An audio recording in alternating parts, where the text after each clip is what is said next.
Good afternoon. It's time to start the afternoon session, the K-QIPS session number 1.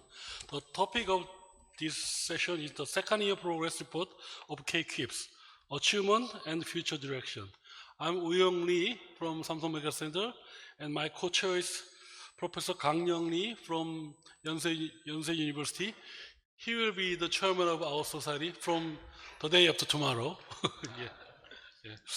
And let me introduce the first speaker, Lee Nung-han from Songyuan University Samsung Media Center. He will talk about second year progress report of K-QIPS, Achievement and Future Direction. Dr. Han, please.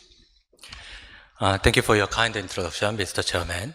Today, I present the second year progress report of the K-QIPS project, an initiative focused on the achieving excellence in surgical quality improvement and charting our future direction. Our project has made significant strides over the past 2 years, and I look forward to sharing this key achievement with you. I have nothing to disclose. Currently, there are 3 main challenges in surgical care. First, surgical quality management is inconsistent as there is no standardized system to evaluate or monitor outcomes across hospitals.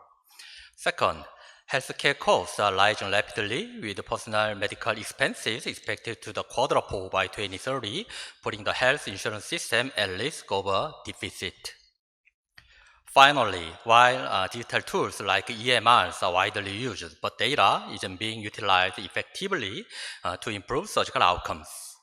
AI and personal health records are advancing, but their application in surgery remained underdeveloped.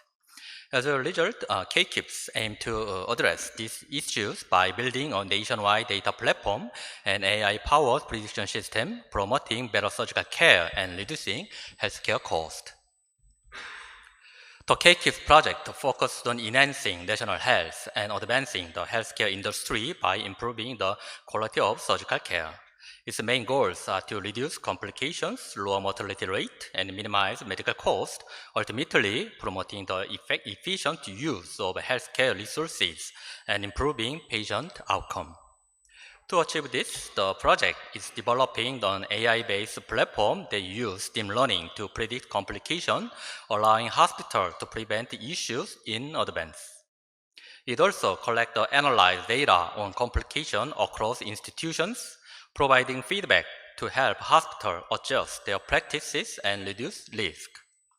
Additionally, K-QIPS established standardized surgical guidelines and prevention protocol to ensure consistent, high-quality care. By integrating this effort, the project aims to create a sustainable healthcare system in Korea, improving surgical outcomes and ensuring better long-term health for patients. Now, let's take a quick look at how K-QIPS project is organized.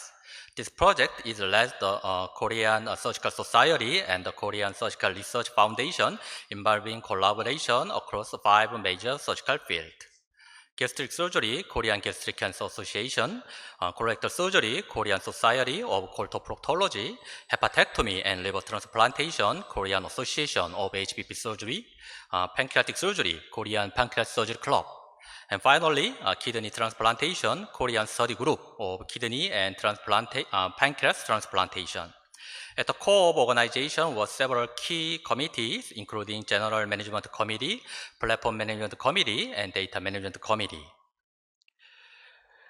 ensuring smooth project operation and data handling.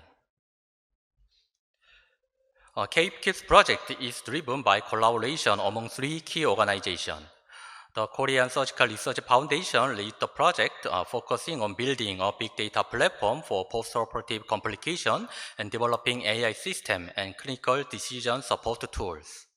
The Korea Health Information Service ensures data stability and publicize research outcomes. They also help establish data infrastructure for secure storage and effective utilization. Lastly, MDB Corporation developed essential tools such as the ECRF system and managed data integration. They also play a key role in constructing AI models and ensuring their reliability for clinical use. Through this partnership, K-QIPS ensures the seamless collaboration across sectors to improve surgical outcomes through data-driven solutions. Following the groundwork laid in 2023, the focus of the K-QIPS project in 2024 has been on expanding our data infrastructures. We developed a big data platform for postoperative complication and now began the process of retrospective data collection to successfully get over 200,000 cases. Moving forward from 2025 to 2028, our effort will shift toward a practical application and continuous refinement of the system. Additionally, we will introduce a feedback mechanism that provides actionable insight to each institution, allowing them to adjust clinical practices based on their complication report. By 2028, we aim to finalize national guidelines and prevention protocol tailored to different institutions, ensuring that the improvement achieving through K-QIPS are sustainable.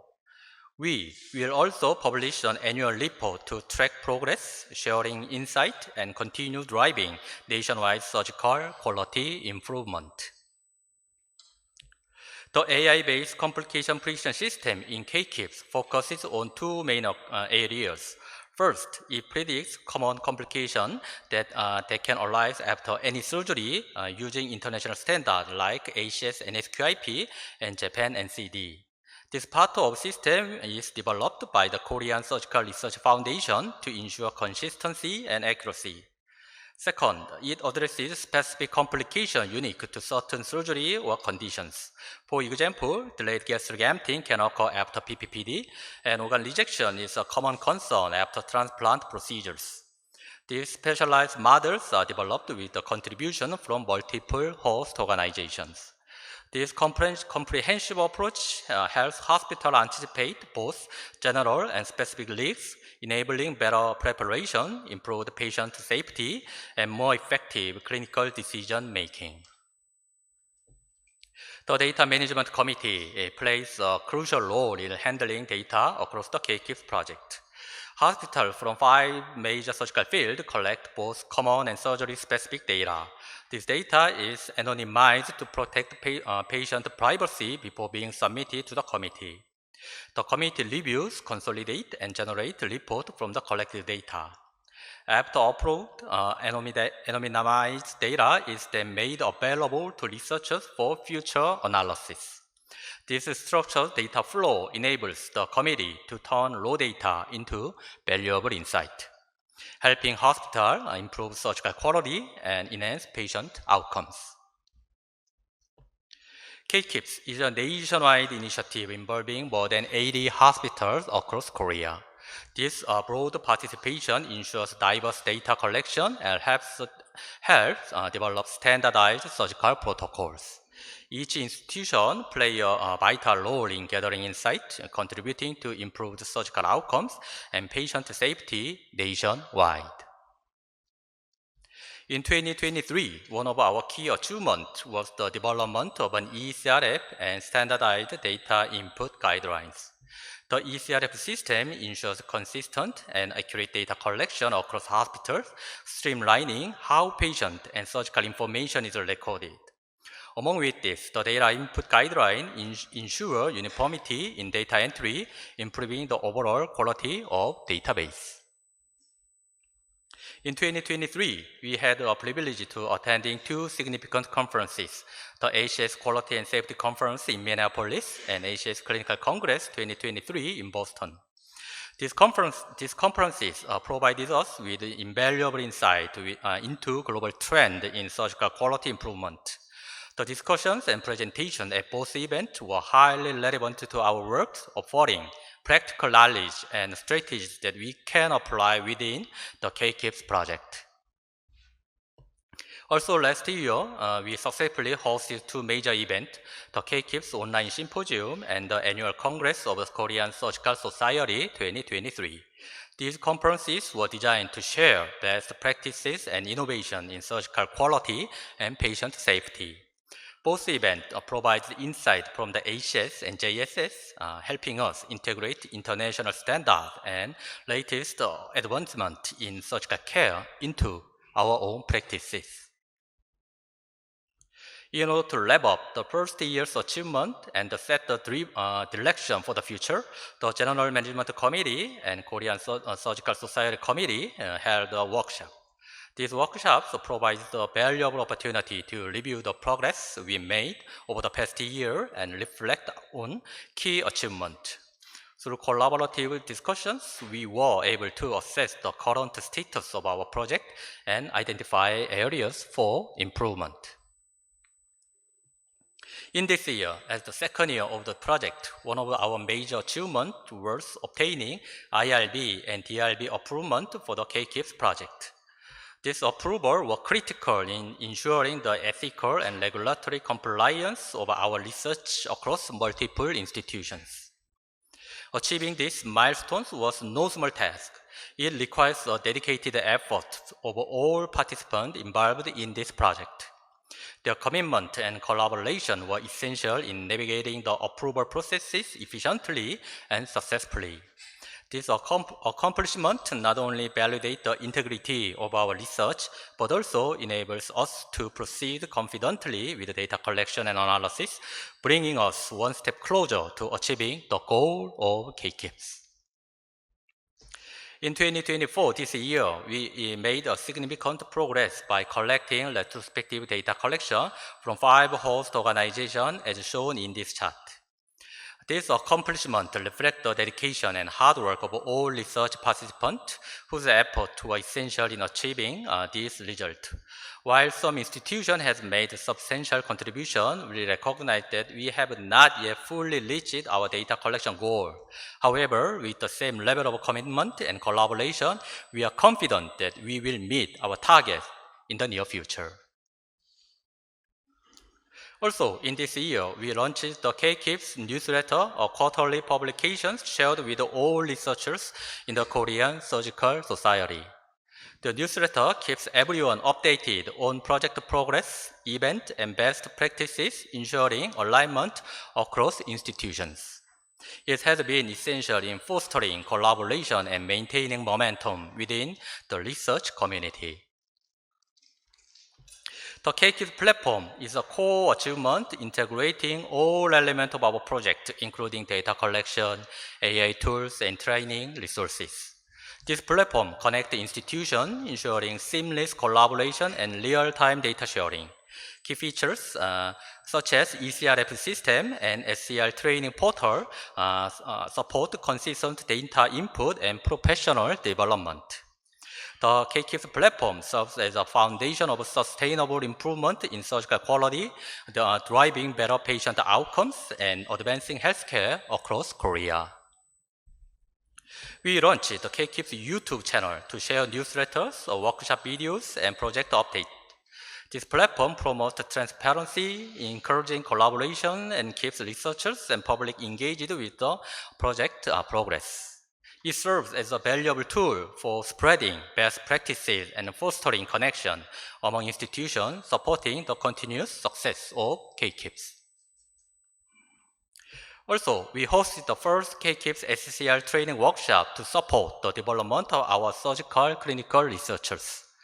The workshop focused on the training in clinical data management and research protocol, ensuring SCRs are prepared for their roles. Thanks to the participant active involvement, the workshop strengthened our team's capability and laid on groundwork for more effective project execution. This year, we attended the QSC in Denver and ACKSS Clinical Congress in San Francisco. Both conferences provide valuable insights into surgical quality and patient safety, helping us align with global best practices.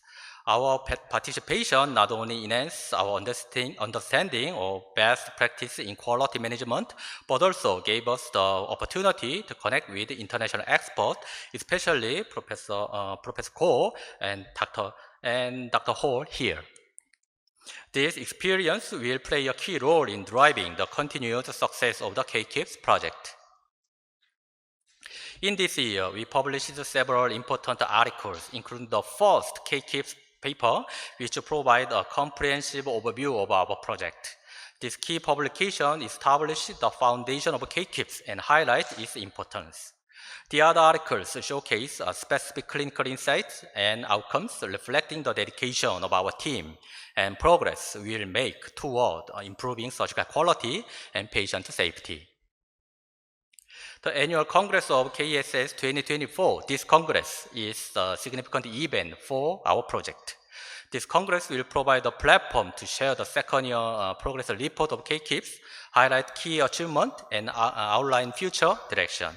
Also, next session, we will move to Korea, US, Japan collaboratory session for closer look at the practical side of quality improvement programs. We hope this discussion will enrich our understanding and strengthen connection with global experts. After that, we will discuss for K-QIPS data management and utilization approaches. Through this event, we could reaffirm our commitment to advancing surgical quality and patient safety while setting a clear path toward for a continued success of K-QIPS. In November 2024, we will hold the General Management Committee and KSS Research Committee workshop.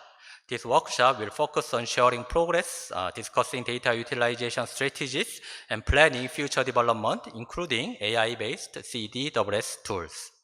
The collaborative discussion will help align our effort and set clear goals for advancing the K-QIPS project.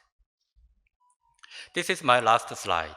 K-QIPS is revolutionizing surgical care through the integration of big data and feedback system, AI-based precision system, and clinical decision support tools, all underpinned by standardized guidelines and educations.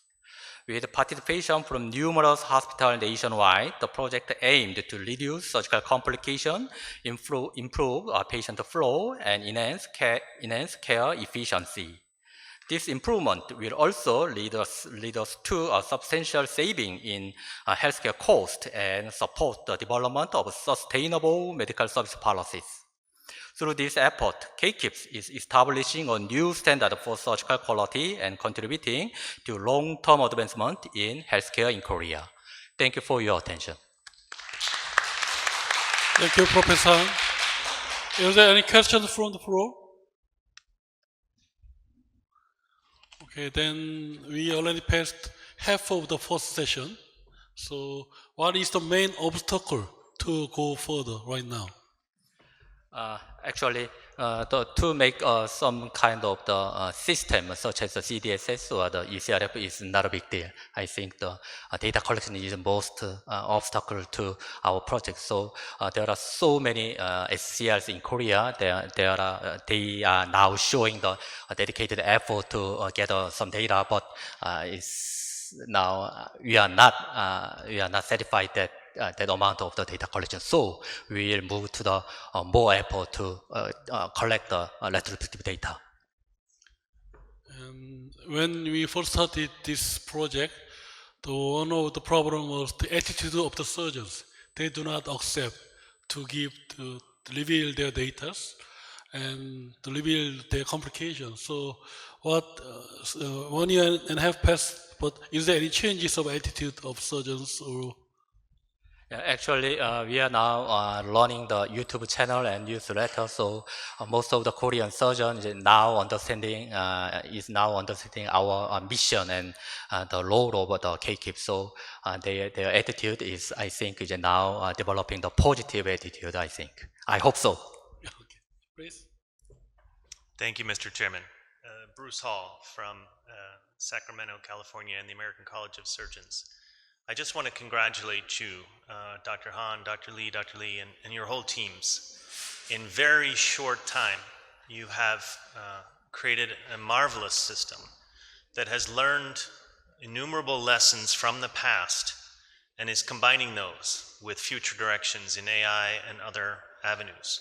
Very quickly, you will not only have a system equal to anyone else in the world, but you will surpass it, and I congratulate you. Thank you. Okay, thank you, Dr. Han. Yeah. Let's move to next topic. The speaker is Professor Joo-han Lee from Yonsei University College of Medicine, Korea. And he will talk about research paper performance and trends related to K-QIPS. Yeah. Dr. Lee, please. Yeah. Thank you for your kind introduction. Good afternoon, everyone. Thank you for the opportunity to present today. I'll be discussing the research paper performance and trends associated with K-QIPS. This is my disclosures. I'd like to say that preparing for today's presentation has been quite a challenge. Typically, I base my presentations on data I have personally gathered. However, K-QIPS is still in its early data collection phase, so today I will introduce research data from NSQIP and share as much as possible from my own experiences participating in K-QIPS. Also, I should mention that our session chair, Professor Lee, happens to be the president of my hospital, which adds a little extra pressure for me. Today, I will start with an overview of NSQIP and K-QIPS. Then I will introduce K-QIPS, our Korean version, and share some progress so far. Next, I will highlight key research trends in NSQIP data, along with some of my own experiences with K-QIPS. NSQIP, the National Surgical Quality Improvement Program, was initiated in the early 1990s as a comprehensive system for data collection, risk adjustment, and outcome tracking. NSQIP's data is used to predict complications such as surgical site infection, cardiovascular events, and even readmission and mortality rates within 30 days post-surgery.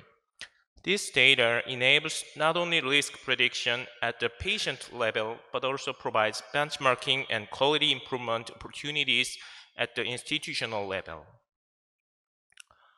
One of NSQIP's most powerful tools is risk calculator, which allows surgeons to evaluate patient-specific risk before surgery. Surgeons start by entering the type of surgery, followed by additional risk factors. Based on this input, NSQIP uses its large database to predict the likelihood of complications, offering valuable insights for risk management. So this page shows the predicted risk of complications based on the type of surgery and patient-specific risk factors entered earlier. The NSQIP risk calculator evaluates the risk of both common complications such as pneumonia, surgical site infection, urinary tract infection, and thromboembolism, as well as surgery-specific complications like anastomosis, leakage, and ileus. It also provides the expected length of hospital stay, helping surgeons make informed decisions for patient care. One of the strengths of the NSQIP risk calculator is its surgeon adjustment feature. If a surgeon believes the patient risk is greater than what is estimated by traditional risk factors, they can adjust the risk levels.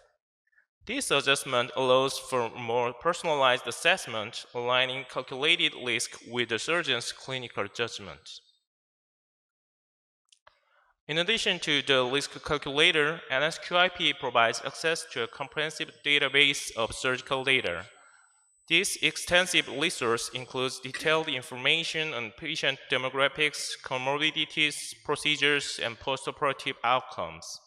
Surgeons and researchers can analyze trends, benchmark against national standards, and identify opportunities for quality improvement. It's an invaluable tool for academic research. Inspired by NSQIP's success, we are developing K-QIPS here in Korea. K-QIPS is also a data-driven platform designed to predict complications. It includes 5 major surgical fields. This project not only follows NSQIP's model, but also aims to expand with the development clinical decision support system and inclusion of extensive postoperative laboratory data, creating a large-scale data platform. The K-QIPS is a 6-year nationwide collaboration. The project also uses advanced data science, allowing us to incorporate variables not covered by NSQIP, with the goal of creating a robust platform for both real-time data collection and clinical support. However, once we began, the process of obtaining ILB and DILB approval from multiple hospitals took over a year. With 2 years of our 6-year timeline already passed, I have to say we are feeling the pressure to make progress. Why focus on research trends? As Saint-Exupéry said, if you want to build a ship, don't drum up people to collect wood, rather teach them to long for the endless immensity of the sea. With K-QIPS, our goal isn't just data collection. It's about building a culture of quality improvement and collaboration across surgical field. Although we are still in the challenging phase of gathering data, understanding the possibility of a successful database can often motivate us engage more actively in research. To collect data effectively, we need a strong, clear goal in our study design. As you can see in this funny illustration, even if the data we actually obtain might be limited, it is important to start with a clear plan. Looking at NSQIP's research goal can help us set similar targets and improve our own data collection. NSQIP's structured data approach has resulted in over 4,000 publications with more than 400 papers published in the past year alone. Here are the most common journals that publish NSQIP-related studies. Reviewing these journals help us set realistic goals for where K-QIPS research findings can be published. Most publications in top-tier journals like JAMA were published between 2014 and 2015. The main focus was whether implementing NSQIP actually improves surgical quality. Alongside this, the studies objectively demonstrated how surgical outcomes changed in response to specific policy changes. Notably, the studies used national-scale data to examine the impact of changes in resident duty hours on surgical patient outcomes, as well as the effect of postoperative readmission penalties. Given the recent somewhat irresponsible decision by the Korean government to increase the medical school quota by 2,000 and the resulting strain on our healthcare system, having a data platform like this in place could have allowed us to assess these impacts more scientifically. Next, we will look at papers published in high-impact factor journals within the surgical field, primarily Annals of Surgery and JAMA Surgery. What we are curious about is how to find relevant research topics. Whether we end up with 5 papers in 5 fields or more than 500 will depend on our sample approach. Based on my analysis of over 3,000 NSQIP papers, we can start by selecting research topics based on outcomes. From there, we can further refine our focus using surgical-related factors such as the type of surgery, duration of procedure, whether it was open or laparoscopic, and the presence of drains. Additionally, we can consider patient factors like age, gender, body mass index, race, comorbidities, and lab data. These factors are not simply additive, rather they multiply together, resulting in an exponential increase in research possibility. We can also analyze the data based on hospital level, insurance type, and policy changes. This opens up countless opportunities for researching, including exploring different methods of data collection and developing predictive models.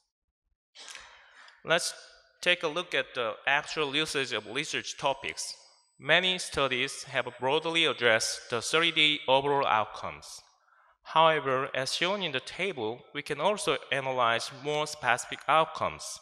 For example, the most common outcomes include mortality or death, followed by readmission, surgical site infection, and thromboembolism or length of stay. Some topics with fewer studies may be innovative and present new opportunities for research, but they could also be too rare, making them challenging to analyze effectively. Now let's take a look at the surgical-related factors. The table shows various surgical procedures and their corresponding study counts. For instance, laparoscopic surgery has been focused on 250 studies. Operation time and transfusion are also important factors with 70 studies looking into it. Regarding surgical procedure, there are broad studies such as those focusing on non-cardiac surgery, but there are also many papers that specifically analyze particular surgical procedure as shown in the table. When you break down the data by demographic characteristics and various preoperative factors, we see a wide range of topics being studied. Notably, many of these studies focus on subjects that are often difficult for a single hospital to gather data on, such as pediatric and elderly population. Among the preoperative laboratory tests, studies primarily focused on albumin and hemoglobin levels. Are you starting to get the picture? To further enhance your understanding, let me provide an example how NSQIP data can be utilized for research on common procedure. Appendicitis is a common condition that most surgeons have encouraged. It's practically universal in our field and often serves as a common case for training residents.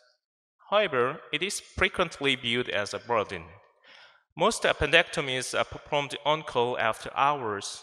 As our focus shifts toward more specialized, such as cancer surgeries, appendicitis can feel more like routine work than an area of academic inquiry.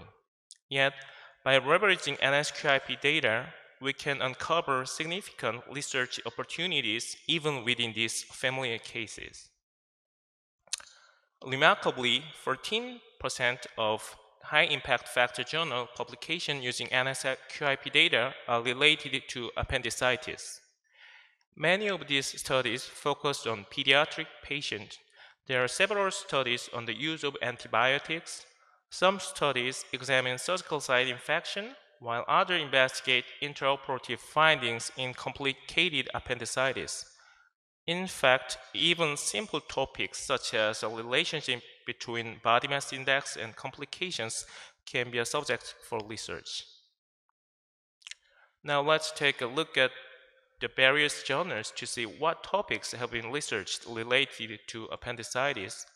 Even not until 2020, there are many papers on open versus laparoscopic appendectomy with around 10 studies published.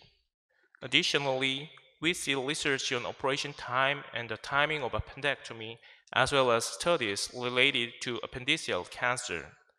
Thinking back, aren't these the kind of topics we've all wondered about at some point during our resident training?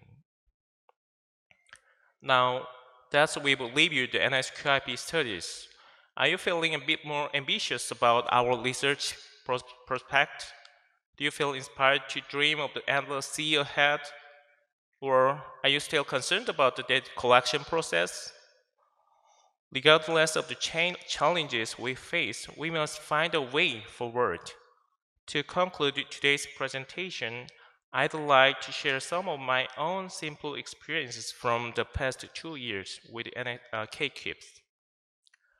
Over the past 2 years, through the K-QIPS project, I've had the opportunity to connect with valuable networks across various surgical fields. Many of these individuals are in here today. I'd like to take this opportunity to express my gratitude. In my primary research area of kidney transplantation, I focused on the topic of delayed graft function. This work led me to participate in a resident oral presentation last year. Additionally, I have become a board member for a pharmaceutical company focused on antioxidant against delayed graft function. And I've also had the opportunity to get involved in global clinical trial targeting delayed graft function. As some of you may remember, a year ago, I conceptualized a research topic on acute kidney injury. Being an impatient surgeon, I found it difficult to wait for 3 years of data collection from K-QIPS, so I began to think about how to leverage this topic on larger scale with my own institution. I collaborate with nephrologists and data scientists to obtain a research grant focused on machine learning-based CDSS for acute kidney injury across all surgical procedures in Severance Hospital. Thank you for your attention. Thank you, Professor Lee. Is there any questions from the floor?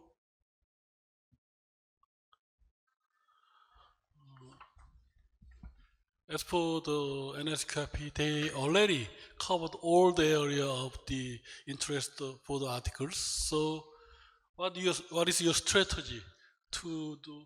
It's very hard to make new one, but if you have any idea, it will be very well. But if we don't have any idea, maybe we follow their result, repeat the result. So what should we do? We have very different medical environment, and just to think about the body mass index, the cutoff for obesity in Western countries is 30, but in Asian countries there's 25. We did not know the outcomes of elderly or pediatric patients in Korea versus United States.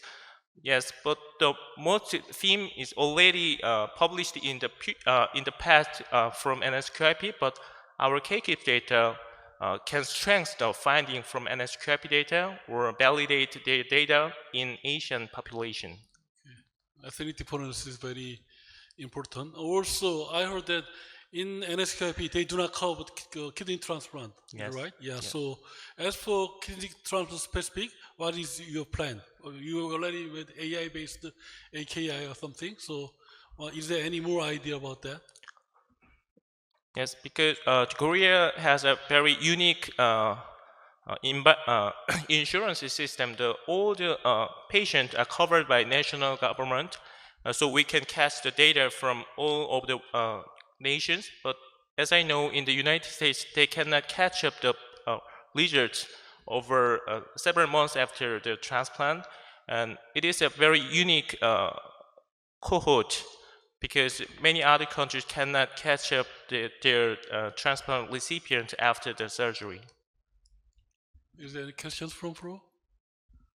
My last question. So, the paperwork is for mainly the academic work, but when this project, we have to incorporate in the clinical practice and improve patient outcome. Then we have to persuade the government to put more money. Not only this project, it should be less long-lasting, and not only the general surgery, but also the orthopedic or the gynecology or something. They have to incorporate all system. Then we can make much better system in Korea. So then we have to persuade them. Then academically, when we make the paper, what kind of paper topic will be beneficial to persuade the government or the public? For example, our government do not know the value of minimal invasive surgery rather than the open surgery. But we can catch the strength of minimal invasive surgery or our very good result rather than other countries. We can insist that the government pay more money for the surgeons. Thank you. Yeah. Please, yeah. Thank you, Mr. Chairman. One quick question. In the United States, part of our success has been providing the data sets broadly to any participant, anyone who wants to investigate an idea. What is your vision of inviting the entire country to take part in generating ideas? Many chair members and surgical society members always say their colleagues to participate in this project, and we will continuously take effort to everyone come into this project. But it is very challenging. Last question. Yeah, identify yourself. Yeah. Yeah, I'm Dr. Chen. I'm from Jeju National University. Thank you, Dr. Lee. It was very impressive, especially the research paper performance is one of very important part to use the K-QIPS results. My question is that once it's set up, as the United States started the 2009 and the national K-QIPS, the most important thing is they just make a guideline, all the surgeons that follow that rule already proved as a standard way. I think the K-QIPS also has to have the same role, but to do that also, and the one thing is that we have to encourage all the surgeons take a part in even if it is small part, and we just encourage all the people in the K-QIPS, like some contributions or taking part in. Also, I think it's very the perspective for the K-QIPS, or what is the best for us to show all the like a data set, whoever wants to see the results from the K-QIPS, even if they didn't make a contribution for that, or we just make some hurdle to use the K-QIPS data, all the setup, whoever who contribute that one. So we will discuss that issue in the Data Management Society, but it's a very tough issue to talk in this place. So I will talk it later. Okay. Maybe Dr. Hart, you have the answer? Dr. Hart, no? Yeah. Okay, thank you. Let's move to the next topic. Next two topics will be chaired by Dr. Lee. Yes, let's move to the next topic. Next topic is innovating surgical quality management in Korea with the K-QIPS platform. Will be presented by Dr. Oh Chol-kwon. For your information, he is a board certified general surgeon, and currently he is the CEO of MDB. Please.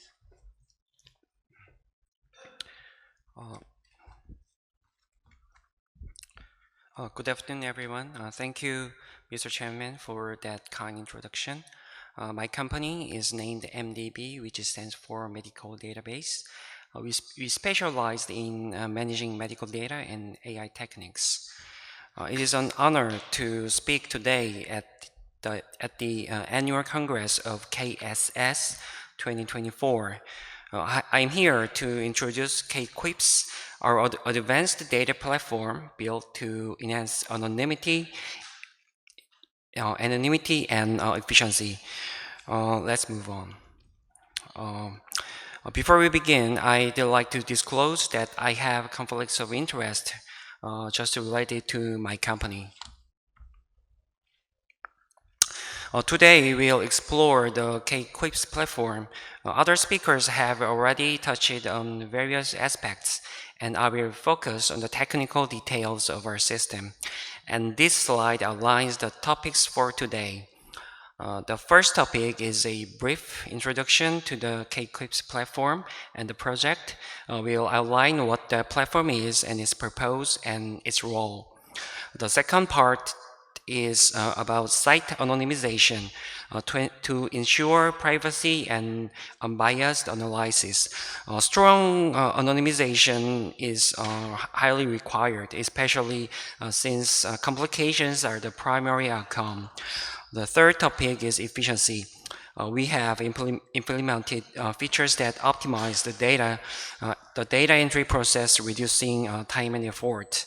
Let's proceed into the details. The K-QIPS project was inspired by the success story of NSQIP in US, and we have also seen the success of the NCD program in Japan.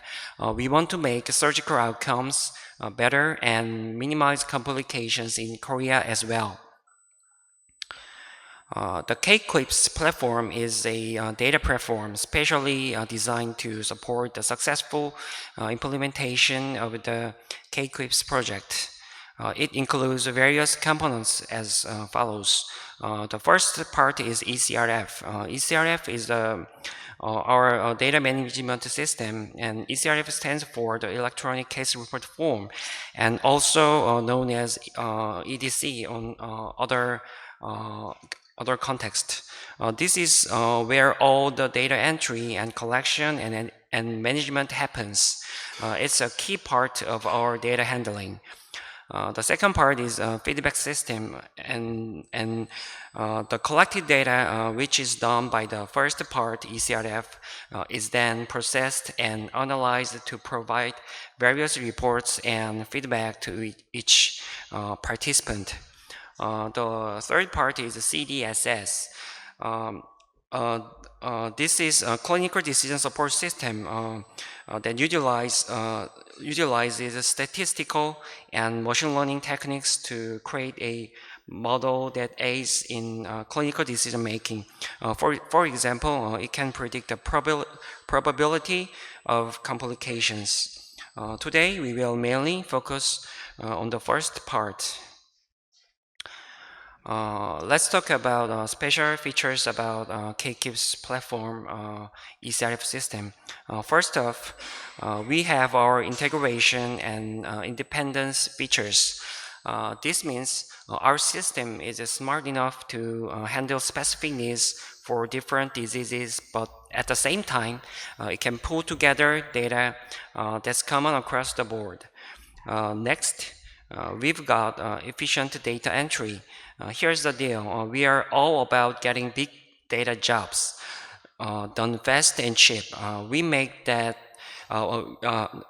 sure that entering tons of data doesn't have to cost a ton of money. And last, there's a site anonymization. This is all about keeping our data's quality high and secure by making sure the source stays private. We'll cover these features in the next slides. This slide explains our integration and independent features. It shows how our system can handle different areas like stomach or liver surgeries, letting each specialty do its own thing, but also sharing what's common. It's like having customized ECRF for everyone, but still keeping things easy and connected. With this feature, we collect a large amount of common data, and having more data means we can build better models. K-QIPS relies on voluntary data entry. This means that institutions or sites choose to share their data, knowing that it's completely safe with us. By keeping who the data comes from anonymous, everyone feels more comfortable sharing sensitive information. We collect important data on complications, which is really sensitive stuff.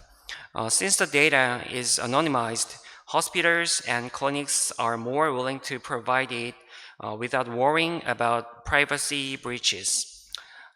This picture shows the importance of site anonymization. Imagine if anonymization is not applied. It may lead to complications to be underreported. And then we end up sending out the wrong feedback, and if the feedback is wrong, we miss the mark on addressing the real issues. That means the actual rate of complications might not change at all. Now, let's flip that. When complications are accurately reported in K-QIPS, we send the right feedback based on the real data. This means hospitals can actually work on fixing real-world issues, a real drop in complications. It's all about getting the right information so we can make real improvements. This table outlines what operating entities can access specific information. The data is spread out so no single group knows everything. For example, the ECRF and key store platforms, which are operated by different entities, each hold only parts of the information. Even the Korean Surgical Research Foundation and hospitals only have access to certain pieces. By this way, no one can see all the details about a site by themselves, making sure all information stays secure and private. This slide shows how we keep each site's identity very secret using random codes like AD5C and so on. Just like we who run the system can't see the real site names. It's a lot like how website admins handle your passwords. You all use IDs and passwords on websites, right? Admins can reset your password, but they cannot tell you what it was before because they never actually see it. That's because they don't, it's all about keeping your information safe and private. This slide shows our web-based ECRF. It's built with the latest technology and design that new tech startups are using. The interface is very user-friendly, allowing easy entry and management of data directly from your web browser. You can see a list of information and check how much of the data has been completed. This setup ensures that everything is efficient, up-to-date, and secure. This is a short video clip. This video clip shows our web-based ECRF for entering medical data. Each line lets you add information for different lab tests like CBC or hemoglobin and more. You can quickly fill out these fields and the system suggests expected values to make it even easier. The lightning icon apply these suggested values at or at once. This slide shows how we handle data entry through Excel uploads with several secure steps. First, you unload your data file. Then it goes through a validation process to make sure everything is correct. After validation, there's a review step that where you can check the data just like you would on a web form. This review uses the same user interface and shows summaries to make it easy to see if everything's all right. Once you've reviewed everything, the data is saved securely. This slide shows different aspects about Excel upload system. How easy it is to download and upload data on our platform. When you download data, it's in the same format as when you uploaded it. This means you can easily make changes and upload it right back. This creates a smooth cycle where you can keep updating and re-uploading data without any trouble.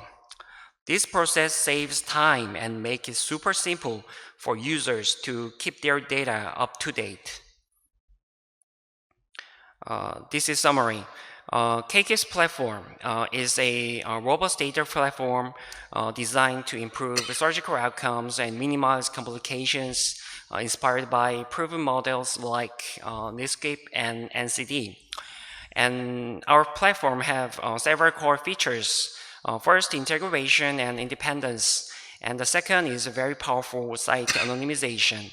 And also, I have to say that efficiency is our big strength. In conclusion, I hope this presentation not only reserves concerns like site anonymization, but also highlights the technical strength of our system, encouraging more hospitals to participate. Thank you. Thank you. Any questions from the floor? Actually, it is a very, very difficult presentation. It's very, very hard to understand the structure of the data set. But it's a very stupid question. It's like a stupid question, but you mentioned about the feedback in the structure of the data set. In my mind, individual feedback or institutional feedback is contradictory to the anonymization. After the anonymization, when we enter the data set, how we can get the feedback as an individual or individual institute? That's a very good question. First, it is very different meaning to know the real site name to users and the company like IT company, because IT company can access almost every data in the database system, but user, we can control what information we will provide to the user or not. So by user can access to the feedback for their own site, and then another site's outcome is just anonymized because we did not provide, and this can this is what it works. Thank you. And not only the anonymization, but also the IT company has a problem of hacking. So we are worried about also hacking. So is there any ability to provide? But there are many new hacking systems, so it's very problem. So what is your power to prevent hacking on your company? First, we use some web framework that is proven to be very safe, and some kind of web framework actually provide very many secure settings, and many companies all around the world using it. It is a open source program and very safe. And we also use AWS cloud system and using some security features, and finally, many of data is encrypted, and if they even if someone hacked our system, site code is anonymized, so no one knows know the real site name. Yeah. Okay, thank you very much. Thank you. Let's move to the final topic. Topic is collaboration and linkage with other database system. Will be presented by Jin-Min Jung, KHIS. Briefly, he got the PhD degree with a major of the digital health. Currently, he's a general manager of KHIS Data AI Utilization Department. Please. Thank you so much, Professor Lee, for the warm introduction. Good afternoon. I'm Jin-Min Jung, a manager at Korea Health Information Service. My work focuses on facilitating and encouraging the secondary use of data. I'm also honored to have served on the K-QIPS data management committee since the beginning. Thank you for giving me the opportunity to present today. The topic I'll be addressing is K-QIPS collaboration and linkage with other database systems. So what I'm going to talk about today is, first, why do we need collaboration with other database? Second, we are going to focus on the data linkage process, etc. Lastly, I give you a real test of the linkage example and how you can go about K-QIPS linkage data. Data linkage is not a new issue. For instance, the National Cancer Center in the USA developed the serum Medicare linkage data set, and similar efforts exist in the UK, Australia, and Finland. In the United States, the serum Medicare has been providing overall cancer data as well as 10 specific types of cancer samples for the past 20 years. In the UK, the Clinical Practice Research Data Link links over 19 billion primary care data with national secondary database such as COVID-19, regional community registry, and cancer registry. In Australia, the Population Health Research Network provides national linkage services with about 300 datasets covering health, education, justice, and family service data. In Finland, FinData Initiative provides social and healthcare data. As we can see from the summary graph in the publication, numerous studies have been conducted. Why it is necessary to utilize other data as well? First, it's important to verify the representativeness of the data set. K-QIPS collects clinical information related to surgeries from over 80 hospitals, but it does not cover all surgical cases across the nation. So, to examine the representativeness of the registry necessarily, as we can usually be compared with national claims data or disease registry.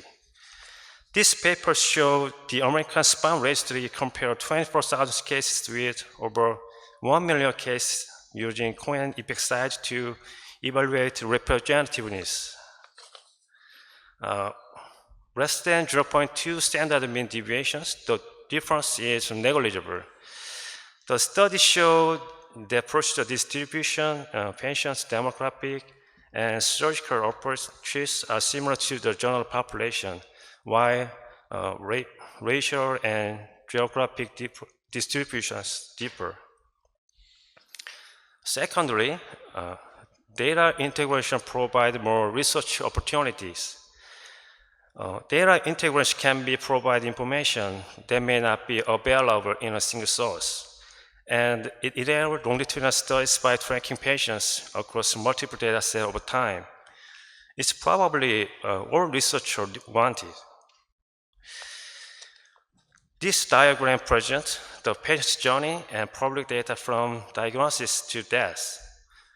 If we combine the health screening data from the National Health Insurance Service, we can gain additional insight into social determinants of health and enhance the accuracy of information regarding alcohol and smoking status. Additionally, through cancer risk data, we can assess disease severity using serum staging information. Here are claims data. We can adjust CCI with ICD-10 code and conduct long-term follow-up medication use, complications, and mortality rate. ACKSS also has example of combining various data with Medicare in the United States. The Medicare program is a federal health insurance program in the United States, primarily designed to provide coverage for individuals ages 65 and older. Therefore, they link data for patients aged 65 and older using indirect identifiers. The indirect identifiers have various combinations including CPT code, ICD-9-CM, and date.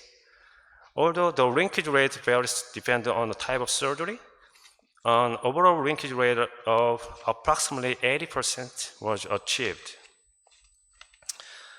Let's look at other examples. A combination with the pediatric health system show a high linkage rate of 92%, and ACKSS capture more complicated events related to blood transfusion than KIT in patients' database. Another example is the data linkage between a cancer registry and a single hospitals, which results in a linkage rate of only 23%. Due to the low linkage rate, this analysis was unable to proceed. So the benefit of data linkage are most evident when there is a large sample size and a high linkage rate. The second section will briefly explain linkage. What is linkage? Data linkage is the task of identifying, matching, and merging records from multiple data sets. Once merged, the final data set removes or duplicates records, so you can expand the information at personal level. Before I move on to the explanation of the linkage process, I would like to provide a brief overview of regulatory framework. As you know, for data-driven clinical research, we must adhere to the consideration by the Bioethics and Safety Act and the Personal Information Protection Act. South Korea is one of the countries with the strictest regulation concerning personal information. As a result, since 2011, the use of resident registration numbers has been strictly prohibited.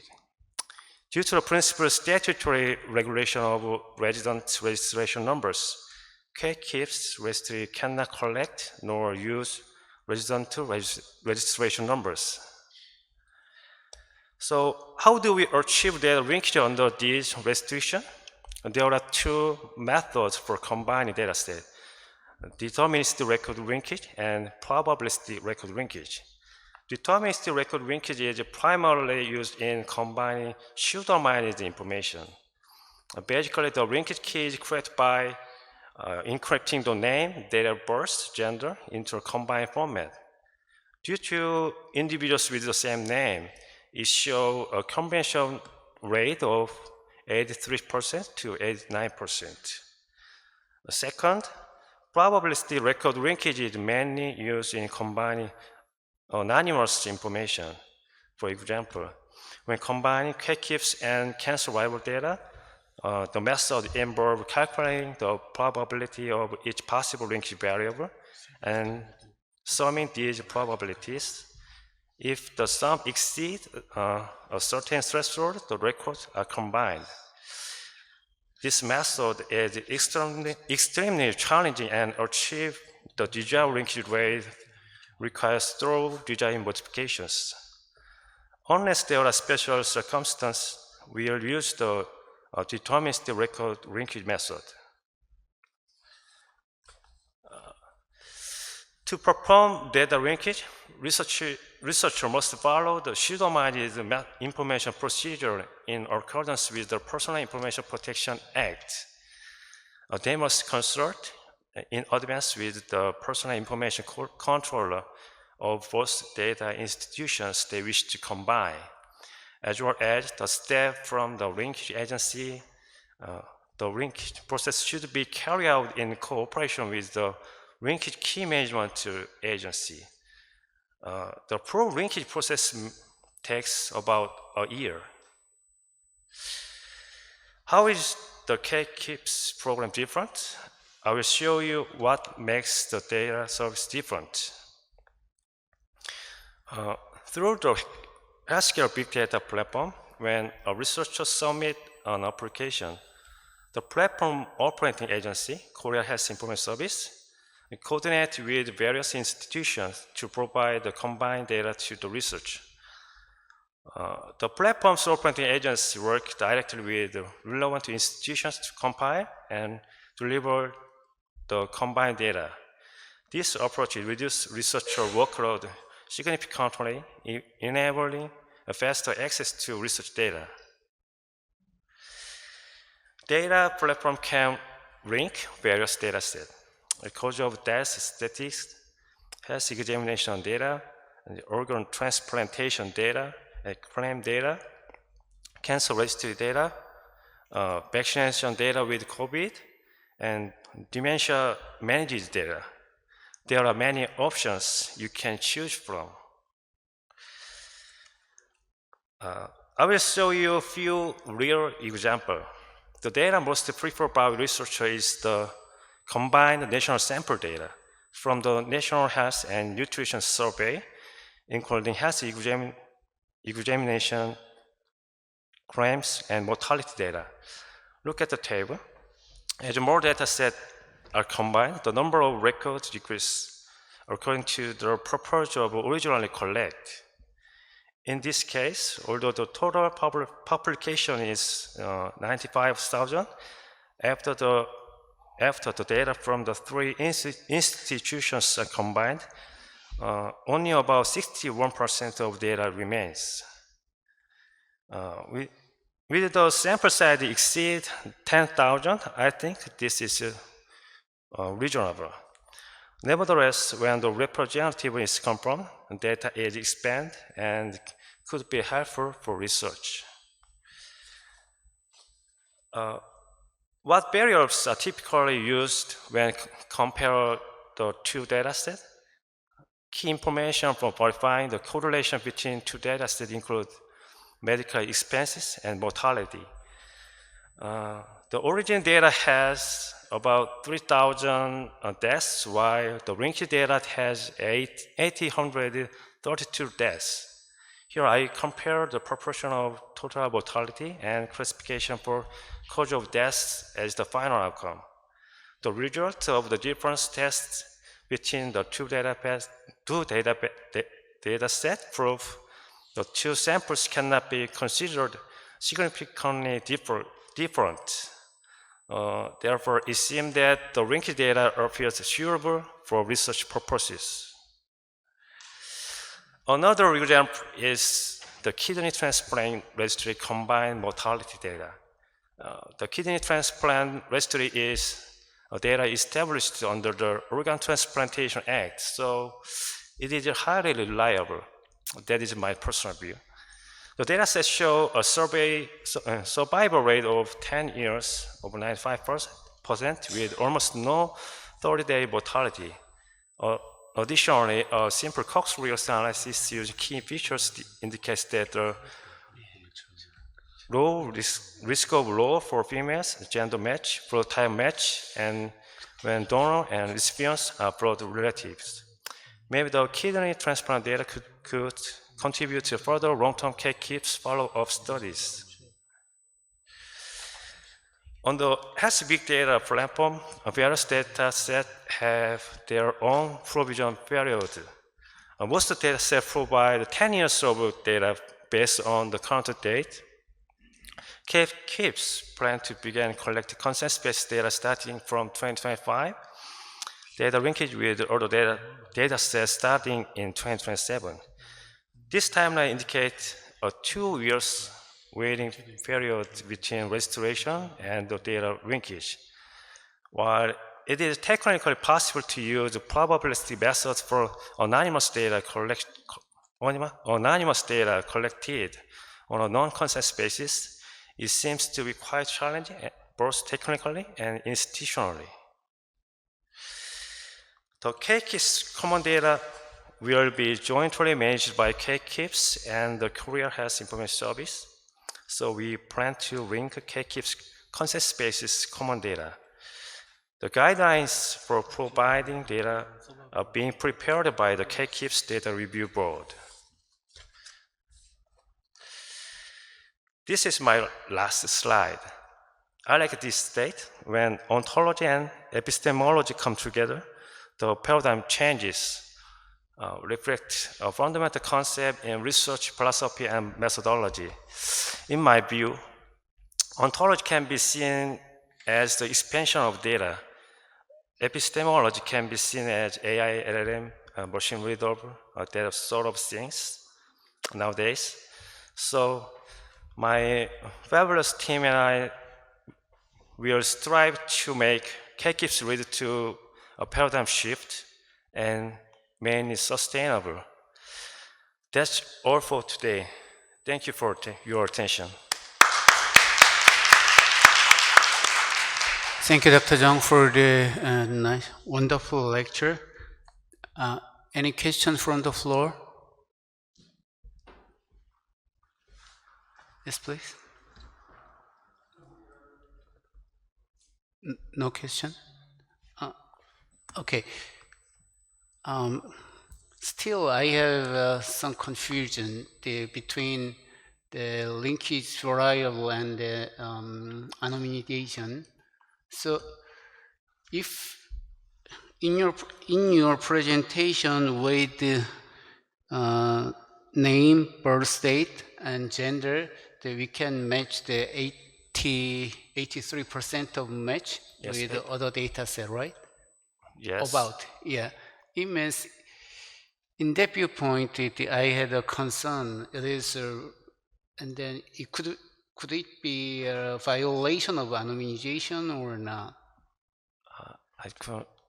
Because just with name, birth date, gender, in the K-QIPS data set, with that three variable, we can match the data set. We can find out match the data set in other database.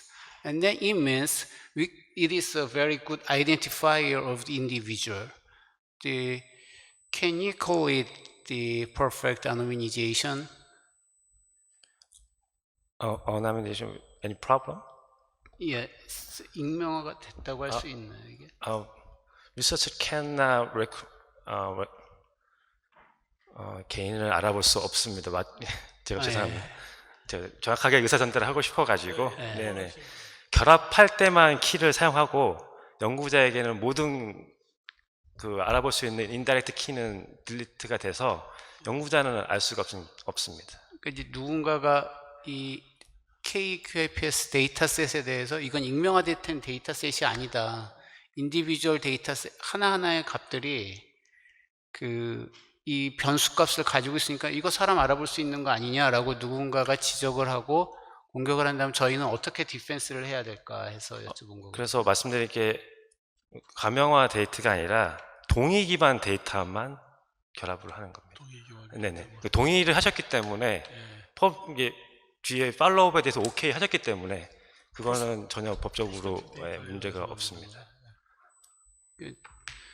I think it is very important for the further research work with the linkage with other data set, not only in the domestic data set, but also with the international, when you considering the international data set as And I think the linkage is very important. So is there already any successful story? Not only K-QIPS, many other digital money, many other societies may already have this. So do you have any successful story for linkage of this data and national data?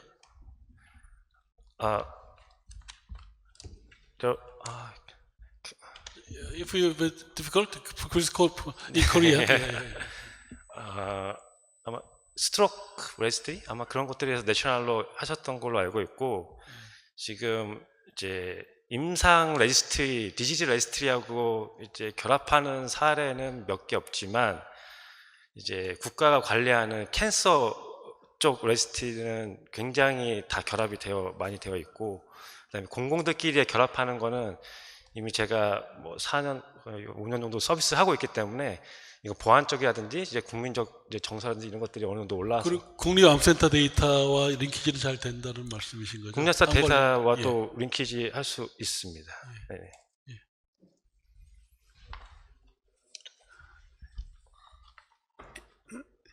No question from the floor. Okay, it's time to close. Thank you. Thank you. Thank you very much all the speakers and the audience for the active participation. Thank you. Let's close the session. Time's up. Okay.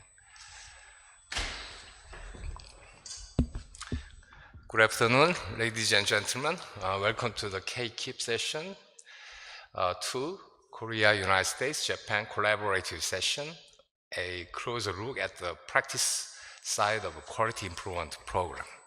I'm Seok-Hwan Lee from Kyung University, and my co-chair is the Bruce Lee Hall from UC Davis, United States. Please say hello. Good afternoon, everyone. Bruce Hall. So today, this time we have 4 talks. So first 2 talks will be moderated by Bruce Hall, and then I will moderate the last two topics. Please. Thank you, Dr. Lee.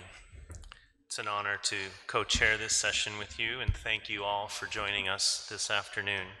Our first speaker is Dr. Woo Kwon. Dr. Kwon will talk to us about introducing the International QIP session for today.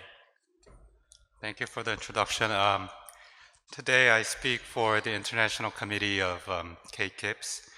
This session, my talk is not a lecture, but it's just an introduction to what we're going to do during this session. It's a very casual talk. The session is actually dedicated to hearing from experts and asking questions that we want to know about, to learn from them what we don't know. So we need lots of time, so I'll keep mine short, not 15 minutes, probably much shorter than that. For surgeons, I think the best quality medical service and patient safety comes first above all else. And in Korea, assessment and improvement of quality and safety were things left to individual medical staffs or individual institutions.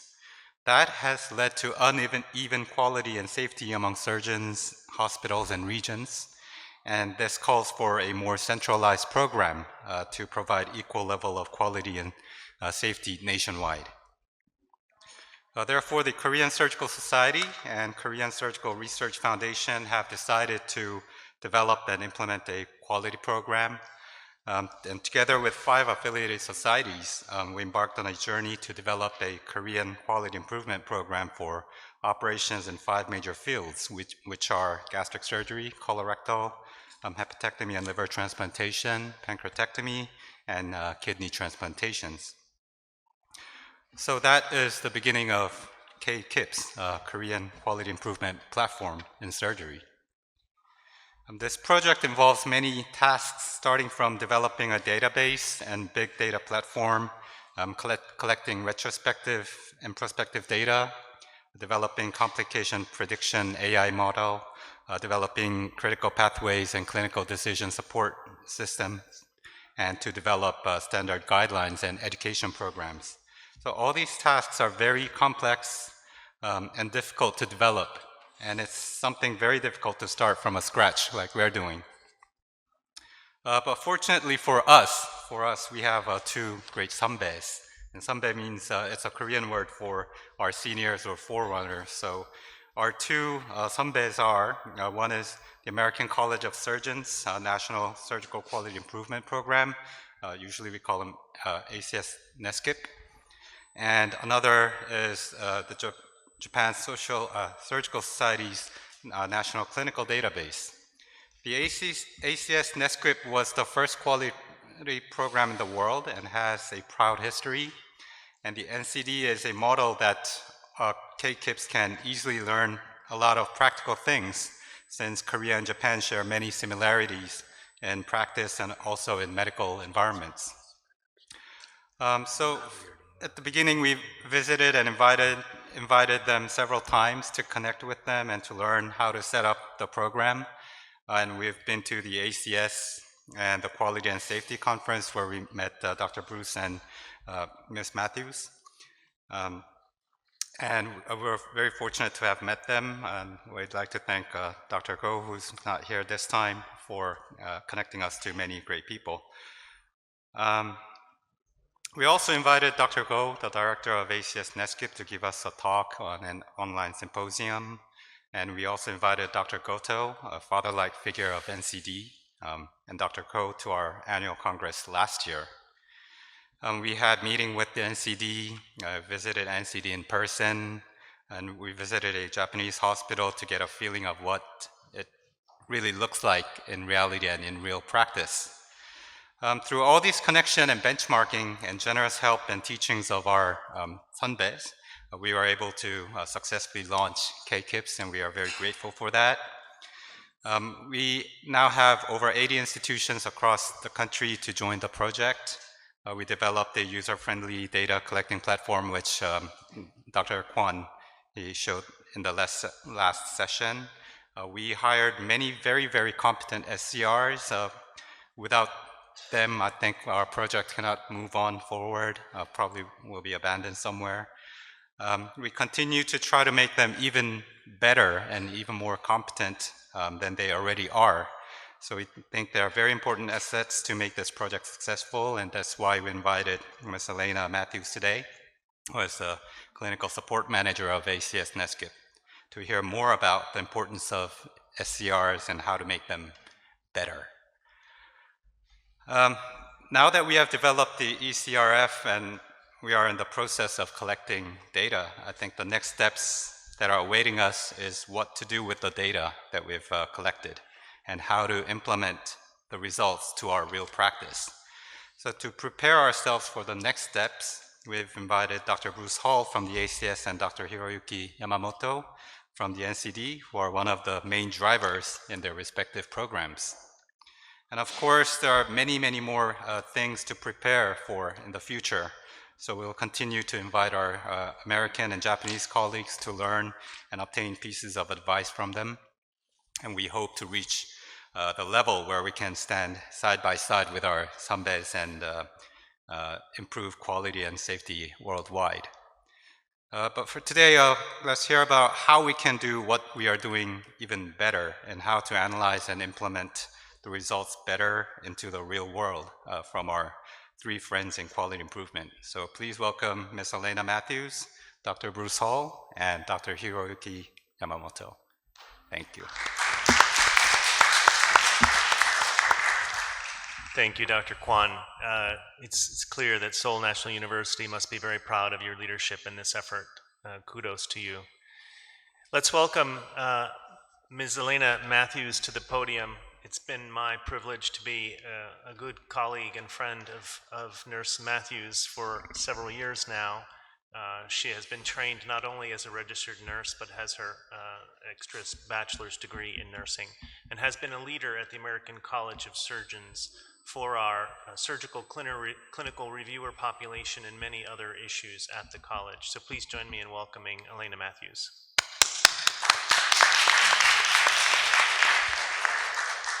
Thank you so much for having me here today. Today we're just going to talk about how to nurture your elite SCR. I have no disclosures. So what is an SCR? A surgical clinical reviewer, or SCR, is a healthcare professional, often with a background in nursing, health information management, or other clinical fields, who's responsible for collecting, analyzing, and reporting data related to surgical outcomes and quality improvement within a hospital or healthcare system. Their work plays an important role in quality databases, as the data will ultimately track surgical performances, identify areas for improvement, and ultimately enhance patient outcomes. So the SCR is responsible for accurately abstracting clinical data from the patient medical records. This includes gathering preoperative, intraoperative, and postoperative information for patients undergoing surgical procedures. The SCRs then enter that data into a centralized database, ensuring that the data is accurate and complete. SCRs perform routine checks for data accuracy and completeness. They conduct internal audits to ensure compliance with established protocols and maintain data integrity. Using the data collected, SCRs then generate reports that provide insights into surgical outcomes, complication rates, and areas for improvement. SCRs work closely with surgeons, nursing staff, and quality improvement teams to review surgical data and participate in multidisciplinary discussions on improving clinical outcomes. They may present findings during clinical meetings and contribute to the development of strategies to reduce complications, improve patient safety, and enhance overall quality of care. So the American College of Surgeons NSQIP program currently has over 1,700 active SCRs, not only in the United States, but across Canada and even across the world. So therefore, it's incredibly important to our program's success that the variables and definitions are applied consistently across all sites. So the first step in ensuring that this consistency occurs is by creating elite SCRs. Because an elite SCR will produce reliable data, this will in turn result in informed decision-making, effective collaboration, successful quality improvement initiatives, and ultimately better patient outcomes. So the first step in creating or becoming an elite SCR is to produce reliable data. This means that the SCR will consistently abstract clinical data with minimal errors, adhering strictly to program definitions and guidelines. They will complete data abstraction and entry within the required timeframes, demonstrate strong consistency with other reviewers during audits, indicating standardized abstraction, and detect and address data inconsistencies early. They will ultimately maintain a deep knowledge of the clinical variables, preventing common abstraction errors. So let's discuss how we can ensure that our SCRs are elite, which means they're going to produce reliable data. First, providing education with a comprehensive onboarding program, ongoing education with tailored learning approaches, and fostering a collaborative learning environment. Next, data validity management through yearly certification exams to assess competencies over time. Inter-rater reliability audits and registry logic will aid in proactively identifying discrepancies and assisting in monitoring performance. Finally, workflow optimization with data automation and intuitive registry features will ensure timely and accurate data submissions. So let's review the different educational opportunities that can be employed to nurture your SCRs. A good basic foundation of knowledge is vital for a successful SCR, and this starts with a comprehensive onboarding program. In a larger quality organization such as NSQIP or K-QIPS, Our onboarding program involves a comprehensive multi-phase training process. It begins with self-paced online modules that provide details regarding history and program intent.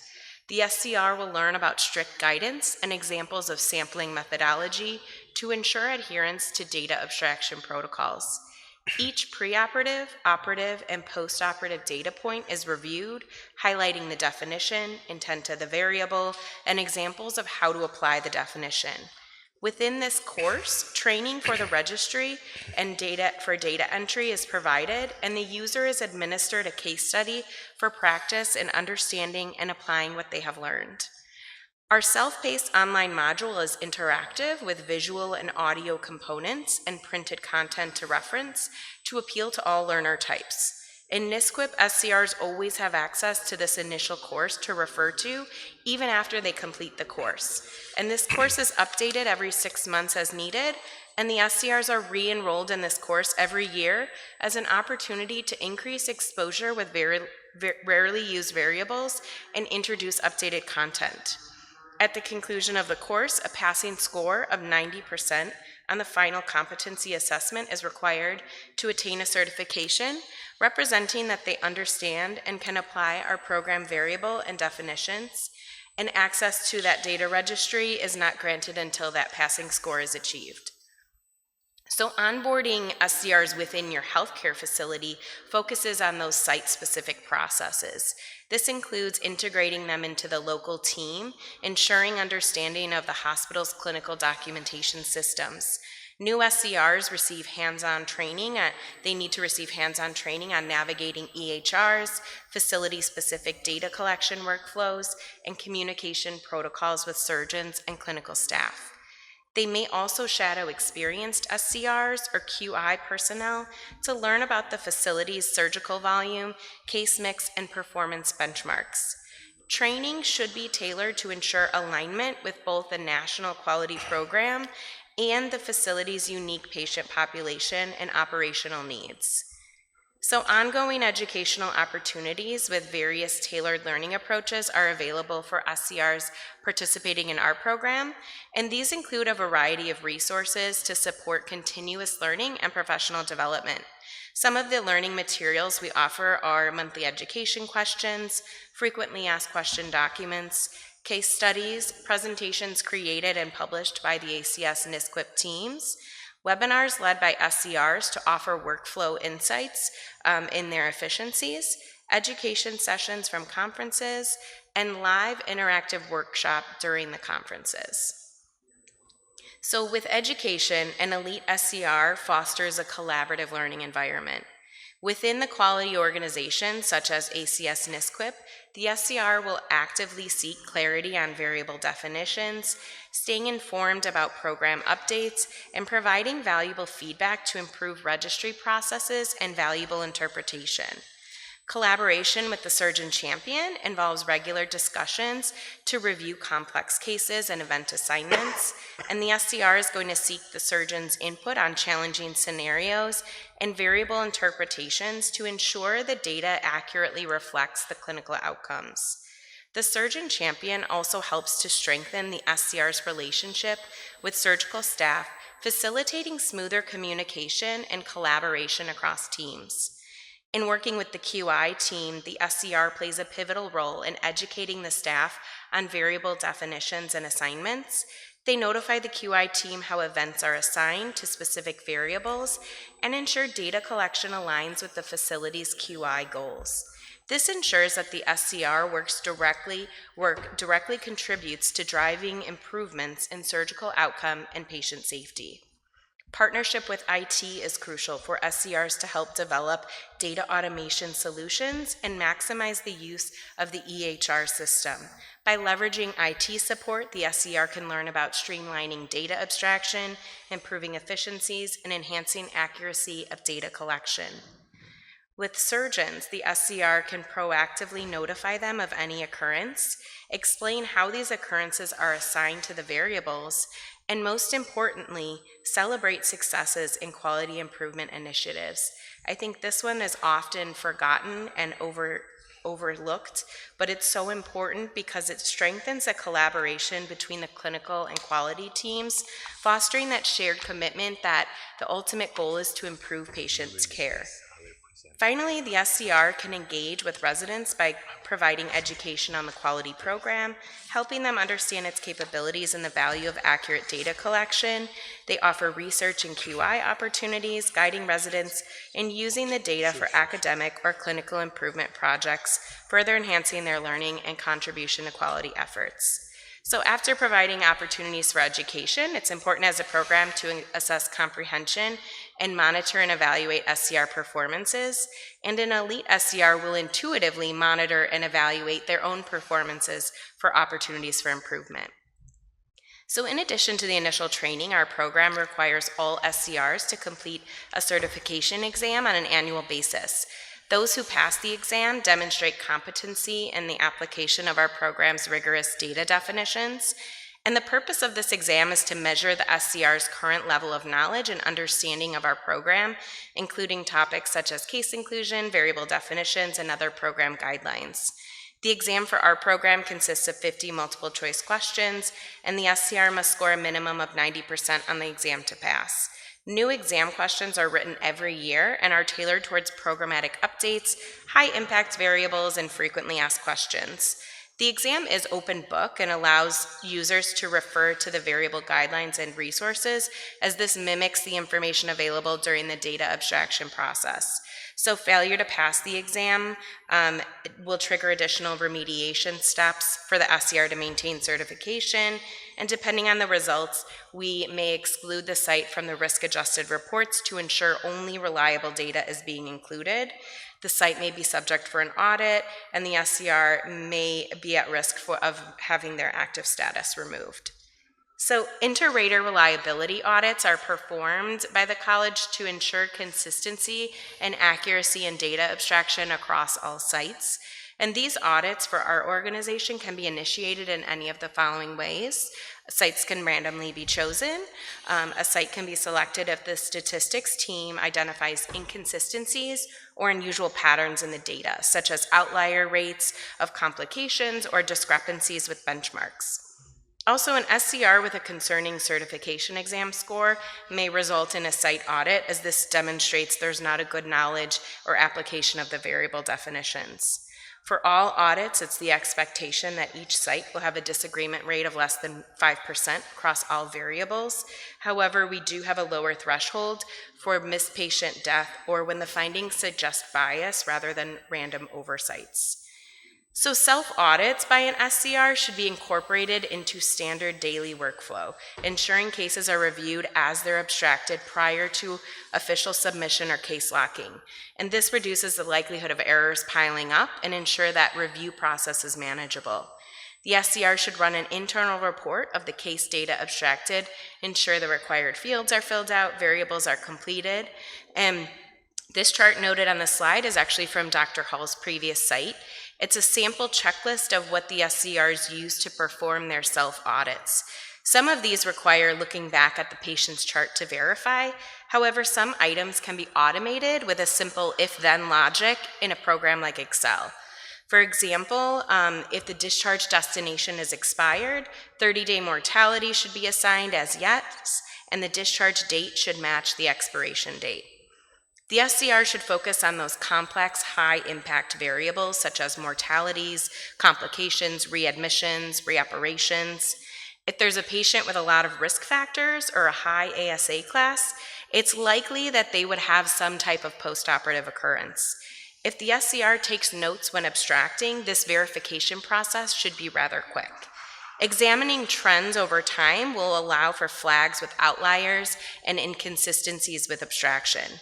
And if possible, the SCR should engage with another SCR or team member for a quick peer review of high-risk cases, and the surgeon champion is also a great person to review these cases. So implementing logic in a registry or data platform reduces those errors in abstraction, and this logic can flag inconsistencies, missing data, or outliers that don't align with the clinical definitions, ensuring that only accurate and complete information is entered. By prompting users with real-time feedback and ensuring adherence to specific guidelines, the system minimizes manual errors and streamlines that data abstraction, enhancing the quality and reliability of the data. So some examples of validation logic we currently use are regarding lab values, date validations, disabling a field if it shouldn't be answered, and/or requiring fields if they should be answered. So here's an example of logic we currently use in our registry. The user has entered only laparoscopic as the operative approach, but they've also selected yes for the variable unplanned conversion to open. There's a warning that if the unplanned conversion to open has been recorded, you must select open along with the minimally invasive approach. So this person is flagged that they can't move on. They've received this error until they correct this within the registry.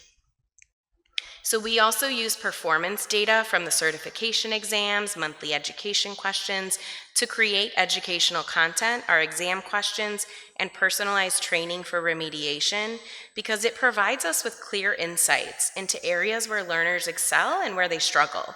By analyzing this data, we can identify knowledge gaps, common misconceptions, and patterns in learning behavior, and this allows us to tailor our educational materials to address specific needs, weaknesses, reinforce strengths, and create content that's relevant to the individual. And if a concept or topic is frequently misunderstood, it prompts us as an organization to review the current definition and criteria to identify opportunities for clarification or improvement. So workflow optimization can be done at the program level and within the hospital system. So by employing intuitive user interfaces and optimized registry logic, the systems can reduce manual entry errors and simplify workflows. This leads to faster data processing, improved accuracy, and greater efficiency in data management. Something as simple as reducing the number of clicks required to input data into the registry can greatly reduce not only the time it takes to to input the case data, but also the chance for errors.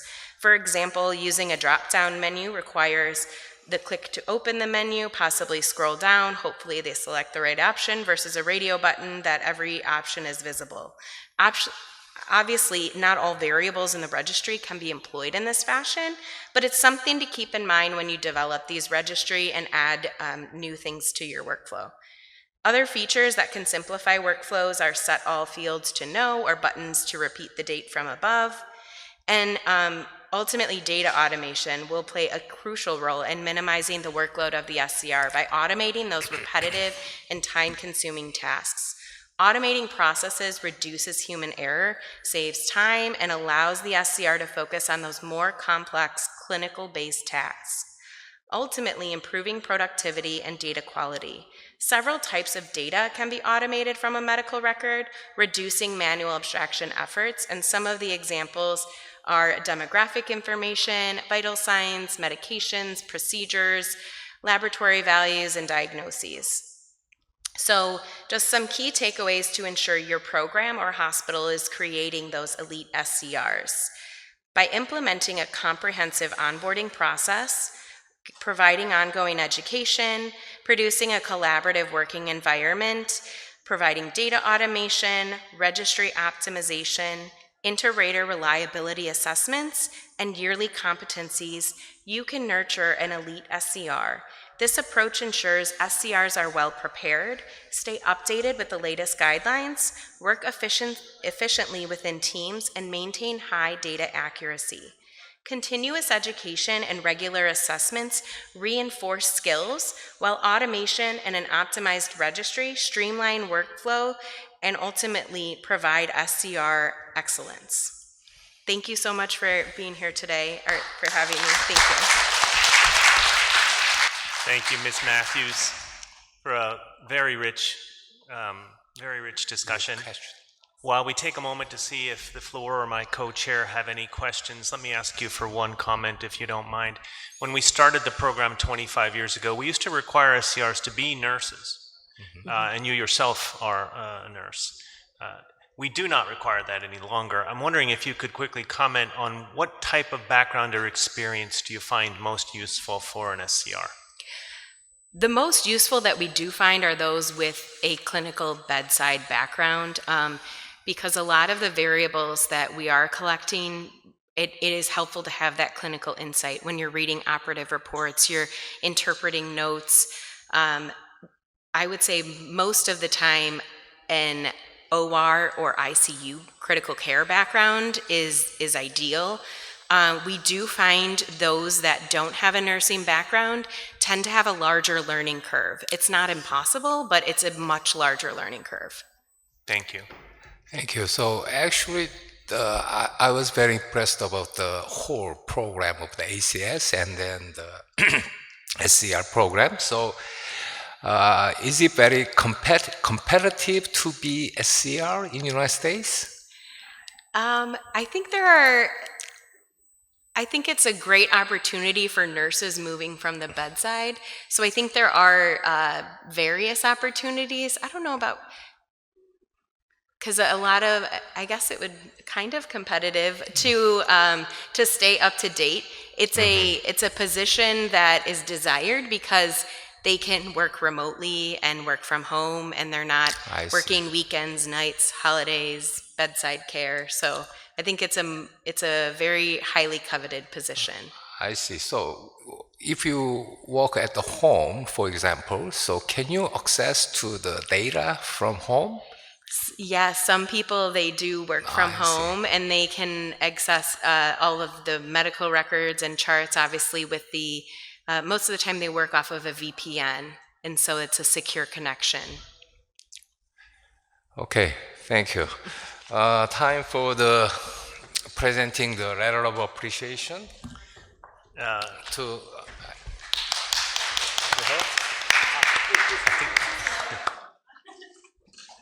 Elena Matthews from the American College of Surgeons. We present this letter of appreciation. Here it is. I'm sorry.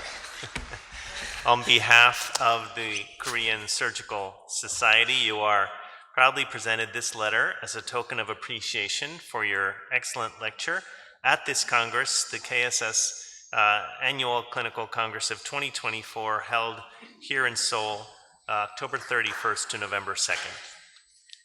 On behalf of the President, Dr. Song, and the Chair of the Board, Dr. Shin,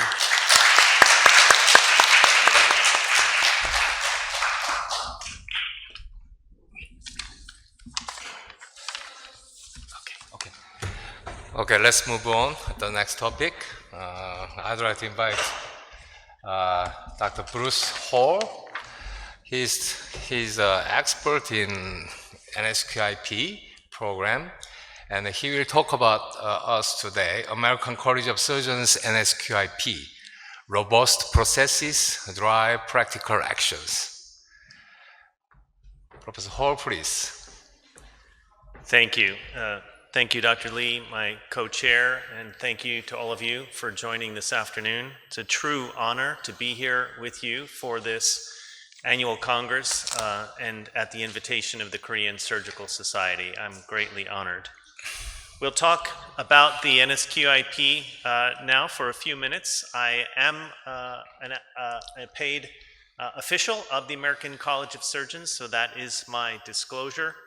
And these materials were prepared by myself, Ms. Matthews, Dr. Clifford Koh, and Dr. Mark Cohen for presentation today.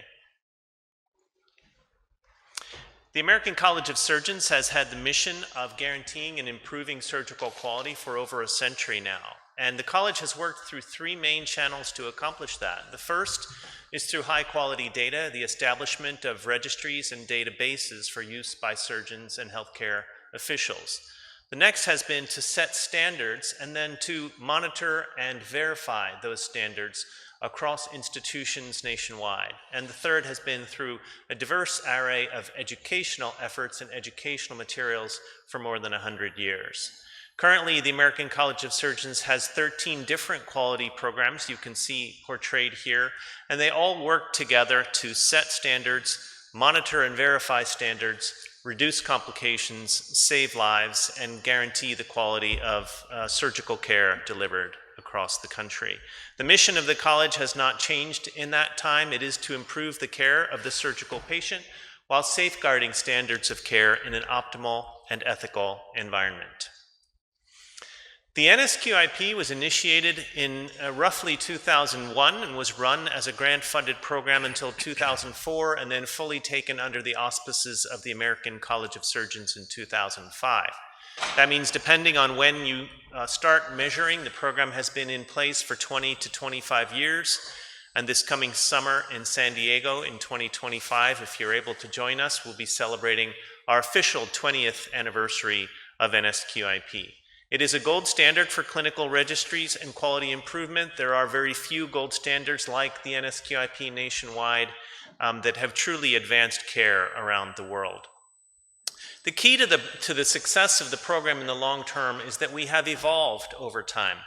We have always asked ourselves whether we're doing the very best we can to measure and provide feedback, and we have evolved and incorporated process improvements, data handling, statistical modeling, and otherwise improvements to the conduct of the program in order to engender trust and engagement, not only from surgeons, but from all of the surgical improvement teams nationwide. It's that attention to change management that I will be emphasizing through my discussion with you today. So we will review some of the aspects of the program that lead to trust, high reliability, high levels of validity, and having established that, we'll very quickly review a quick paradigm for responding to signals that are generated from the program. Early in the program, we published this seminal paper showing that even hospitals who'd only been engaged in the program for a couple of years were improving. Here you see that 80% of hospitals were improving their complication rates, and 2/3 of hospitals were improving mortality rates. And a few years later, we were able to show that those improvements continued over time. Here you can see a collection of our hospitals on different outcome axes continuing to improve over a period of 8 years.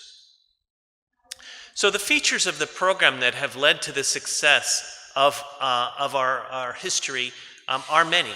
And to start, we are a surgeon-developed program, just like the Korean program. We are surgeon-led and run by surgeons even today. We allow for participation of institutions of all sizes and types, and we allow multi-specialty participation in the program at every hospital. We provide benchmarking internally for a hospital against itself and over time, and we allow for benchmarking of hospitals against other hospitals over time as well. We also provide flexibility to focus on procedures that are of the most importance to the hospital and surgical teams. We call those targeted procedures. And we've established a very important aspect of the program, again, dating back 25 years, one of the most important aspects of the program, and that is strict 30-day follow-up. So we don't just let go of the patient when they leave the hospital. We make sure to follow up with that patient and family for 30 days to see whether they had the late onset of any complications or problems that we need to know about. That's a key to the statistical modeling and to the validity of the feedback to surgeons of the program. And importantly, the NSQIP is not judgmental, and by that I mean we don't publish national rankings. We don't say that my hospital is better than Ms. Matthews' hospital. We don't encourage anyone to do financial negotiations based on results out of NSQIP. And we hope we avoid any sort of market gaming that we do see, at least in the United States, from some quality measurement programs. We are CPT code driven, and that's important because that means that whatever the surgeon claimed to have done is what we believe was done. And that's how we establish accountability. If a surgeon bills for a very expensive colectomy but only did an appendectomy, they should go to prison. And we say that whatever you coded is what we expected you to have done. And I think that accountability is key. We've developed new procedure sets over time with special variables, increasing the value to specialists. And our entire program, as Ms. Matthews just hinted at, our entire program, the conduct of our program, all of our processes and steps are well described. We're transparent. We have an operations manual with multiple chapters, and that's all published online for our participants to reference. And as you've heard, our SCRs are in fact examined quite often and strictly on the conduct of the program. One of the important aspects is our strict definitions. Our definitions have not been static over time. Over the course of 25 years, we constantly evolve our definitions in response to what surgeons and SCRs and surgical teams are telling us to make the definition more valid, to reduce any errors in coding of the definition, to make it easier to apply and more meaningful to the surgical teams. Here's one example. This is just the most recent version of our pneumonia definition. It's 2 pages, as you can see. And it reflects, in this case with pneumonia, that there has to be evidence on imaging, there has to be evidence from laboratory values or vital signs, and there has to be information recorded in the medical record reflecting that the surgical team believed that a pneumonia had occurred. So it's not just a matter of one person saying this patient got a pneumonia. It's an algorithm that's been refined over time for all of our variables, and this is the real work that the SCRs are doing.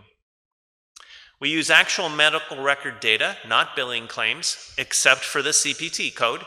If the surgeon says this CPT code is what I did, that's what we hold them accountable for. We are constantly communicating and educating, as Ms. Matthews said. We have open channels to submit questions to the American College constantly. In fact, we have surgical clinical support teams that Ms. Matthews and I help lead together and have led for years. We meet weekly and we review questions that have come in and provide guidance to programs. You've already heard about SCR education and examinations. I'll show you now what some of our reporting looks like. In our reporting, we refer to models. A model is a combination of a population and one or more outcomes. So a population can be very narrowly defined by a single CPT code, or it can be broad. And an outcome can be one outcome, death, one outcome, infection, or it can be a combination of outcomes. We sometimes refer to morbidity, meaning did any complication other than death happen? And so in the reports that we distribute quarterly, every 3 months, these reports are maybe 15 pages long or so, and there'll be hundreds of models portrayed in every report. So here's an example from my own practice. I'm predominantly a thyroidectomy surgeon.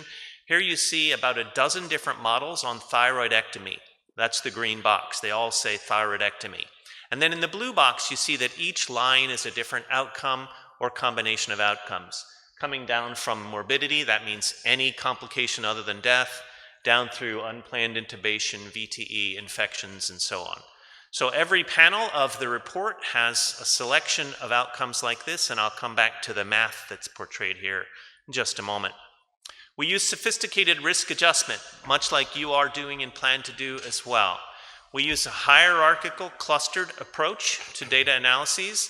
That is, that cases done within a hospital are related to each other. I think that's a key aspect of the program, and that's one of the foundations of providing an assessment for the hospital. We recalibrate our models at least every 3 to 6 months, depending on the models, but we provide nationwide up-to-date reporting every 3 months. We provide reliability adjusted feedback, that is smooth results. I'll show you an example of that. And a very important aspect is that over the years we figured out that we needed to generate a variable called CPT linear risk. CPT linear risk encapsulates the endogenous risk of any one surgery. Everyone knows that repairing an aortic aneurysm is more dangerous than repairing a hernia. How do you accommodate that? You accommodate that by running CPT linear risk so that the CPT code for an abdominal aortic aneurysm carries a different level of endogenous risk than a CPT for hernia.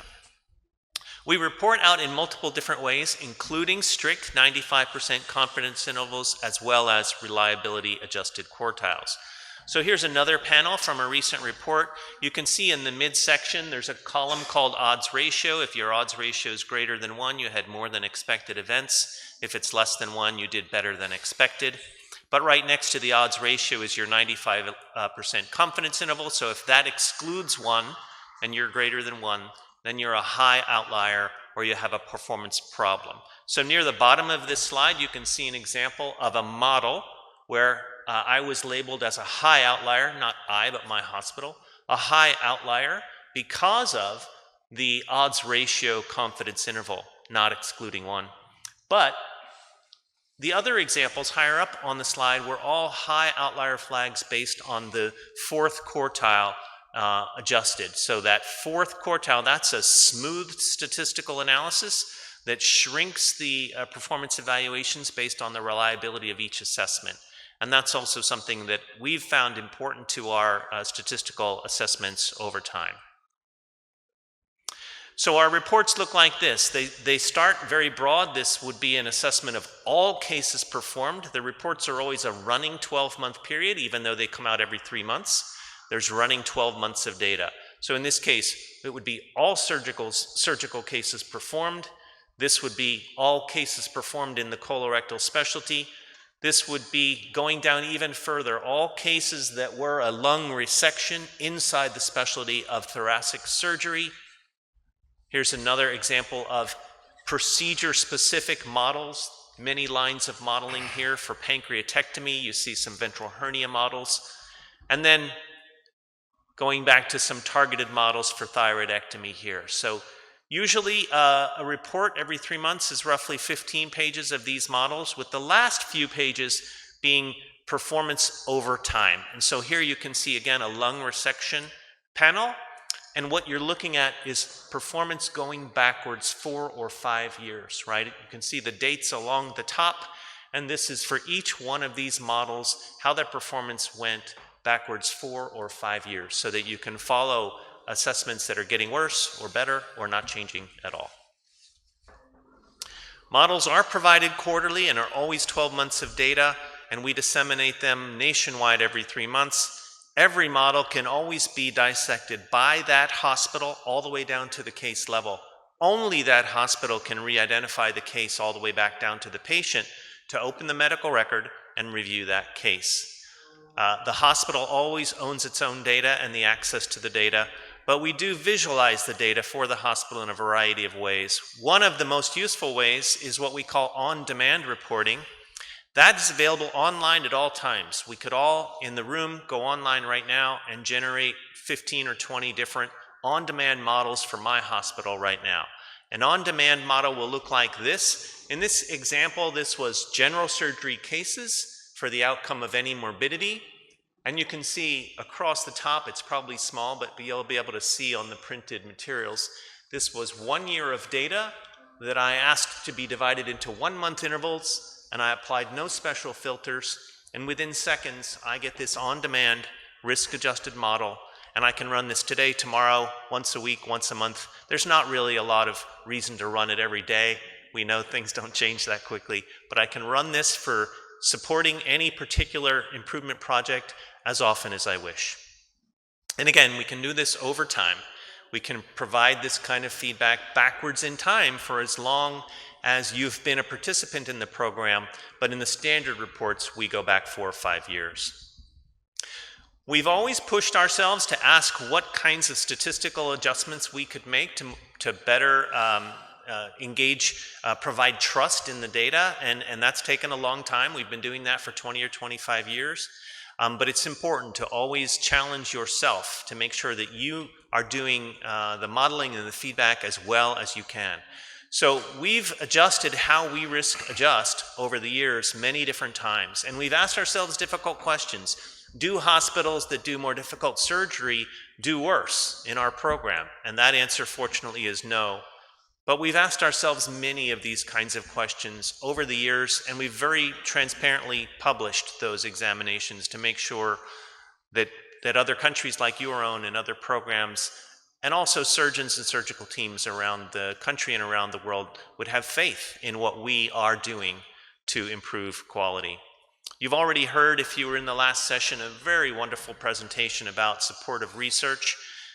We've supported more than 4,500 different research investigations over the last 25 years that either used NISQIP data or referred to NISQIP results. Those data sets are available to all of our participating sites.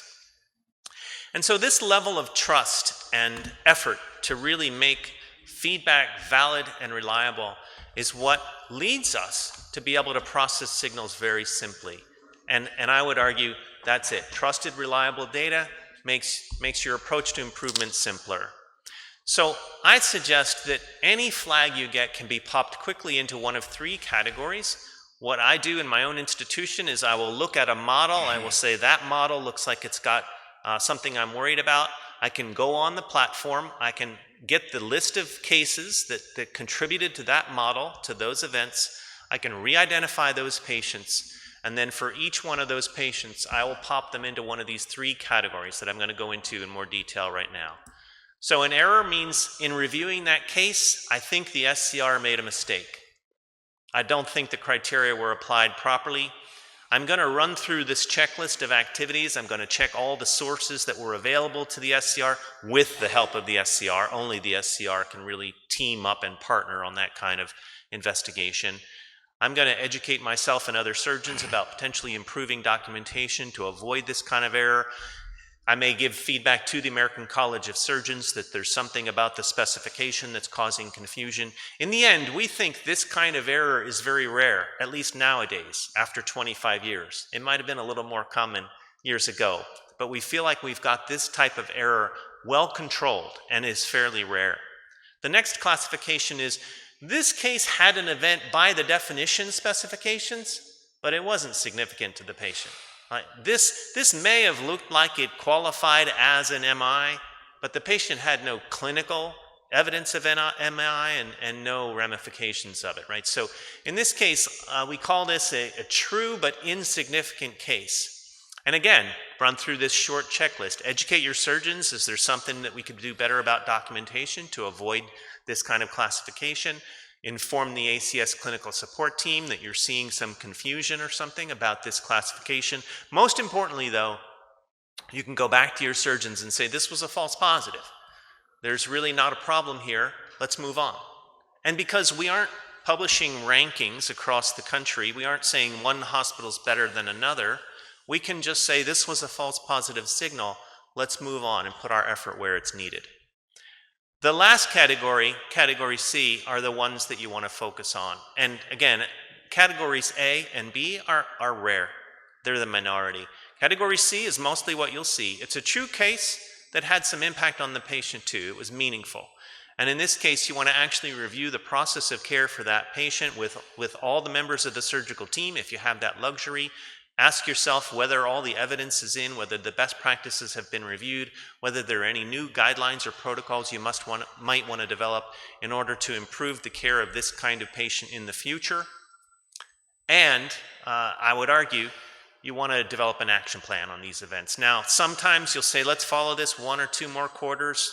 We're going to look for something specific to see if this signal persists. That's okay, but don't do that forever.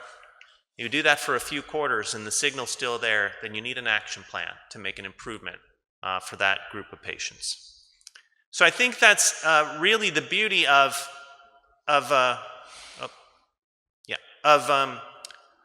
putting so much effort into the reliability of the platform and the information, is that then you can go to your clinicians and say it's very straightforward. We need to do this, this, and this.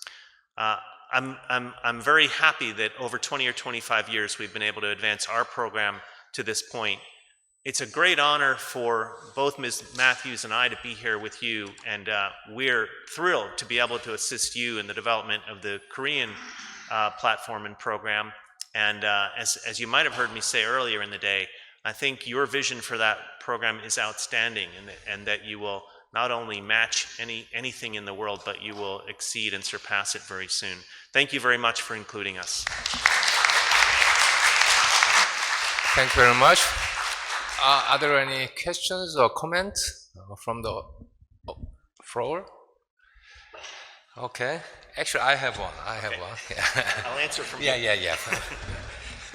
Okay. So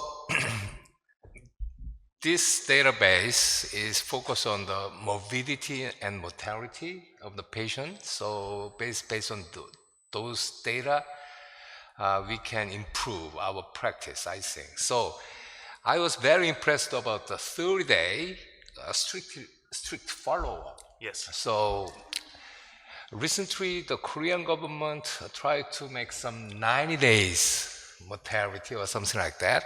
So 30 days is enough to follow the patient, surgical patient.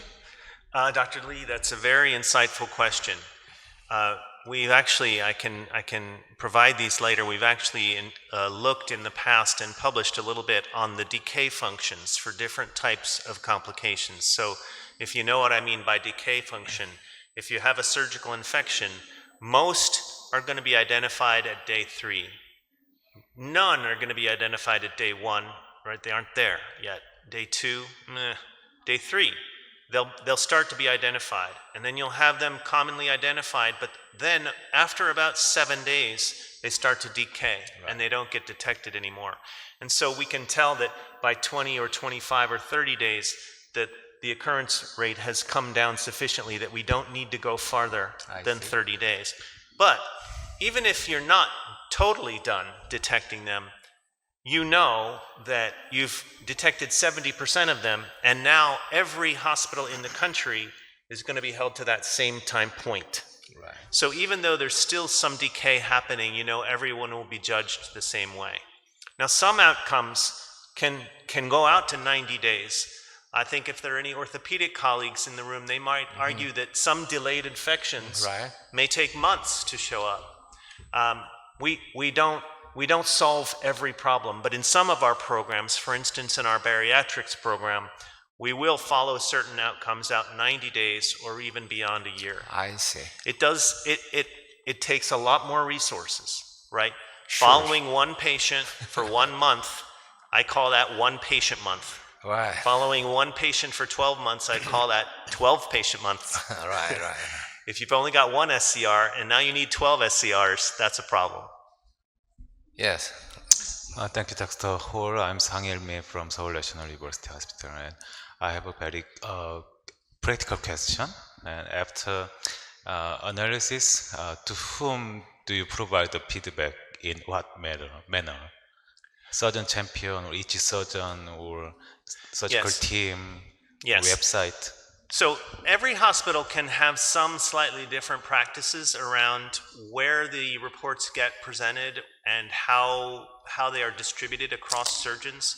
In my hospital, the reports overall would get summarized, and that summary would be given to leadership every 3 months. So CEO, hospital? CEO, Chief Medical Officer, Chief Quality Officer, Chief Surgical Officer.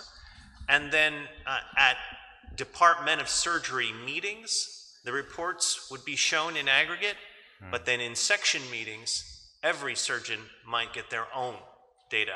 And not every surgeon will have a large number of patients, obviously, right? But every surgeon would be shown which patients in the report for that period were their patients.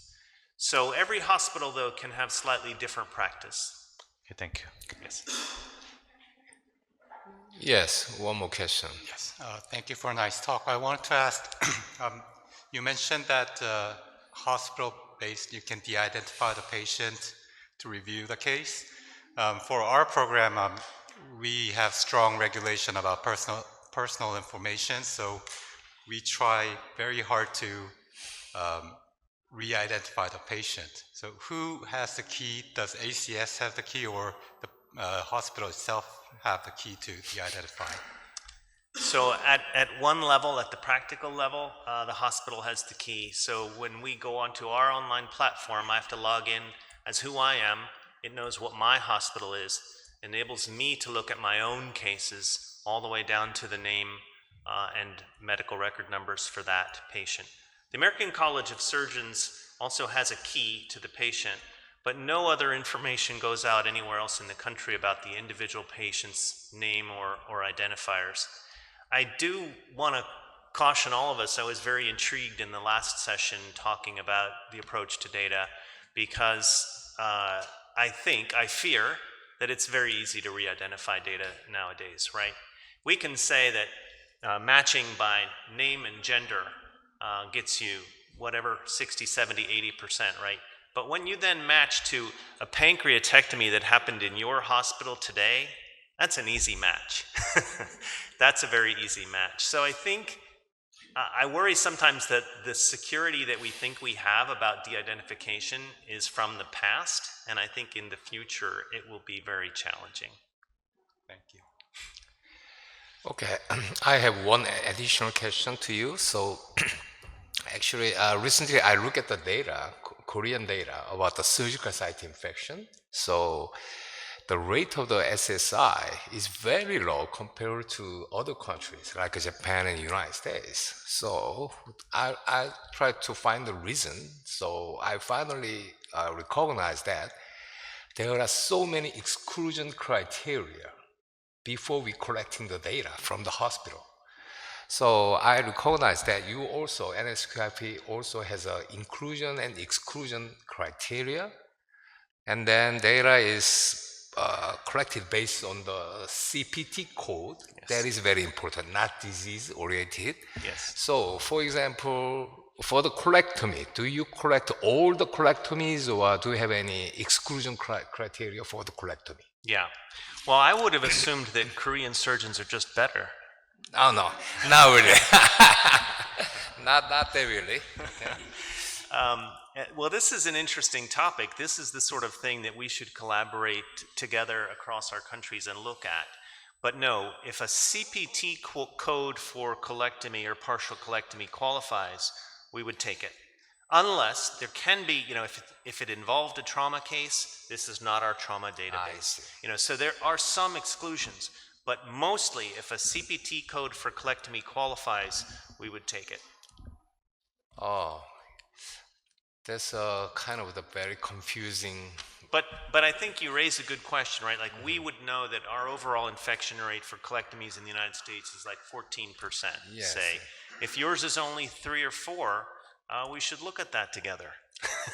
Yeah, that will be very interesting topic, I think. Either we have a lot to learn, Yes, exactly. or Yeah, we right. have a lot to learn about data collection. Yeah. So I think, I don't know exactly what the database of the K-QIP, but I think the K-QIP database is based on the disease, not a surgical CPT code. And also we have some differences in the CPT code between United States and Korea. United States have only partial colectomy or total colectomy, but we have a right-hand colectomy, left-hand colectomy, lower Yeah, and tail. because you're using ICD procedure Yes, codes. we are using ICD. So there could be explanations for differences, Yeah, and I it would be see. interesting to make sure that we understand them. Okay, that will be very interesting topic in the future, I think. Thank you very much. Time for present letter of appreciation to you. Okay. So actually the contents are the same, so I will give it.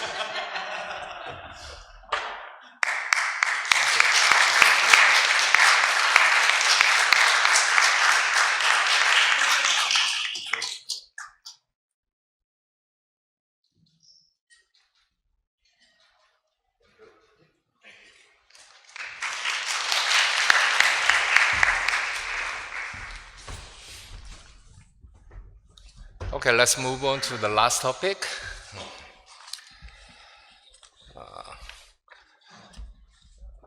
Dr. Hiroyuki Yamamoto from Japan.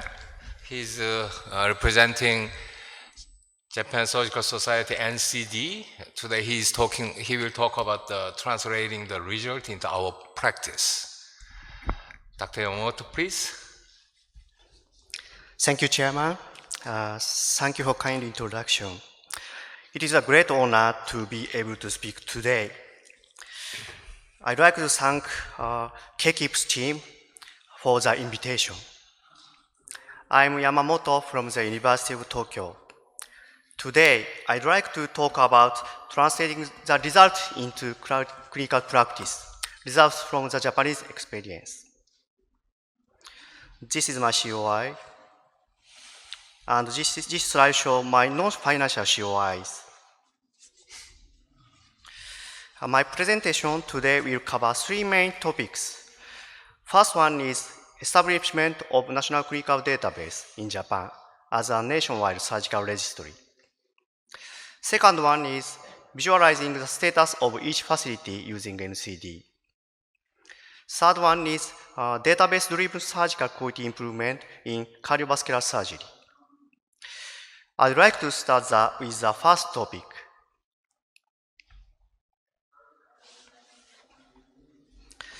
At first, I'd like to talk about details of NCD. NCD is a a large-scale surgical database to support the board certification system in Japan. That is established in 2010. And member societies include the Japan Surgical Society and several surgical societies. However, constructing a newly developed large-scale database is challenging. So NCD was inspired by the existing database. That is Japan Cardiovascular Surgery Database, JCVS-D. That is established in 2000, very, very old. That is established in cooperation with STS USA. The registration started 2001 and was started by 5 hospitals. The current system of NCD has been developed on the foundation established by JCVS-D, such as data utilization, research, audit. These systems were based on the JCVS-D. And now, after the establishment of NCD, JCVS-D became one division of NCD. This slide shows registered case, and registered cases are approximately 1.5 million cases annually from more than 5,000 facilities. That number is very nice. In 13 years, achieving a total of 20 million cases. So this database is a very, very large one. This slide shows yearly registered cases in 2022 by subspecialties. For example, cardiovascular one, JCVS-D adult cardiac has 70,000 cases per year. And gastroenterology section has 760,000 cases per year. And this registration is based, almost all surgical cases in Japan are registered. This slide shows structure of data component. The first tier is a base data, which includes minimal data and is mainly used for board certification for Japan Surgical Society. Second tier is subspecialty data such as gastroenterology, respiratory, cardiovascular one, and so on.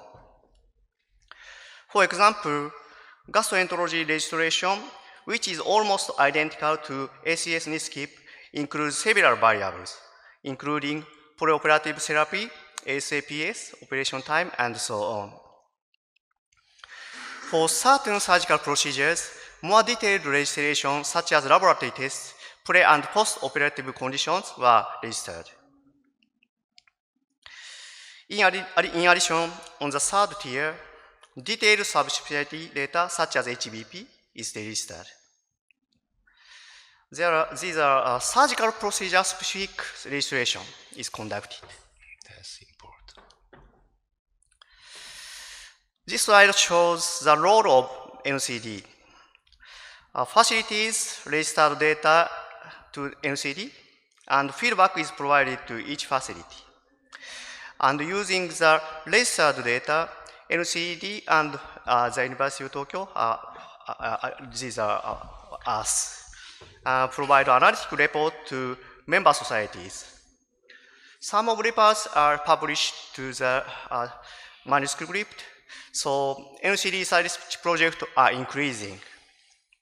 Shown as this graph, recently about 50 papers have been published annually. And next topic is visualizing the status of each facility using NCD. I'd like to talk about feedback to each facility. We have conducted visualization and constructed feedback system in NCD web system, here and here. Using feedback system in NCD web system, each facility can check the distribution of clinical conditions for their surgical cases, over any given period in comparison to national data. Here is our own facility. Here is a national data. They can compare these. Next, we have established risk prediction models. Initially, a few years of data were used in the NCD to build a risk model for short-term operative outcomes. Because since prediction is crucial for decision-making by both patients and healthcare providers, like such patient. This is an example of a risk model of pancreatic duodenectomy. Using logistic regression model, we construct prediction models for 30-day mortality and operative mortality and validated. The result shows these. And validation was performed using ROC curve and calibration plot. These are identical to ACKSS scheme.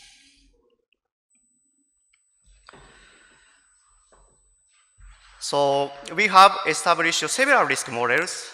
These are procedure-specific ones with high accuracy due to the many variables involved in NCD. So many risk models, and these models now extend beyond cardiac and gastrological surgery to thoracic ones and vascular surgery. And some of them are becoming older, and now we are planning to up to date. And risk calculator based on risk prediction models is also implemented to the NCD web system. Each facilities can check these.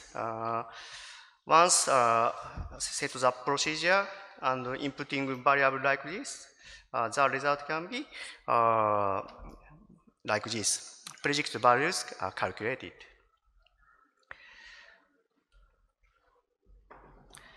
After the risk model establishment, we proceed to benchmarking. To benchmark surgical outcomes, we use OE ratio as same as the previous one. The OE ratio is calculated by dividing observed outcomes by expected outcomes. An OE ratio larger than 1 indicates that more events than predicted have occurred. Therefore, there is a room for improvement. Then, expected outcome can be calculated by risk models. This slide shows comparison between crude mortality and risk-adjusted mortality. From VA hospital data, left is ranking by crude, and right one is ranking by risk-adjusted mortality. These are quite different ones. So the study indicates that comparing crude mortality is inappropriate, and risk adjustment is required. So this slide shows the visualization of OE ratio for several outcomes in NCD web system. Each facility can check their own OE ratio for several outcomes over any given period, like left figure. Bad one was red one, and good one is blue. So this is an example of prior use of the feedback system. We expected that high OE ratio for surgical site infection in a facility, for example. Then in the facility, re-evaluation of the clinical workflow would be required. How about prophylactic antibiotics administration during long surgeries? These questions are important. Or first of all, what about the surgeon's hand washing? Are you good hand washing? These are very important questions. So improvement plans should be formulated by understanding the strengths and weakness of each facility, considering their circumstances. However, some surgery evaluating hard outcome is inappropriate. For example, breast surgeries have very, very low surgical mortality. Regarding this field, process quality indicator, such as guideline concordance, can be evaluated in the NCD web system, like this.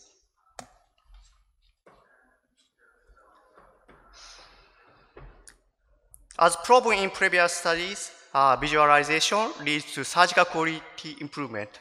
Dr. Hall said that. Left is ACKSS Netscape famous paper, and right one is Japanese result, but that is a crude and old one, but the result is also identical. These data also indicates that. So this slide shows a PDCA cycle in surgical quality improvement.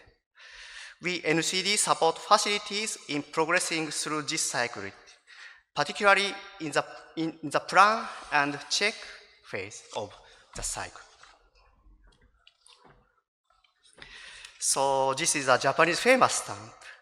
We also emphasize that looking back is crucial for surgical quality improvement. We should look back. The last topic is database-driven surgical quality improvement in cardiovascular surgery.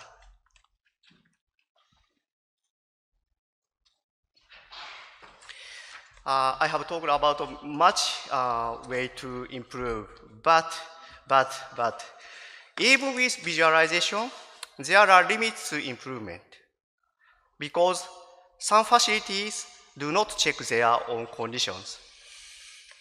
Some collaborative QI program is mandatory one, so not participating facilities cannot reach the quality improvement. In NCD, this is both certification, so very all of the facility can put the data, but some facility do not check. This is a important problem. And the database reveals differences between facilities. I don't want the visualization of difference, but we can see the difference. So we should do something because Hippocrates said do no harm. Additionally, recently, Peter Drucker says the first responsibility of a professional was spelled out clearly. Above all, not knowingly to do harm, like this. Additionally, the Japanese Society of Cardiovascular Surgery, the principles include patient-centered care and harmonious improvement. So they initiate co-creating quality improvement project in this field. So this is Japanese homepage. So I'd like to talk about the topic. So quality improvement project in cardiovascular surgery started in 2015 under the collaboration of JCVSD and Japanese Society for Cardiovascular Surgery. This project started to select targeted facilities, which were selected using JCVSD. Next step, on-site site visit and on-site advisor conference were conducted. And discussing the pathway to quality improvement between academic society and facility. Target facilities were selected based on benchmarking using the OE ratio. This is also a famous paper of ACKSS Netscape. And like this, high outlier facilities were the candidate for the site visit. The results of the impact assessment were published as a BMJ quality safety paper. Already published one. Please refer this one. I'd like to introduce the topics of the paper. This slide shows participants of site visit. 3 or 4 directors of Japanese Society of Cardiovascular Surgery, and from hospital director and every staff related to cardiovascular surgery is a candidate. These are the member of the site visit conference. And this slide shows a detail of site visit program. During one-day check, at first, check hospital structure component. That is very important. ICU is covered by very, very few physicians or nurse. That is a very important problem.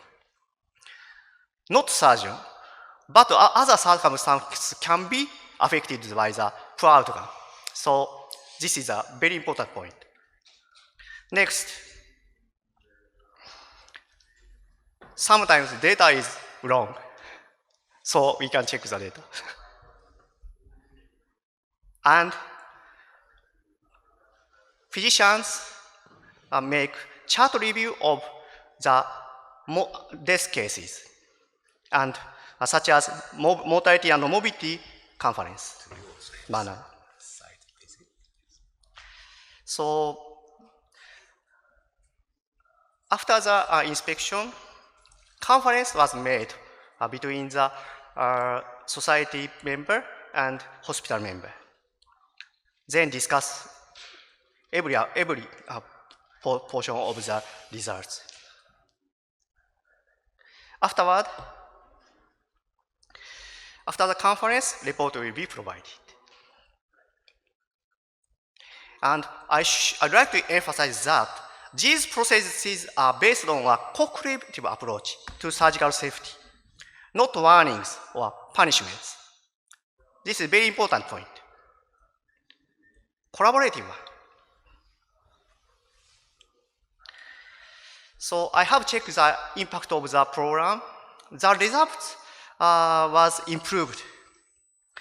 Regarding 3 procedures, CABG, valve surgery, outer surgery, pre-site visit, here is the site visit. Pre-site visit outcome were poor. But after the site visit, dramatic improvement was observed in CABG and moderate improvement in valve cases. And it took longer for aorta improvement was achieved.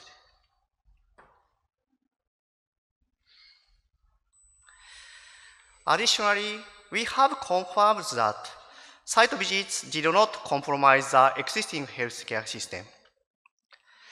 This data shows the distribution of expected operative mortality in site visit facilities.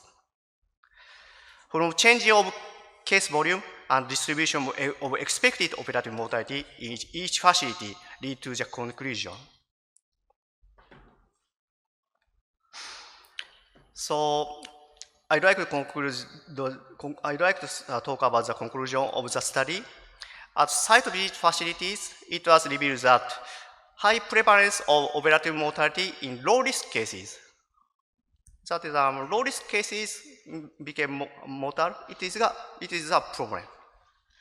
Second, the quality improvement project showed dramatic improvement in CABG, moderate improvement in valve cases, but it took longer for aorta surgery. And this improvement was achieved without compromising the existing healthcare system. These are the conclusions. So I'd like to conclude with this slide.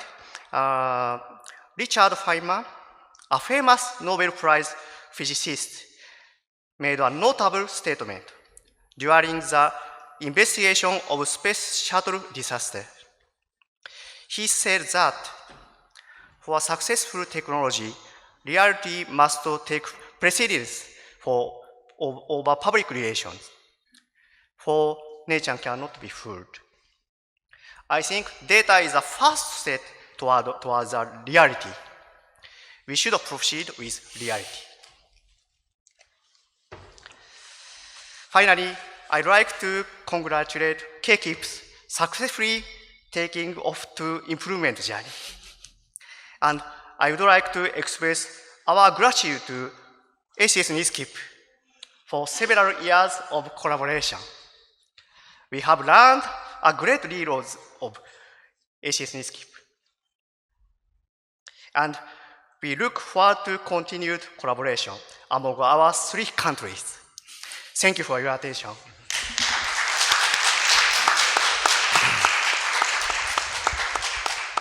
Thank you. Thank you very much for the wonderful presentation. Are there any comments or questions from the floor? Okay. Go ahead. Thank you for your wonderful lecture, Will Kwon. One question. I see that with your data, you've made lots of prediction model for complications. So after making that prediction model, how does that change surgeons' practice? Do they try to adjust things to lower the prediction risks? Thank you, Dr. Kwon. That is an important point, but we cannot check the ability. But some surgeons say that that is very, very high expected mortality, so they considered to avoid surgery or full support with the surgery. This decision making is very important. I think so. Just one short question. Does NCD provide some kind of improvement program or protocol to help surgeons improve their quality? Is there a program within NCD that help surgeons to change things and make improvement in their practice?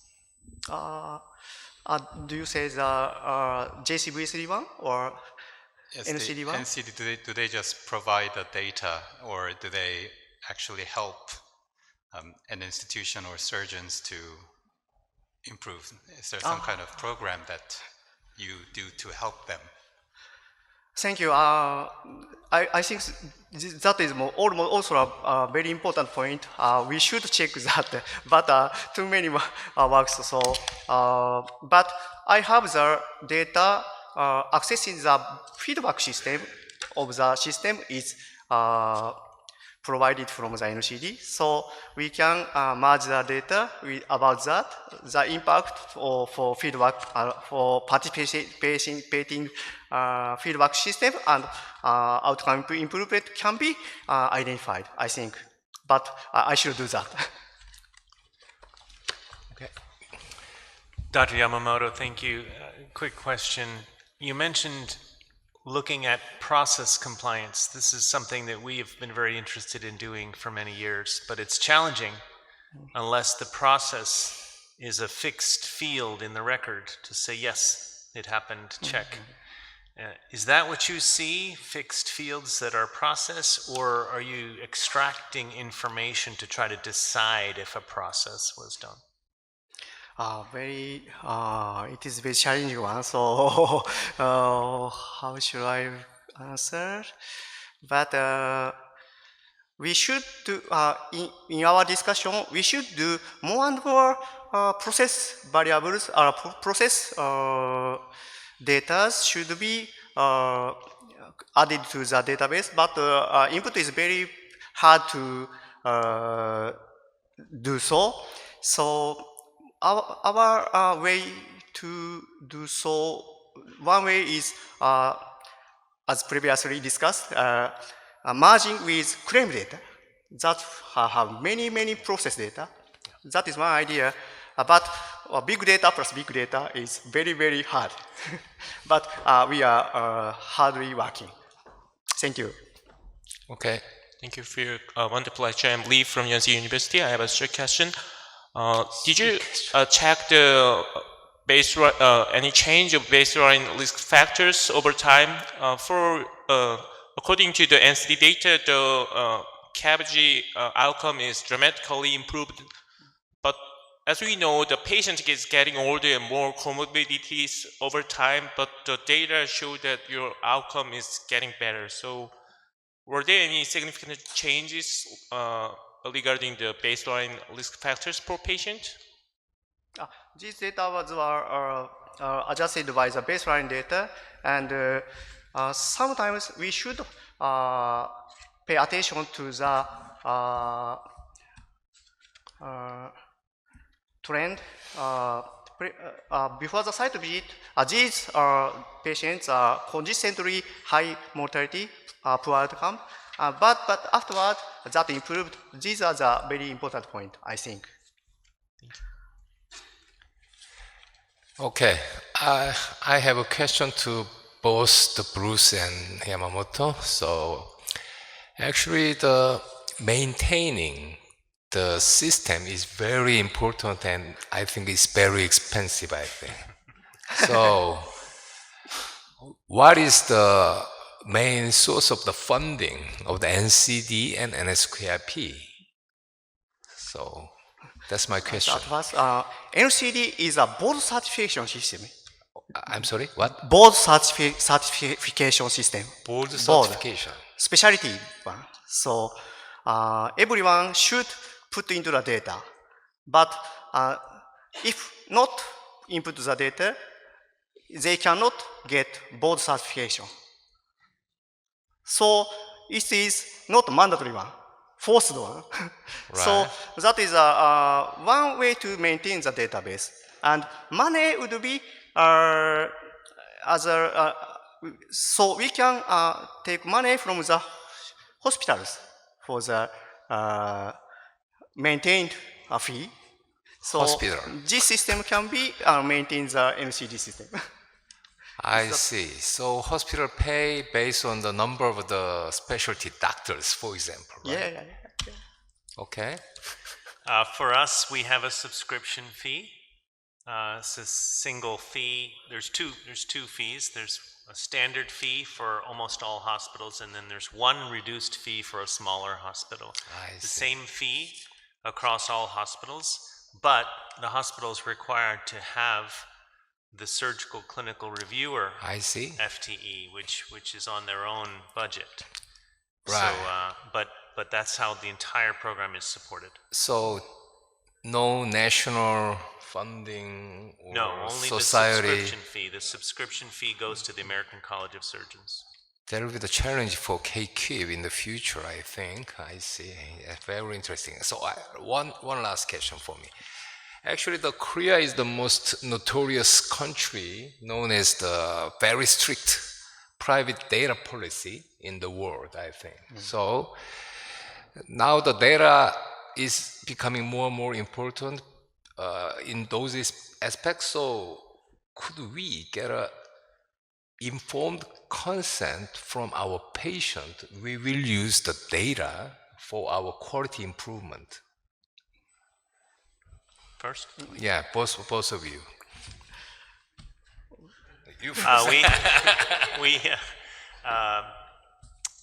We do not require a separate consent for hospitals or surgeons to consent their patient for NSQIP. But we have a business agreement with the hospital, and then we assume that when the hospital gets a consent to treat, that includes use of data as appropriate. We don't require every single patient to consent to NSQIP. NCD, these are based on the academic ones, so opt-out design is based on the registration. But some projects, such as site visit one, may question about the justification of the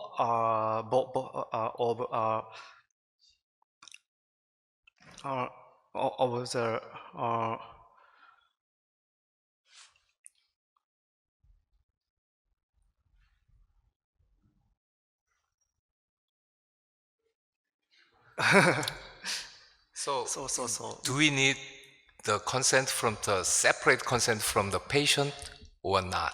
No, not really. Okay. Opt-out one. So I see. Actually, recently in Korea, some hospital established data review board, Yeah. something like IRB. DRB? Yeah, DRB, data review board. So most hospitals are very concerned about exporting the data from outside the hospital. So how do you deal with that in the United States and Japan? Well, when we first started the program, at the very beginning, we were under IRB approval. And then after a few years, most institutions decided they did not need IRB approval. I maintained IRB approval in my institution for many years, but most did not.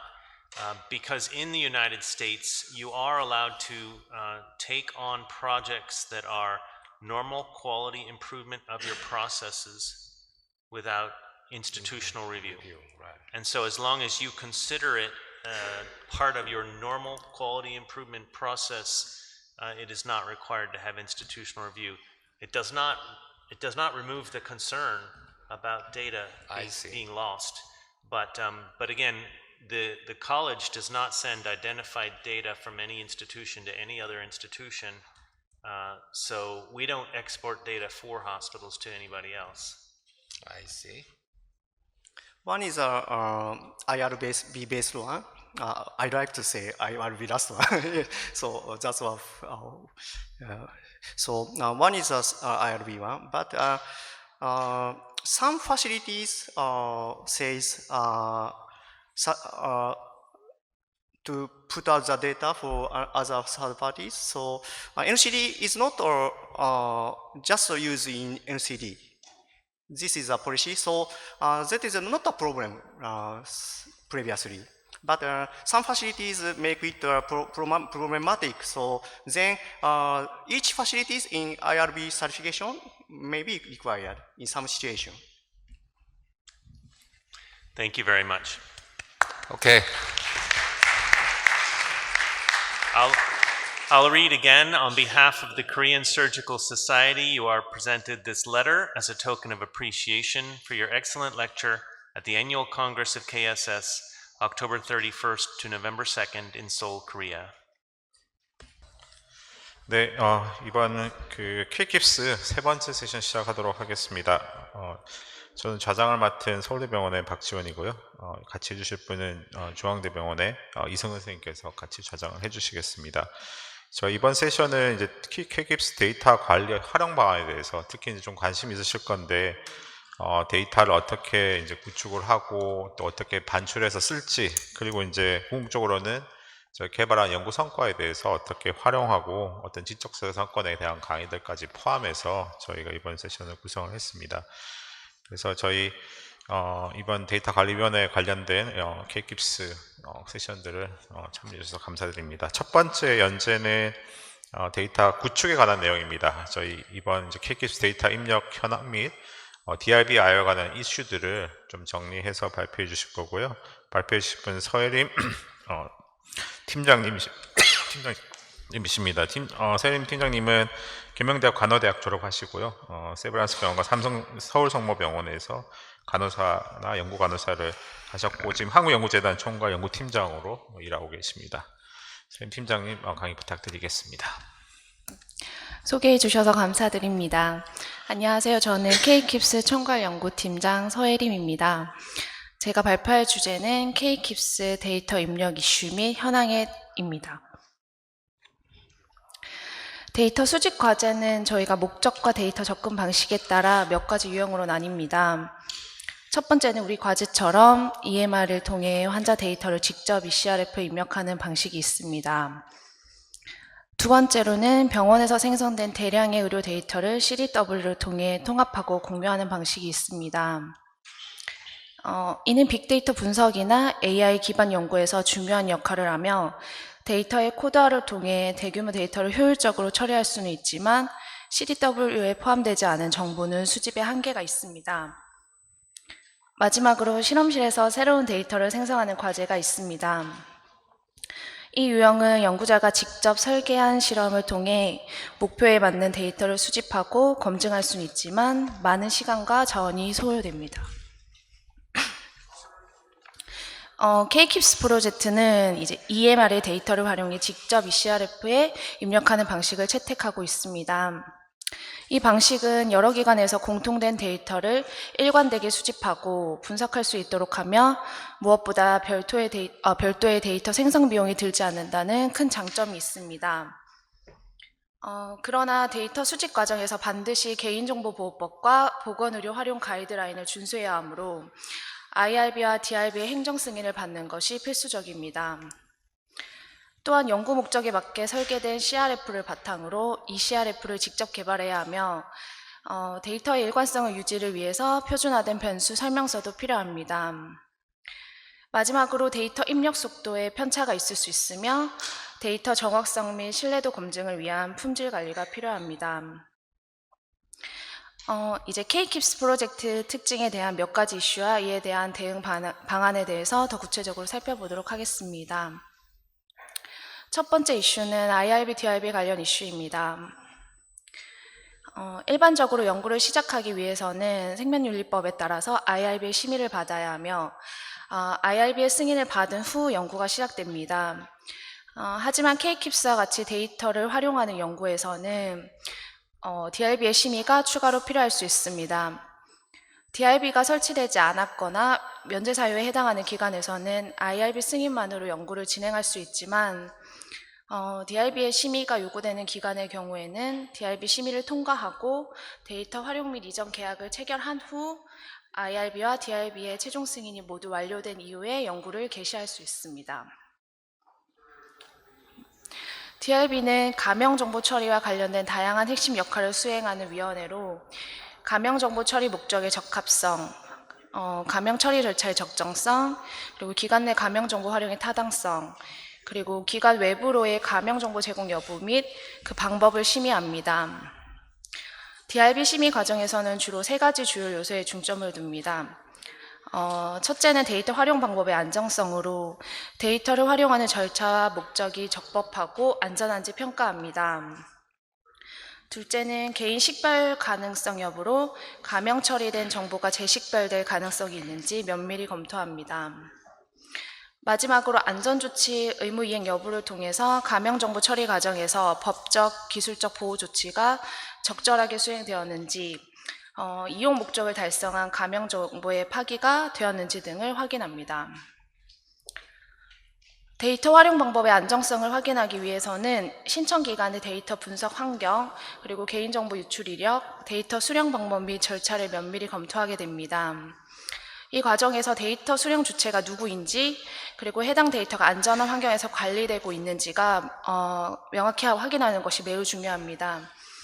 저희 K-QIPS는 87개의 기관이 참여하는 다기관 연구로 기관별 DRB에서 요구하는 사항이 상이하여 K-QIPS 데이터 흐름에 대한 기본 개념을 수립함이 필요하였고 이에 따라 K-QIPS 데이터 관리위원회에서는 ECRF에 입력된 데이터는 기관 익명화되어 특정 기관 및 개인정보가 식별되지 않는 형태로 한국외과연구재단에 수집되며 이후 K-QIPS 데이터 관리위원회를 통해서 관리됩니다로 일괄 대응하고 있습니다. 이러한 과정에서 기관별 요구되는 큰 이슈에 대해서는 K-QIPS 데이터 관리위원회에서 2024년 2월부터 몇 차례 공동 대응 자료를 배포하여 발생한 사항들에 대해서 대응하고 있습니다. DRB 진행 시 필요한 몇 가지 사항에 대해서 말씀드리겠습니다. 먼저 데이터 반출 시에는 보건의료 활용 가이드라인에 따라서 데이터를 일반 데이터와 식별 가능한 정보로 구분하고 가명화 처리를 거쳐야 합니다. 하지만 K-QIPS 프로젝트는 기관이 익명화된 상태로 이중 블라인드 처리가 적용된 연구로 별도의 가명화 처리 없이도 데이터 활용이 가능하도록 설계되었습니다. 다만 심전도, 엑스레이 등 EBG 파일의 경우에는 환자 식별 정보를 삭제하여 반출하도록 조치하였으며 이를 통해서 개인정보 보호를 철저히 준수하면서도 연구 목적에 맞는 데이터 활용을 보장할 수 있도록 대응하고 있습니다. 다음은 데이터 가명화와 관련해서 특히 날짜 데이터의 비식별화 요구에 대한 이슈입니다. 본 연구는 수술 후 30일간의 데이터를 통하여 합병증 예측 시스템 CDSS 개발하는 연구로 수술일, 입원일, 사망일 등의 일자 데이터 정보가 없으면 주요 연구 결과 산출에 지장이 있으며 기간 익명화되어 특정 기간 및 데이터 개인 식별이 전혀 불가하므로 여러 차례 기관에 소명하였고 또한 한국보건의료정보원과 협력하여 추가적인 대응 자료를 마련하였습니다. 전체 데이터 반출 후에는 이제 해당 데이터를 관리적, 기술적, 물리적 측면에서 안전하게 보호하기 위한 보안 조치 이행 계획서를 작성하여 제출하였습니다. 이 계획서에는 데이터 보안을 위한 구체적인 조치 사항이 포함되어 있으며 연구 데이터 수집 주체인 한국외과연구재단을 비롯해서 데이터 분석 및 ECRF 개발 기관인 MDB 그리고 제로원 AI 데이터 백업을 담당하는 한국보건의료정보원 모두에게 이를 제출하여 데이터 모두에게서 이 정보를 받아서 데이터 보안 방안을 철저히 준비하였습니다. 계획서에는 데이터 접근 권한 제한, 암호화 기술 적용, 안전한 백업 프로토콜, 물리적 접근 제한 등 각 기관이 준수해야 할 보안 절차를 명시하였고 최대한 연구 데이터의 안정성을 보장하고자 하였습니다. 에이즈나 정신과 질환 같은 민감 데이터에 대한 추가 조치도 요구하였는데요. 가명화 처리 활용 가이드라인을 준수해서 다음 내용을 포함하여 민감 데이터 보호 조치 계획에 대해서 제출하였고 요구하는 기관에 대해서 민감 데이터 보호 조치 계획에 대해서 제출하였습니다. 가명 정보를 또 안전하게 처리하고 관리하기 위하여 가명 정보를 직접적으로 처리하는 기관에서는 가명 정보 처리 매뉴얼을 작성하여야 하며 매뉴얼에는 다음 내용뿐 아니라 데이터 처리 담당자의 보안 의식 강화를 위하여 정기적인 안전 교육 계획도 포함하여야 합니다. 특히 데이터 파기에 대한 관심이 많아서 데이터 파기에 대한 계획을 별도로 제출하였고 그 철저한 관리를 위해서 데이터 관리 담당자들의 파기 계획서를 제출하였습니다. 마지막으로 데이터 클라우드의 안정성을 입증하기 위해서 인증된 클라우드 사용 여부를 철저히 확인하였습니다. 특히 외상 클라우드인 아마존 서비스를 이용하는 것과 관련해서 보안성의 질의가 있었고 이에 대해서 한국보건의료정보원이 개인정보보호위원회를 통해서 아마존 클라우드 사용 가능 여부를 질의하였고 국내 한정 요건으로 국내의 보안 인증을 획득한 클라우드 서비스 업체 이용 가능하다는 답변을 받아서 공식적으로 소명하였습니다. 현재에도 아직 DRB가 진행 중인 기관들이 있으며 IRB 승인을 받았으나 올해 새롭게 DRB가 개설되어서 올해 승인받은 연구에 대해서 DRB의 신규 심의가 들어가거나 추가 참여 기관들이 원활하게 DRB 심의를 받을 수 있도록 행정 지원이 필요할 것으로 생각됩니다. DRB에 관련한 모든 서류 및 정보는 주관기관 또는 K-QIPS 주관별 데이터관리위원님들에게 요청하시고 한국외과연구재단 관련 서류는 저 또는 변슬기 과장님께 요청해 주시면 감사하겠습니다. 다음은 ECRF 및 변수설명서 표준화에 대한 이슈입니다. K-QIPS 프로젝트에서는 연구 목적에 맞게 설계된 CRF에 따라 직접 ECRF를 개발하였습니다. 원활한 데이터 수집을 위한 요소들이 잘 반영된 K-QIPS ECRF에 대해서 간단히 소개하겠습니다.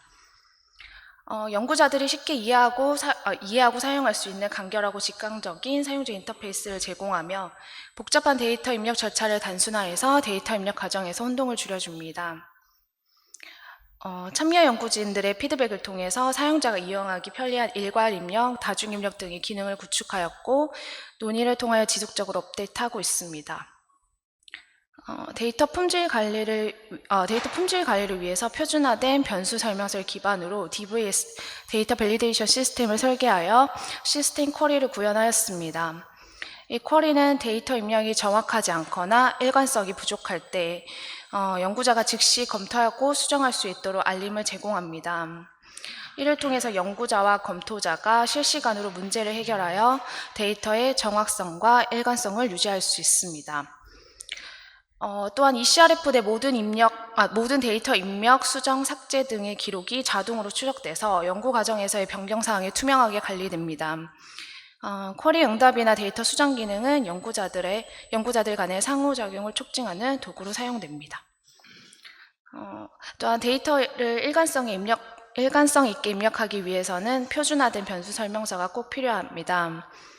데이터만으로는 변수의 의미가 불명확할 수 있기 때문에 변수 설명서는 각 변수의 정의를 명확히 하여 여러 연구자가 동일한 기준으로 데이터를 입력하고 해석하도록 돕습니다. 특히 다기간 연구나 장기 연구에서는 변수 설명서는 데이터 수집의 일관성을 유지하는 중요한 역할을 합니다. 현재 그 K-QIPS 변수 설명서는 2.0 버전으로 10월에 배포되었으며 이는 각 분야의 전문가 교수님들의 자문을 받아서 새롭게 업데이트된 내용이 많고 많습니다. 이번 이슈는 데이터 오디트과 SCR 교육에 대한 이슈입니다. 데이터 정확도를 높이고 입력 속도 편차를 줄이기 위해서 앞서서 데이터 입력을 위해서 표준화되어 개발된 변수 설명서에 대해서 설명서가 있고 그에 대한 교육은 매우 중요합니다. 지침서를 충분히 숙지하지 않고 데이터를 입력할 경우 부정확한 데이터가 수집될 수 있으며 이로 인해 연구 결과가 왜곡될 수 있습니다. K-QIPS 데이터관리위원회에서는 이 변수 설명서를 기반으로 하여 SCR 교육 동영상을 제작해서 올해부터 배포하였고 지난 5월에는 수술을 합병증을 주제로 각 분야 전문가 교수님들을 초청해 제1회 교육 워크숍을 성공적으로 개최하였습니다. 또한 앞서 개발된 공통자료 입력 지침서를 기반으로 SCR e-러닝 학습 시스템도 구축 중이며 올 하반기에 완성을 목표로 하고 있습니다. 앞서 말한 시스템 쿼리 위에 데이터 정확성 및 신뢰도의 검증을 위하여 데이터 오딧을 통하여 품질 관리를 할 수 있습니다. 저희 K-QIPS 데이터 오딧의 목적은 K-QIPS 과제의 프로토콜, 임상연구 관련 규정 및 해당 규제 요건에 따라 연구의 신뢰성 보증 및 질량성을 위한 활동으로 K-QIPS 과제의 적절성, 객관성, 신뢰성을 확보하기 위함으로 신뢰도를 확인 후 입력자에게 기관에서 교육도 함께 진행하고 있습니다. 공통 데이터 오딧에는 데이터관리위원회 변슬기 과장님 그리고 박지수, 우소연 선생님이 현장에서 수고해 주시고 계십니다. 오딧의 절차는 다음과 같습니다. 점검기간 선정을 하고 일정을 조율해서 점검을 수행하며 수행한 결과에 대해서는 점검보고서를 발행하고 연구자에게 발견 사항에 대한 조치 및 예방 등의 답변을 받은 후 점검이 완료됩니다. K-QIPS 데이터관리위원회에서 시행하는 공통 오딧에 대한 점검 항목들이며 변수에 따라서 불일치 항목을 파악하여 전체적인 일치도를 판단하여 데이터 신뢰도를 검증할 수 있었습니다. 이에 따라 오딧 결과 보고서를 발행하고 발견 사항에 대한 수정 조치 사항 및 예방 대책들을 확인한 후 점검을 종료하게 됩니다. K-QIPS 데이터 현재 입력 현황입니다.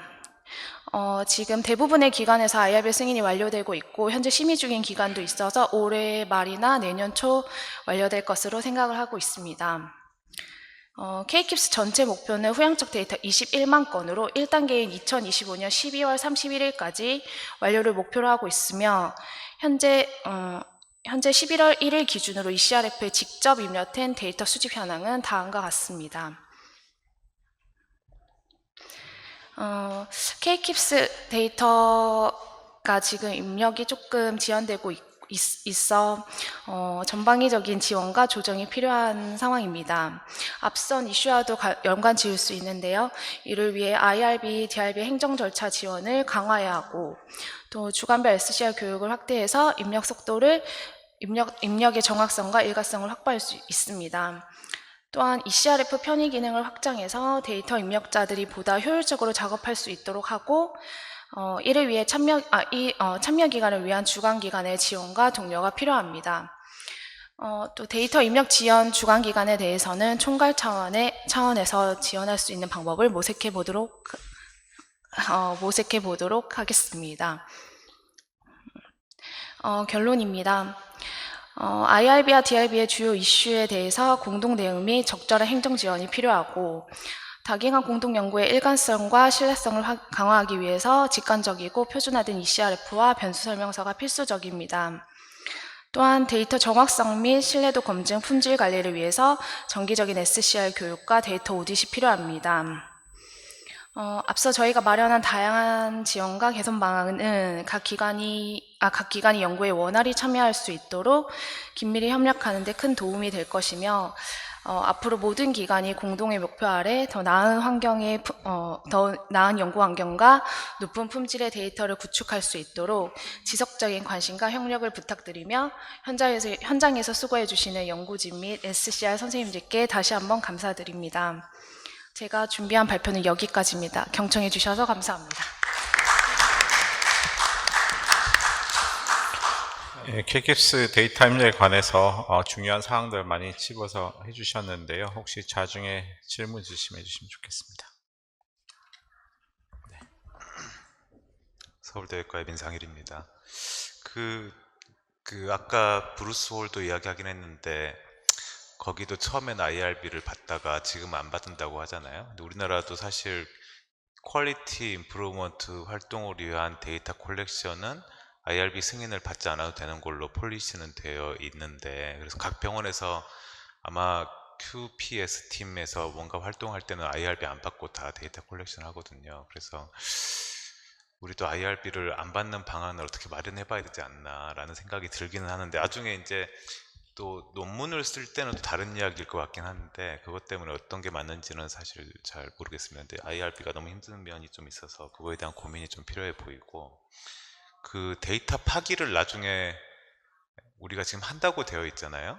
맞습니다. 네, 근데 그거에 대해서 이제 이 데이터를 계속 보존을 해야 될 것 같은데 어떤 방안이 있을지.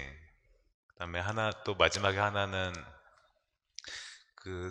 많은 데이터가 사실 각 병원의 CDW에 있는 데이터인데 그거를 ECRF로 다이렉트 트랜스퍼 할 수 있는 그런 방법이 있긴 있거든요. 제가 다른 과제에서 해보면 정확하진 않지만 80% 정도의 데이터는 넘길 수 있는데 그런 거를 좀 어떻게 시도를 해봐야 되지 않을까라는 생각이 듭니다. 좋은 질문 해주셔서 감사드립니다. 먼저 IRB 같은 경우에는 오히려 2021년부터 저희가 데이터 연구에 대해서 데이터 관리위원회가 생기면서 오히려 더욱더 법이 강화되고 있는 실정이어서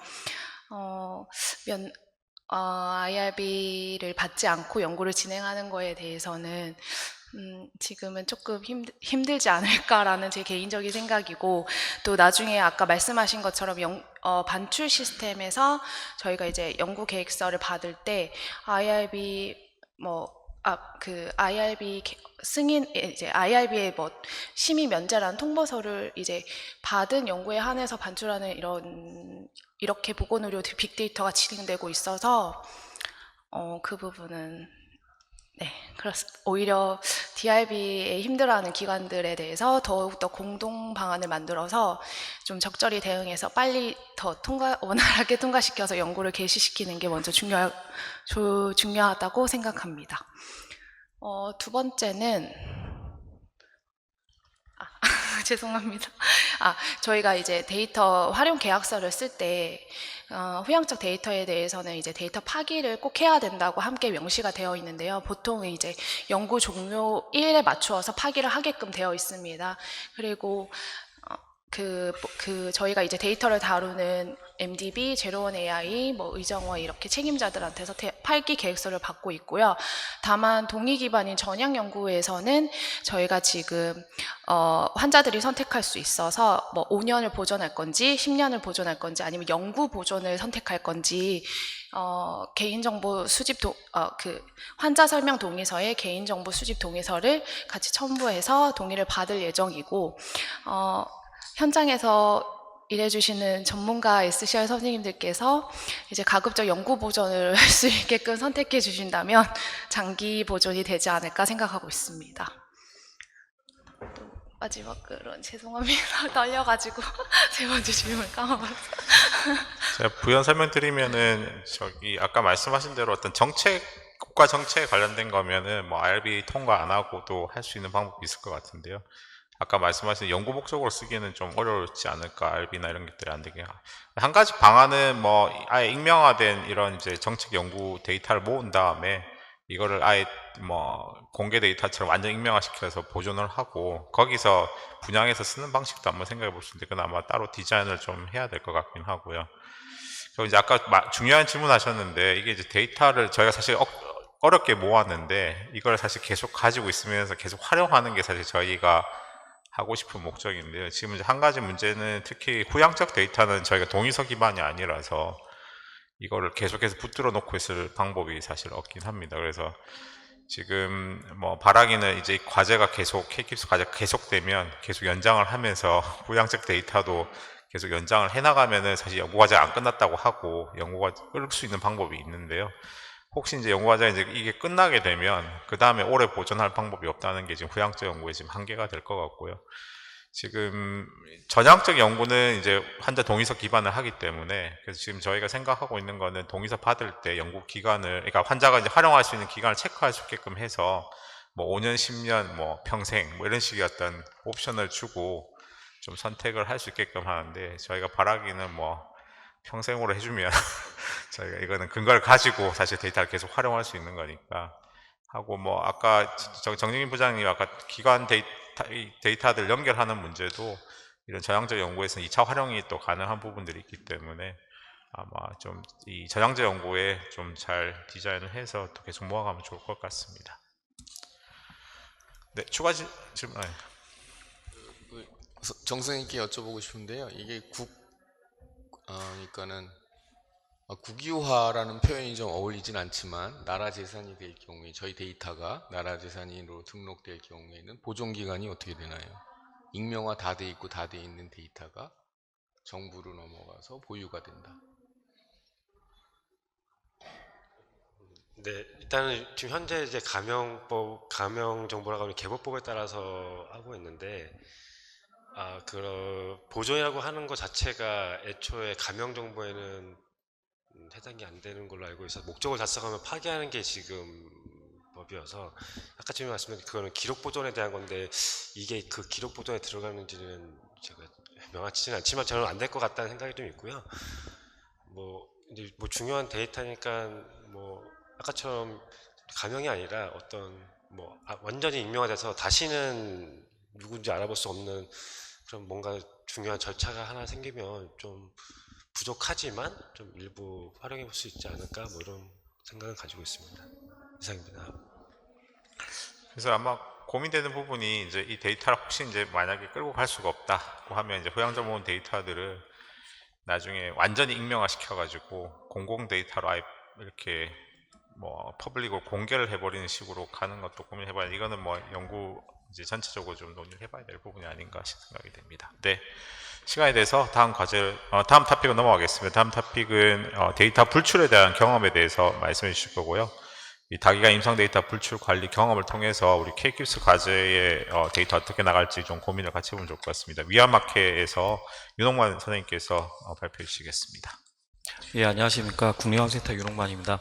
제가 2021년부터 23년까지 저희 대한의학회 그 정보전산위원회에 있을 당시에 사실은 저희가 데이터를 갖고 있는 상황에서 처음으로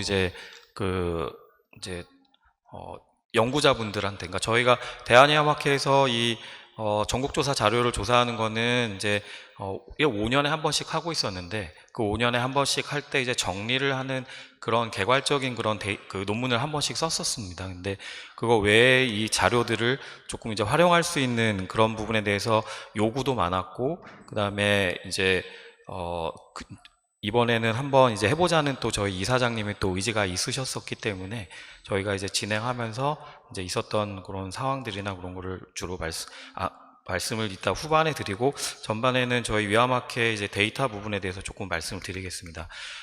저희 대한의학회는 이제 1999년부터 이제 정보전산위원회에서 그 자료를 모으기 시작했고요. 지금 이 자료가 다 있는 거는 아닙니다. 현재 남아있는 자료는 이제 2009년, 2014년, 19년의 자료가 사실은 남아있는 상황이고, 당시에 이제 점차적으로 이제 그러니까 병원 개수도 늘리고, 이제 전체 인원수도 이제 늘어가는 좀 그런 상황이 되겠습니다. 그 수집하는 데이터도 처음에 이제 저희가 굉장히 기초적인 데이터를 모았다가 이제 해를 거듭하면서 조금씩 이제 좀 더 자세한 데이터를 저희가 모으기 시작했고요. 최근에 이제 모은 거 2019년 자료에는 뭐 저희 위암 수술과 관련된 조금 더 이제 자세한 뭐 예를 들어서 이제 이런 포스트 오퍼레이티브 모비디티나 모탈리티까지도 저희가 이제 모으는 그런 상황이 되었습니다. 그래서 각각 그 모았을 때 저희가 대한위암학회지에 이제 매번 논문을 이런 식으로 실게 되고요. 그래서 그 이제 5년 동안의 그 자료를 가지고 이전 자료와 비교해서 논문을 쓰기도 했고, 그다음에 그해 이제 모았을 그 이제 자료를 모았을 당시에 저희 위암 수술이나 이런 것들이 어떻게 되고 있는지, 예를 들어서 2009년 같은 경우 이제 라파로스코피가 이제 조금씩 도입되는 그런 상황이었고, 2014년에 이제 로봇이 도입되면서 저희가 이제 그런 개수들을 또 저희가 조사를 했었고요. 그리고 이제 뭐 스테이플러 사용 관련한 부분, 그리고 2019년에는 이런 이제 EGC나 AGC가 그 프로포션이 어떻게 바뀌는지, 그리고 이제 스테이지랑 그다음에 이제 수술적 접근 방법이 어떻게 바뀌는지 이런 데이터들을 모아서 저희가 이제 저희 대한위암학회지에 실었었습니다. 그래서 아까 모두에 말씀드린 대로 이 자료를 활용하면 좋겠다라는 거는 사실 이 자료를 모은 때부터 계속 얘기가 있었는데, 실제적으로 이제 이 연구를 이렇게 모아서 하는 연구를 시작할 때 이제 많은 조금 불편한 부분들, 그리고 좀 어려운 부분들이 있어서 이제 시도를 했다가 계속 안 된 걸로 알고 있습니다. 그래서 처음 이제 저희 당시에 한상욱 이사장님이셨는데, 이 부분을 좀 해보자고 해서 저희 정보전산위원회에서 이 자료들을 정리하고 사용하는 걸 어떻게 하면 좋을지 저희가 좀 먼저 1차 초안을 작성을 했었고, 다른 학회에 이런 비슷한 이제 규정이나 이런 게 있는지 찾아봤었는데, 유방암 학회에서는 많이들 알고 계시겠지만 굉장히 그 온라인으로 해서 자료가 잘 모이는 걸로 되어 있습니다. 그리고 그것과 관련한 이제 등록사업 연구 규정이 있었습니다. 그래서 사실은 저희가 초안을 잡을 때 이제 유방암 학회의 그 규정을 저희가 조금 많이 도입을 해서 계속 초안이라고 말씀드리는데, 어쨌든 저희가 먼저 초안을 작성을 해봤습니다. 그래서 처음에 이런 등록자료 신청 자격은 뭐 위암학회 정회원이고, 그 다음에 위암학회 정회원이지만 이런 전국조사에 또 사업에 참여 안 하는 기관들이 있는 경우가 있습니다. 그래서 전국조사 사업에 참여해야 되고, 그 다음에 뭐 환자 등록이 있어야 되고, 뭐 정보전산위원회 판단에 따라 부실한 등록이면 뭐 이용 자격을 제한할 수 있다. 그리고 개별 연구자는 이제 총 1개의 주제에 대해서만 이제 등록자료 신청이 가능하다. 그다음에 이거는 이제 결국은 정보전산위원회는 이제 신청을 받을 수 있지만 최종 판단하는 거는 이제 연구위원회에서 하면 좋겠다라는 게 이제 저희 생각이었습니다. 왜냐하면 저희 대한위암학회에서는 이제 뭐 다른 학회에서도 이제 많이들 하고 계신 것처럼 이제 연구비를 주면서 이제 저희가 그 연구 사업을 이제 공모하는 게 있습니다. 그래서 전체적인 관리는 이제 연구위원회에서 하면 좋겠다라는 이제 생각에서 그렇게 진행을 했었고, 그 다음에 이 등록 자료 신청한 걸 그러면은 다 줄 것인가, 이제 그 부분에 대해서는 또 조금 저희 위원회에서는 다 주는 거는 좀 문제가 있지 않겠냐, 그러면은 결국은 심사를 해서 이제 제한된 인원 그리고 제한된 연구자한테 주는 것이 좋겠다라는 게 이제 저희 생각이었습니다. 그래서 이제 계속 나오는 것처럼 연구위원회에서 결국은 심사를 하는 걸로 저희가 처음엔 계획을 했었고, 심사 이제 우선순위를 이제 정해야 되는데, 예를 들어서 그냥 모든 분들한테 이제 똑같은 그런 상황에서 주기에는 이 전국조사 이걸 자료 이제 저희가 CRF를 여기서 보여드리진 않았지만 굉장히 많은 양의 그 데이터를 입력을 해야 되고, 그리고 그 연구간호사분이 또 없는 병원에서는 개개인의 그 외과 의사 선생님들이 또 입력을 굉장히 많이 하시는 그런 부분이 있었습니다. 그래서 그런 부분들을 좀 이렇게 베네핏을 주는 게 좋겠다라는 이제 그런 내용과, 그 다음에 이제 위암 전국조사에 참여했던 위원분들은 이제 단순히 뭐 그 전국조사한 거를 갖다가 이렇게 정리만 한 것이 아니라 이제 이런 CRF 작업을 하다 보면 많이 아시는 것처럼 굉장히 많은 쿼리가 발생을 하게 됩니다. 그래서 데이터가 실제로 맞았는지 이런 부분에 대한 쿼리 부분을 다 이 위원분들이 좀 확인을 했었고, 그리고 결국 이제 논문을 이제 쓰는 작업에도 결국 이 위원분들이 참여를 했기 때문에 그분들에게 좀 더 베네핏을 주는 게 좋겠다라는 이제 그런 기준을 가지고 좀 이제 의견을 드렸었고요.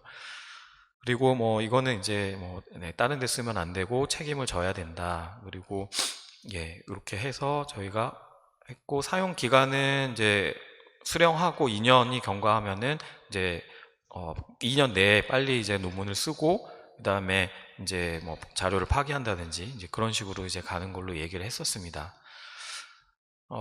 그리고 이제 저희가 이 자료를 갖다가 저희가 결국 사용하는 그 입장에서 결국 이제 논문을 쓰시게 될 텐데, 그 논문에 대해서도 저희 이제 정보전산위원회에 참여했던 그런 위원분들의 뭐 공동 저자를 지정한다든지, 그다음에 다수 이제 환자 등록을 굉장히 많이 했던 그런 기관들의 좀 더 이제 공동 저자 지정을 한다든지 이런 부분을 조금 추가로 하면 좋겠다라는 게 일단 저희 거듭 말씀드리지만 이건 저희 초안입니다. 그래서 예, 이렇게 하면 좋겠다라는 의견을 드렸었고요. 그리고 기타 규칙은 뭐 이런 승인하에 하고, 그다음에 연구자 논문 작성 투고하기 전에 한번 이제 공동저자에다 문의를 하고 정보전산위에서 공동저자를 지정해 준다, 이런 식으로 해서 저희 이제 항상 뭐 모든 학회가 마찬가지지만 그 위원회에서 결정된 부분은 결국 상임이사에서 결정을 해야 됩니다. 그래서 제가 이 내용을 가지고 상임이사에서 죄송해요, 여기까지인데, 심사 규정에는 이제 각각에 대한 이제 점수를 저희가 하기로 했었고, 그 다음에 과제 공모에 참여한 이제 같은 기관 연구위원은 제외하고, 그 다음에 이제 이렇게 하는 걸로 했었는데요. 상임이사에서 결국 이제 이 상황들 다 보고를 드리고 이제 말씀을 드렸더니, 제일 중요한 거는 이제 전국조사에 지원 자격 부분은 평생회원, 정회원, 그 다음에 전국조사 참여한 병원으로 하되, 연구 주제는 뭐 당연히 제한이 없고요. 심사 기준 부분에 있어서 굳이 저기 연구자분들 그리고 저희 학회 회원분들이 그 신청한 연구를 저희가 뭐 이렇게 못하게 하고 그렇게 할 필요는 없겠다라는 게 이제 상임이사회 그 전체의 의견이셨습니다. 그래서 다만 이게 저희가 연구를 공모를 하다 보면 이제 주제가 같을 수 있는 부분은 있을 것 같습니다. 그래서 이제 같은 주제가 신청이 들어왔을 때 그거를 이제 교통 정리만 해주고 나머지 부분은 이제 다 연구를 하실 수 있도록 이렇게 도와주자라는 게 이제 최종 결론이었고요. 그래서 저희가 같은 주제를 신청했을 때는 이 부분을 저희가 정보전산위원회에서 그 부분을 확인을 하고 가능한 이제 연구를 공동으로 진행하는 것으로 그 연구자분들 간의 저자 역할을 조정할 수 있도록 저희가 이제 안내를 하는 것으로 했고요. 그러면은 이제 혹시라도 근데 그렇게 역할 조정을 부탁을 드리지만 우리는 혹은 나는 그렇게 못하겠다라고 하면은, 그러면 이제 어느 분은 할 수 있고 어느 분은 못하는 그런 이제 상황이 발생할 수 있기 때문에, 그럴 때는 이제 아래와 같은 기준으로 저희가 이제 정하도록 했습니다. 그래서 점수가 높은 연구자를 이제 선정하는 것으로 했고, 환자 등록수가 이제 많은 병원에 이제 1점을 가산을 했고, 전국조사 실행위원으로 이제 참석하셨던 경우에 1점, 그 다음에 JGC 그러니까 저희 대한의학마케지에 논문을 게재한 경우가 있는 경우에 1점, 이렇게 해서 과제 심사 기준을 만들었습니다. 그리고 이제 아까 뭐 공동연구자 뭐 이런 부분 굉장히 복잡한 부분이 있었는데, 이제 간단하게 논문 작성 시에 그냥 정보전산위원회를 공동연구자로 하거나 아니면 에크날리지먼트에 이제 대한의학마케 전국조사 자료임을 이제 명시하면 이제 둘 중에 하나만 하면 되는 것으로 그렇게 했었고, 그 다음에 저희가 2번의 이제 연구 공모를 진행했었습니다. 그래서 첫 번째 공모를 했을 때 2022년도였는데, 그때는 이제 저널 오브 게스트 캔서 대한의학마케지에 우선 투고하는 것을 이제 하나의 조건으로 했었고, 당시에는 저희가 학회에서 연구비를 지급을 했었습니다. 뭐 많은 돈은 아닌데 한 200만 원 정도 저희가 연구비를 지급을 했었고요. 하지만 이제 23년도 2차 연구 공모 시에는 저희가 이제 저널 오브 게스트 캔서에 우선 투고하는 규정을 삭제했고, 그러면서 이제 연구비 지급은 따로 하지 않는 것으로 그렇게 했었습니다.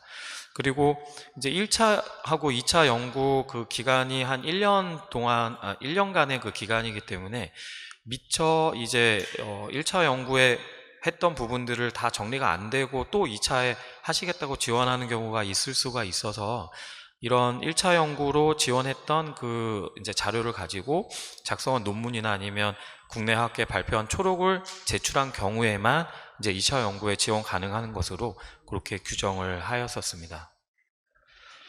그래서 이제 저희가 1차 공모를 했을 때 총 이제 18개 과제가 이제 들어왔었고요. 이제 처음 이제 선정한 건 15개 연구 과제였습니다. 이제 3개 과제가 이제 유사 과제로 미선정이 됐었고, 그래서 미선정이 된 그 분들께 저희가 이제 그 같이 공동 연구를 하시던지 아니면은 뭐 저희가 하여튼 의견을 달라 이렇게 했었고요.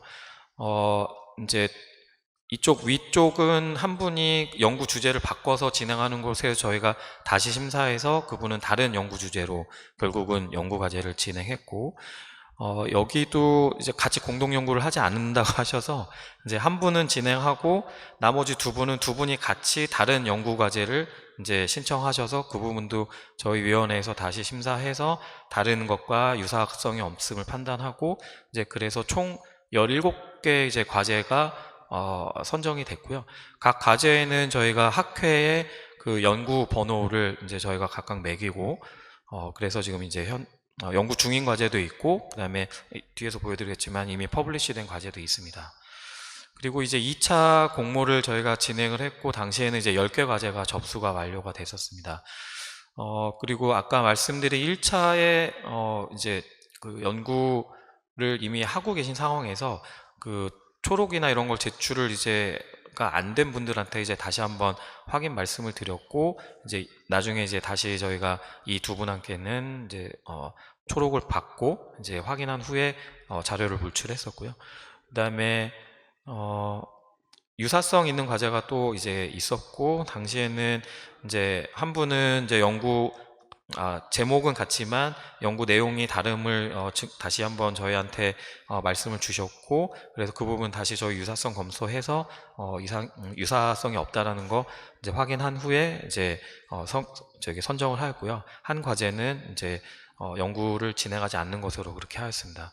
그래서 마찬가지로 저희가 2차 공모는 한 9개의 과제를 선정을 했고, 지금 현재 이 과제들은 연구 진행 중에 있습니다.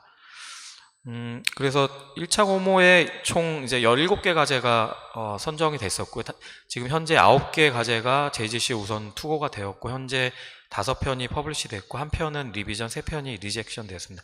리젝션 된 경우는 이제 다른 이제 JGC가 아닌 다른 이제 저널에 서미션이 가능하고요. 2차 공모에 선정된 9개 연구 과제는 현재 연구 진행 중에 있습니다. 그래서 이런 이제 그 선정이 되면 저희가 윤리 서약서를 이제 먼저 받게 됩니다.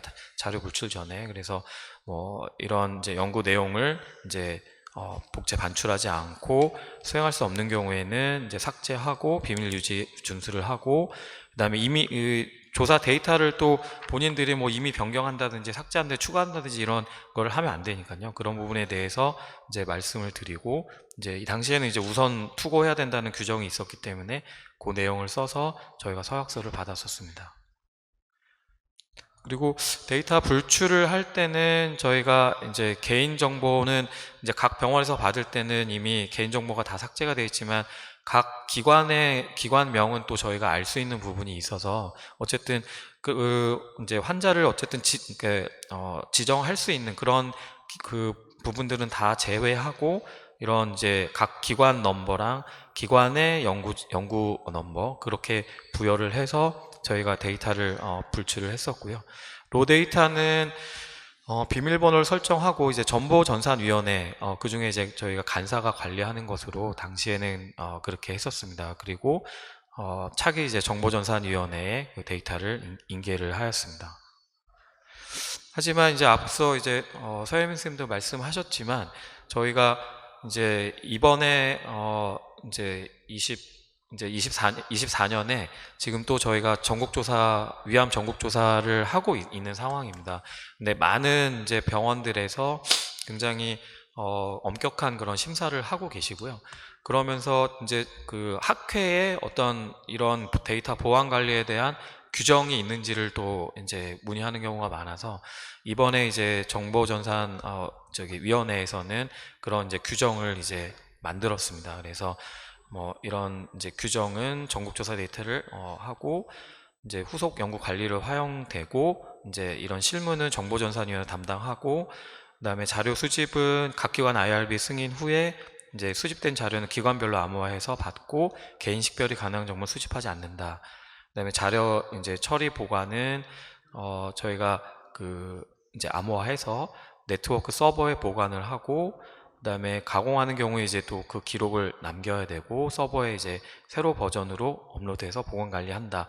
그다음에 자료 공유 부분에서는 이제 후약적 연구 공모를 받고 상임이사회에서 최종 이제 선정을 한 다음에 그다음에 이제 제공하는 것으로 그렇게 되어 있고 개별 병원에 대한 이제 식별 정보를 다 삭제하고 암호화된 파일로 발송하는 것으로 그렇게 했습니다.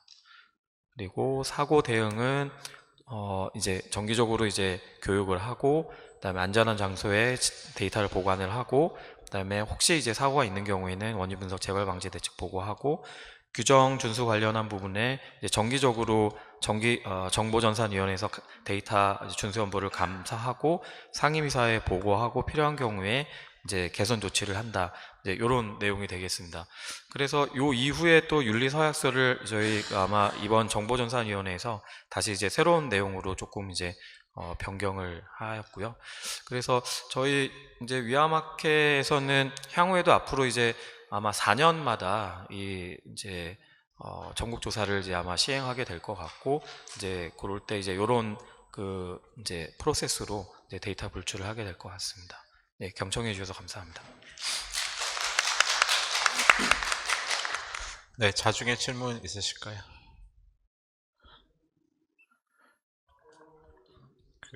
제가 질문 좀 드리고 싶은 거는 이제 혹시 뭐 그 중간에 연구 과정에서 뭐 윤리적인 문제가 생겨가지고 혹시 뭐 문제가 됐던 케이스가 있는지 하나 궁금하고요. 두 번째는 좀 더 이런 연구에 있어서 좀 이제 고민이 되는 부분이 저희도 이제 이런 K-QIPS 과제를 어떻게 분출할까 고민하다 보면 이제 이걸 활용을 잘 하게 해주려고 그러면은 이제 최대한 제재를 좀 덜 가하고 마음대로 쓸 수 있게끔 해주는 게 사실 좋긴 한데 또 이렇게 다 풀어주면 이제 악용하는 사례가 생길까봐 이제 고민하는 그 가운데 밸런스를 어떻게 맞추느냐 이런 문제에서 어떻게 생각하시는지 두 가지 질문 좀 드리겠습니다. 네, 좋은 질문 감사합니다. 사실은 첫 번째 부분에 대한 이슈는 아직까지는 없었습니다. 다행히 아직까지는 없었고요.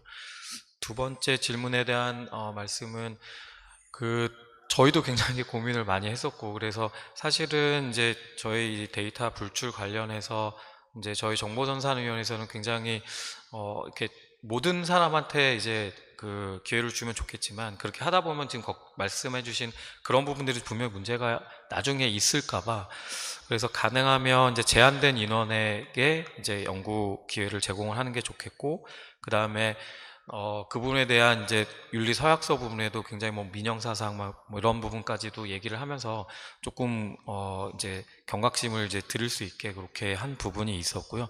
하지만 이제 상임이사회에서 그런 이제 의견들이 많이 이제 오갔습니다. 근데 결국은 이제 소중한 자료이고 이 부분이 아까도 이제 계속 말씀하셨지만 지금 현재 K-QIPS에서 모으고 있는 자료도 굉장히 이제 보물과 같은 자료가 될 텐데 그 자료를 갖다가 이제 바로 파기를 해야 되는 상황, 뭐 이런 상황이 혹은 이제 그게 이제 잘못 사용이 되는 이제 그런 상황 때문에 이제 많은 또 훌륭한 연구들이 나올 수 있는 부분을 저희가 막기보다는 이제 가능하면 연구자분들에게 많은 기회를 주고 하지만 이제 뭔가 그거를 막을 수 있는 그 방지책 그래서 저희가 생각하는 방지책 정도는 이제 아까 좀 전에 말씀을 드린 것 같은데 사실은 조금 부족한 부분이 없지 않아 있는 것 같습니다. K-QIPS 아까 이제 처음 말씀해 주신 거 보면은요. 예.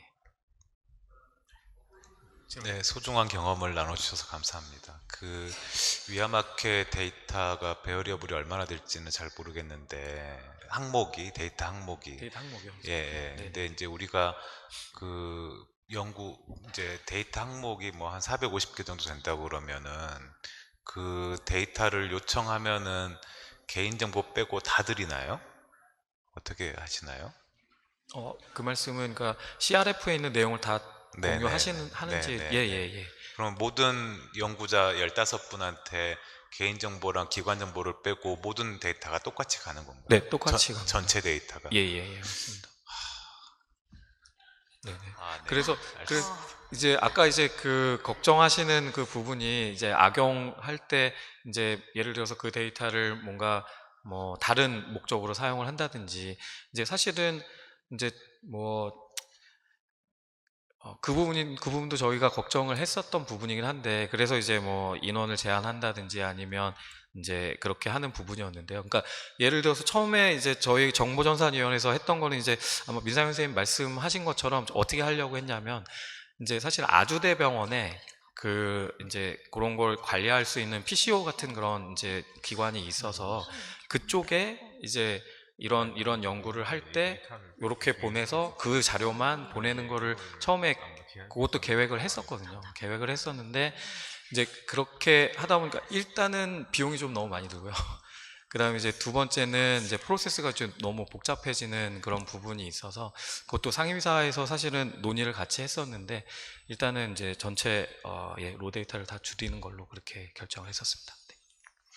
네, 시간이 돼서 다음 연재 넘어가겠습니다. 다음 연재부터는 이승은 선생님께서 해주겠습니다.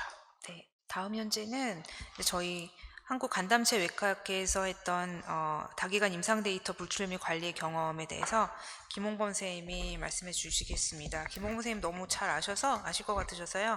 시간 관계상 이제 인트로덕션은 건너뛰고 먼저 강의로 들어가도록 하겠습니다. 부탁드립니다. 예, 소개 감사합니다. 저는 삼성서울병원 간단체외과 김홍범이고요.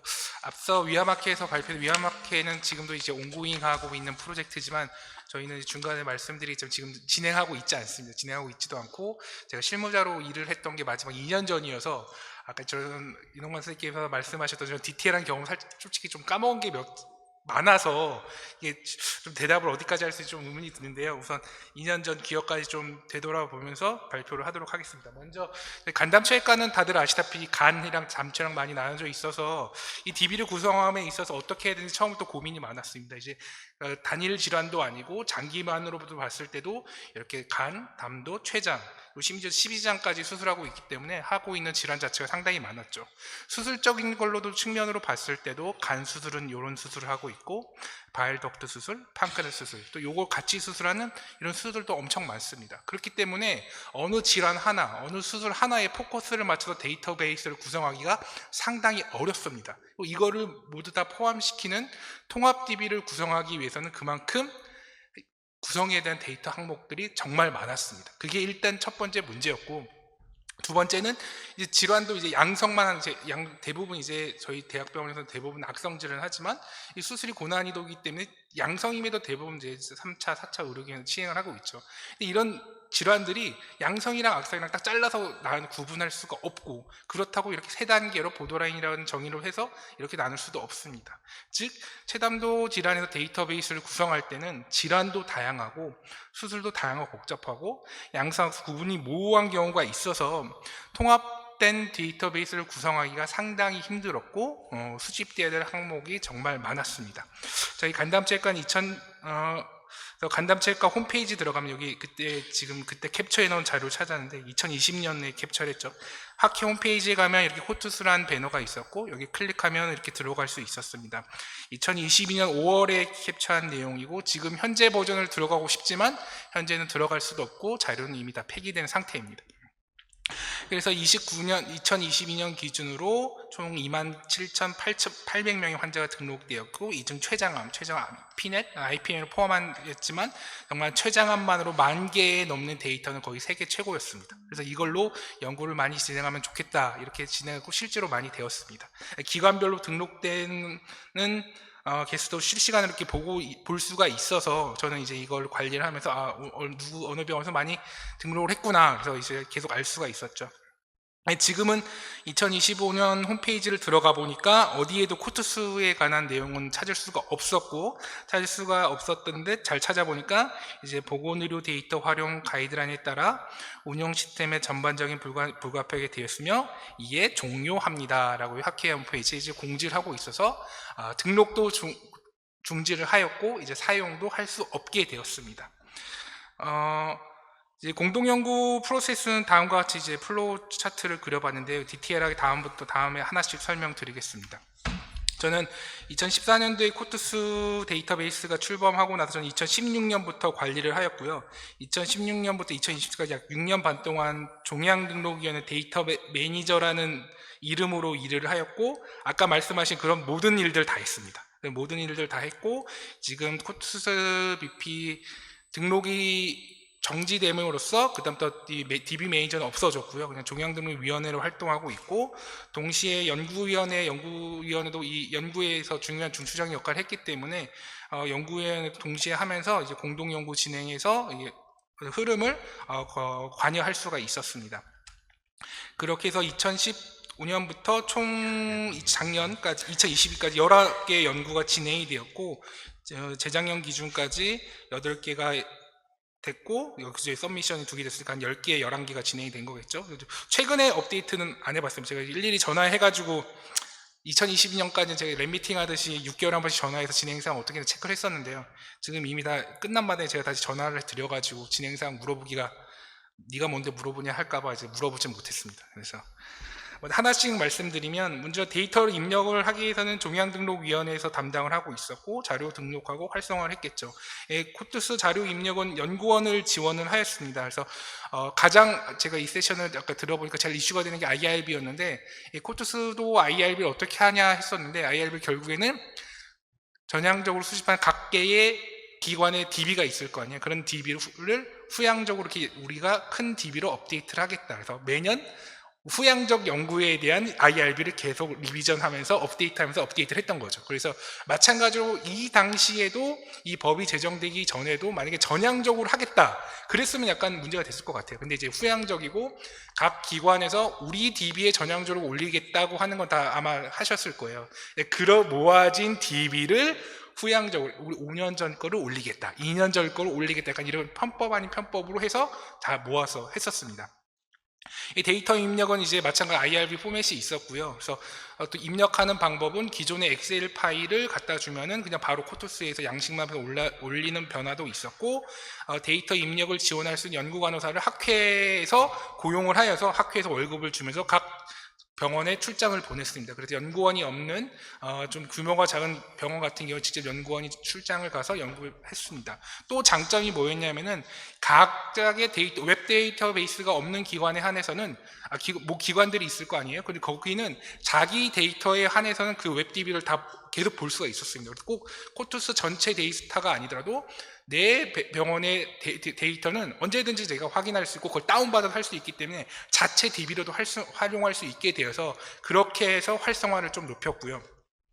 하지만 IRB 계속 여러 기간을 작업하다 보니까 수정할 사항이 계속 지적받는 게 많았고, 그래서 수정을 해야 된다고 생각을 했었고 2년 전까지. 그래서 그러면 또 맨날 오는 질문이 똑같았기 때문에 Q&A 홈페이지를 좀 만들어야겠다, 나도 너무 힘들어서 그렇게 생각하고 있었고, 이게 연구를 좀 진행을 해보니까 결국에는 기본 데이터만으로 할 수 있는 연구가 너무 제한적이어서 좀 디테일한 거 하고 싶어서 이제는 필수와 선택을 나눠가지고 좀 연구 항목을 수집하는 항목을 늘려야 되지 않겠냐 생각을 했었고, 연구사를 좀 홍보를 많이 해서 좀 더 입력을 활성화시키고, 그리고 궁극적으로는 오서십 논문이 실적이 있어야 자기가 이제 연구대 동기부여가 될 거 아니에요. 그래서 이런 논문들이 많이 나와서 동기부여를 시켜줘야겠다 이렇게 생각을 하고 했었습니다. 그 다음에 데이터 입력이 가능하고, 그 다음에 이제 연구를 어떻게 진행되냐면은 기본적인 연구 계획서 포맷은 학회 홈페이지가 있었고, 그래서 연구위원회로 접수를 했었습니다. 연구위원회를 접수하면 연구위원회는 바로 종영등록위원회로 자격 심의를 하죠.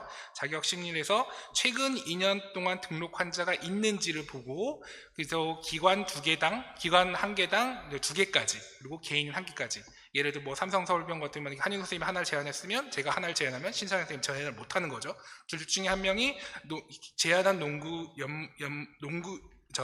연구가 이제 최소 서미션을 해야만 새로운 연구가 진행할 수 있겠습니다. 그래서 어느 한 기관, 어느 한 연구자만 독식하지 않을 수 있게 했고요.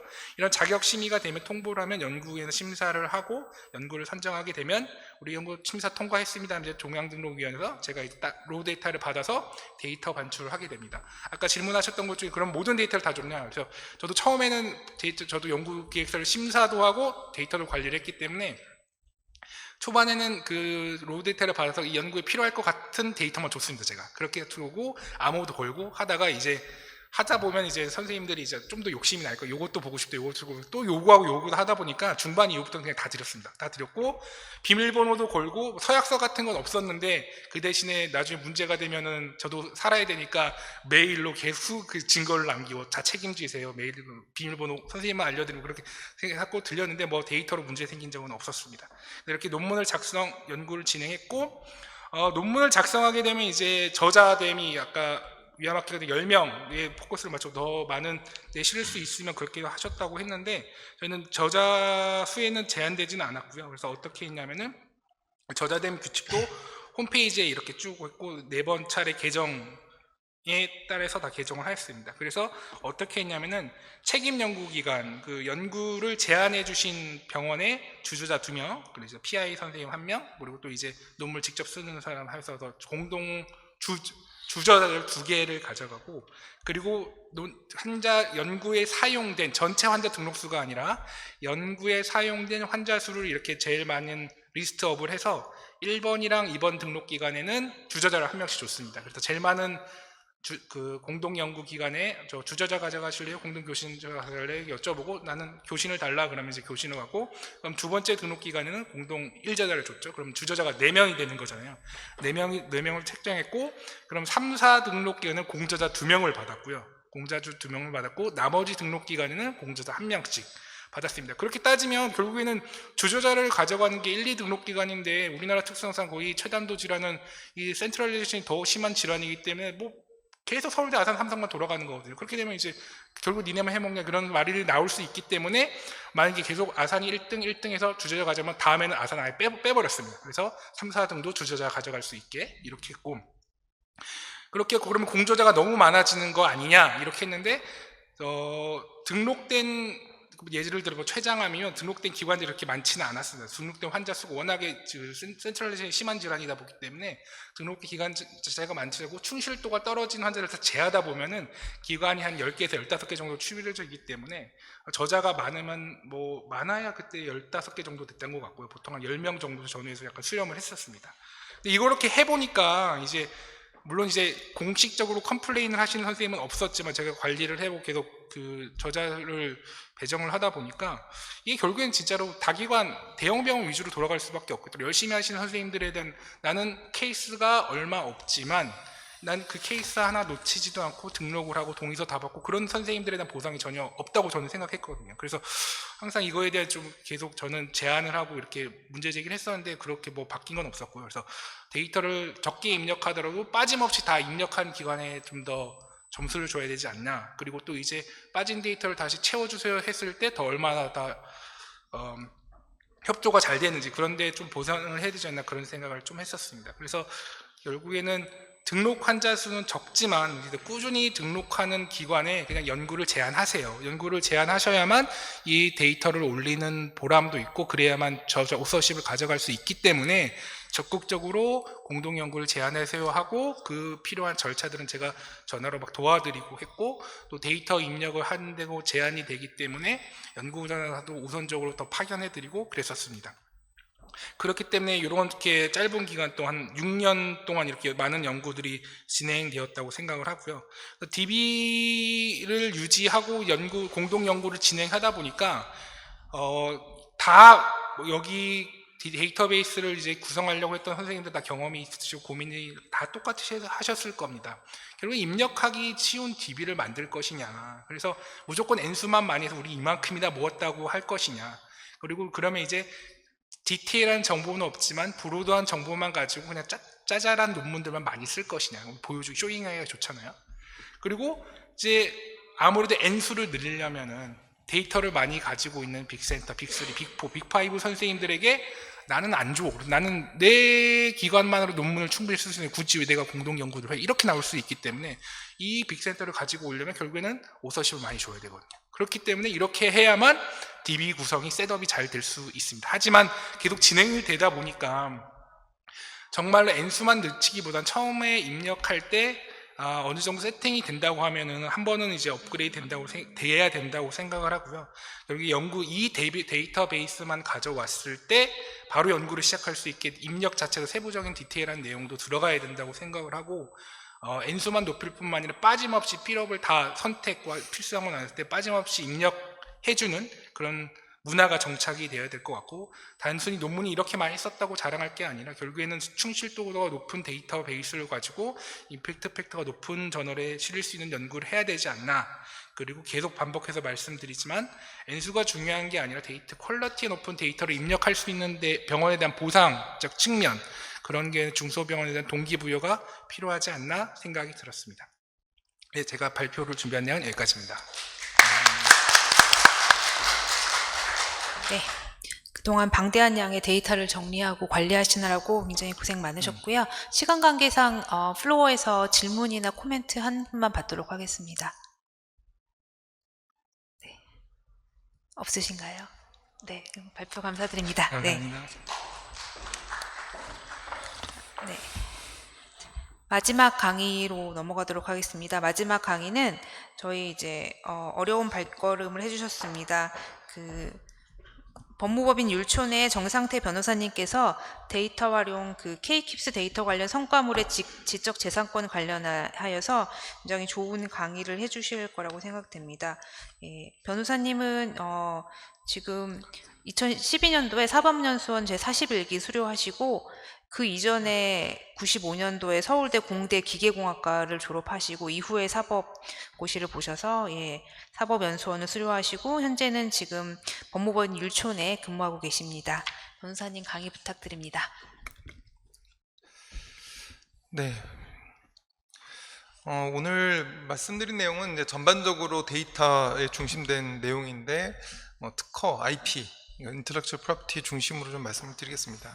데이터 활용과 관련돼서 오늘 발표 주제가 이제 성과물의 어떤 보호 관련된 지적재산권인데요.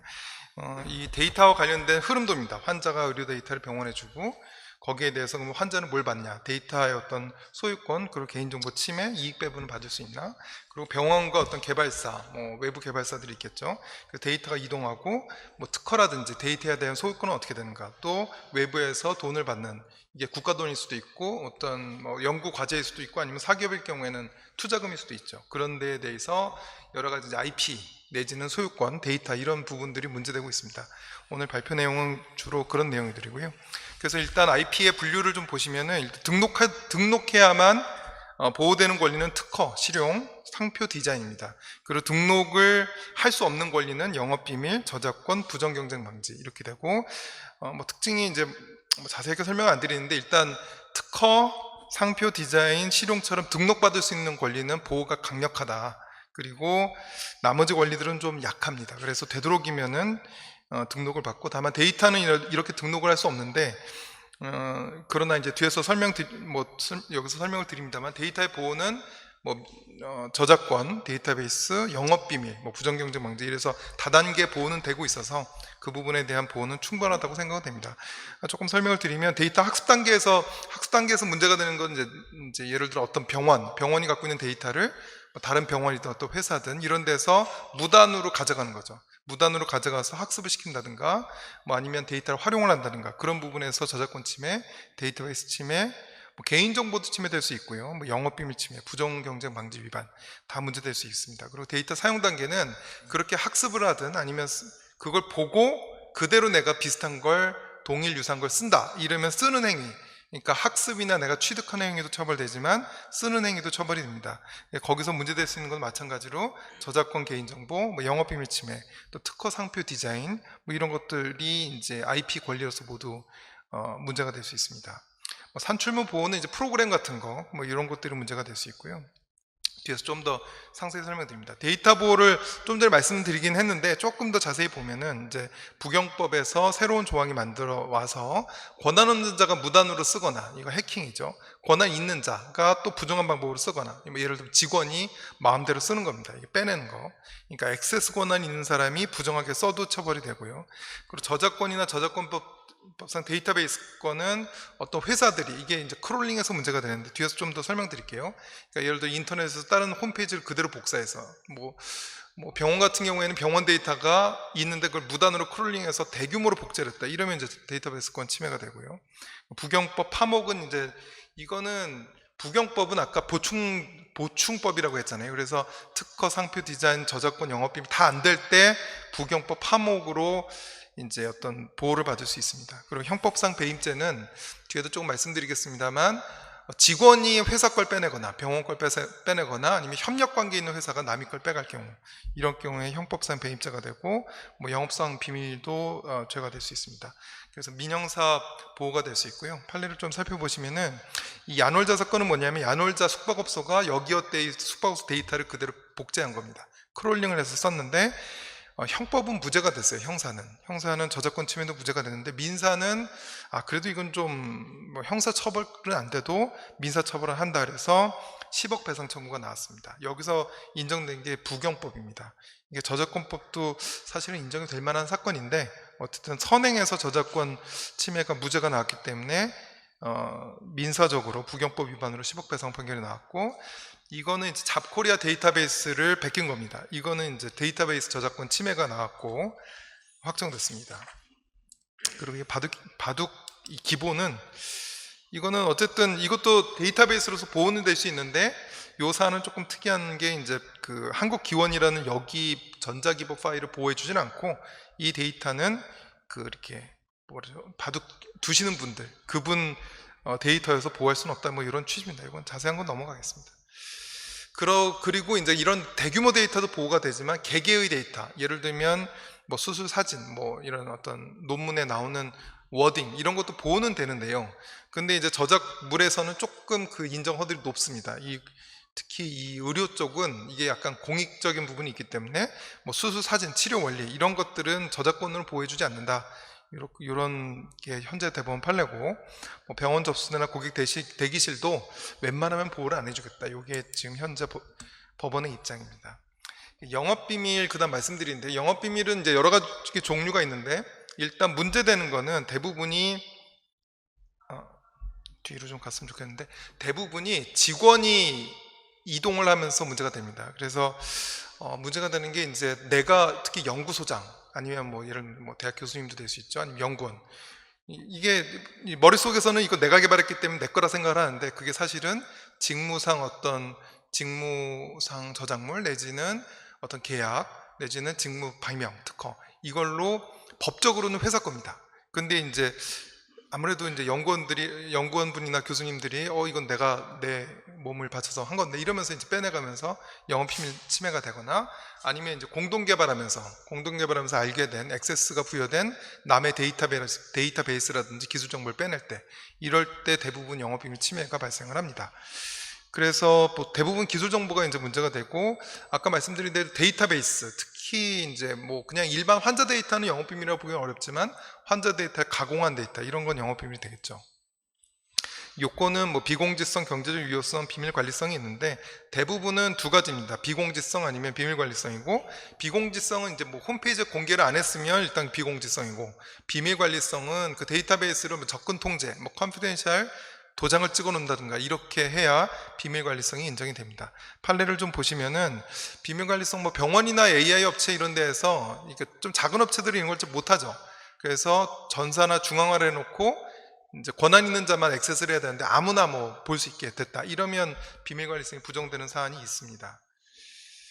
그리고 그 다음에 부경법인데요. 부경법은 조항이 너무 많아서 이걸 자세히 설명드리기는 좀 어렵고, 뭐 상품 주체나 영업 주체 혼동은 이거는 이런 겁니다. 등록된 상표를 침해하면 상표권 침해인데 등록을 안 해놓은 거예요, 상표를. 그럴 경우에 근데 너무 뭐 상표가 똑같다든가 디자인이 똑같다 이러면 부경이 보충적으로 적용을 해주는 겁니다.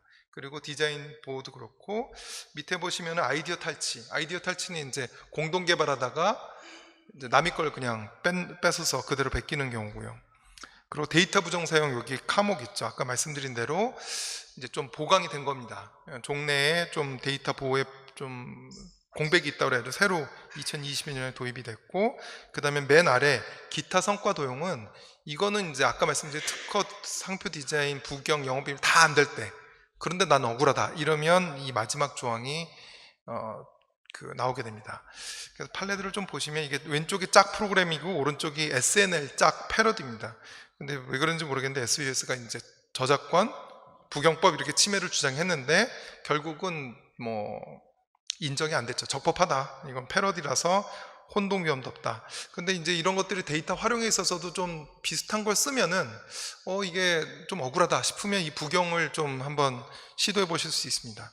왼쪽은 이제 앨범 중에 2NE1의 내가 제일 잘 나가를, 옆에서 나가사키 짬뽕의 내가 제일 잘 나가사키 짬뽕, 이렇게 어떤 표현을 이제 쓴 거죠. 그랬더니 왼쪽에 있는 이 그룹이 이거 내 거 좀 쓴 거 같은데, 그래가지고 소송이 붙은 겁니다. 어쨌든 뭐 원고 패소, 그러니까 혼동이 없고 이 정도는 괜찮다, 이런 취지입니다.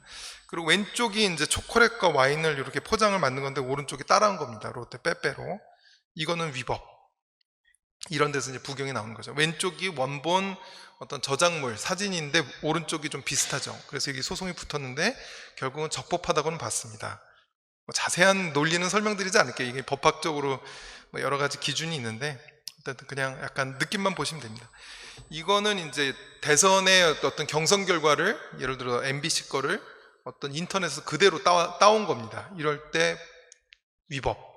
이게 이제 말씀드린 아까 기타 성과 도용행위라 그래서 이게 뭐 다른 걸로 보호가 안 되고 하도 억울하니까 이제 고소를 했는데 민사상 위법이 인정이 된 사람입니다. 부루마블과 모두의 마블, 이것도 뭐 게임 이론이나 이런 것들이 거의 비슷한데 이런 부분이 결국은 적법하다고 봤어요. 그러니까 법에서는 아이디어는 이제 학술적인, 여기서 발표하는 학술적 아이디어는 공익상 잘 보호를 해주지 않습니다. 근데 저작권이든 부경이든 구체적 표현, 구체적 형상, 이런 것들은 보호를 해주죠. 근데 요 사안에서는 게임의 어떤 룰, 이런 건 비슷하지만 구체적인 어떤 그림, 이런 것들은 달라서 그냥 적법하고 둘 다 쓸 수 있다, 이렇게 판단하는 사례입니다.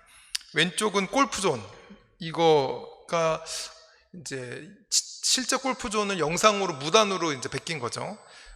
근데 역시 저작권이나 뭐 이런 디자인 전부 등록도 안 돼 있었고 보호를 못 받아서 결국은 부경법, 부정경쟁방지법 파목으로 인정이 됐습니다. 이 오른쪽 거는 왼쪽이 캘리백, 버킨백이고 오른쪽이 눈알 가방이라고 해서 유사하게 만들어 놓고 눈알을 크게 그린, 결국은 위법이 인정이 됐습니다. 특허를 좀 간단히 보시면은 특허권은 20년 동안 이제 출원부터 20년 동안 보호를 해주고요.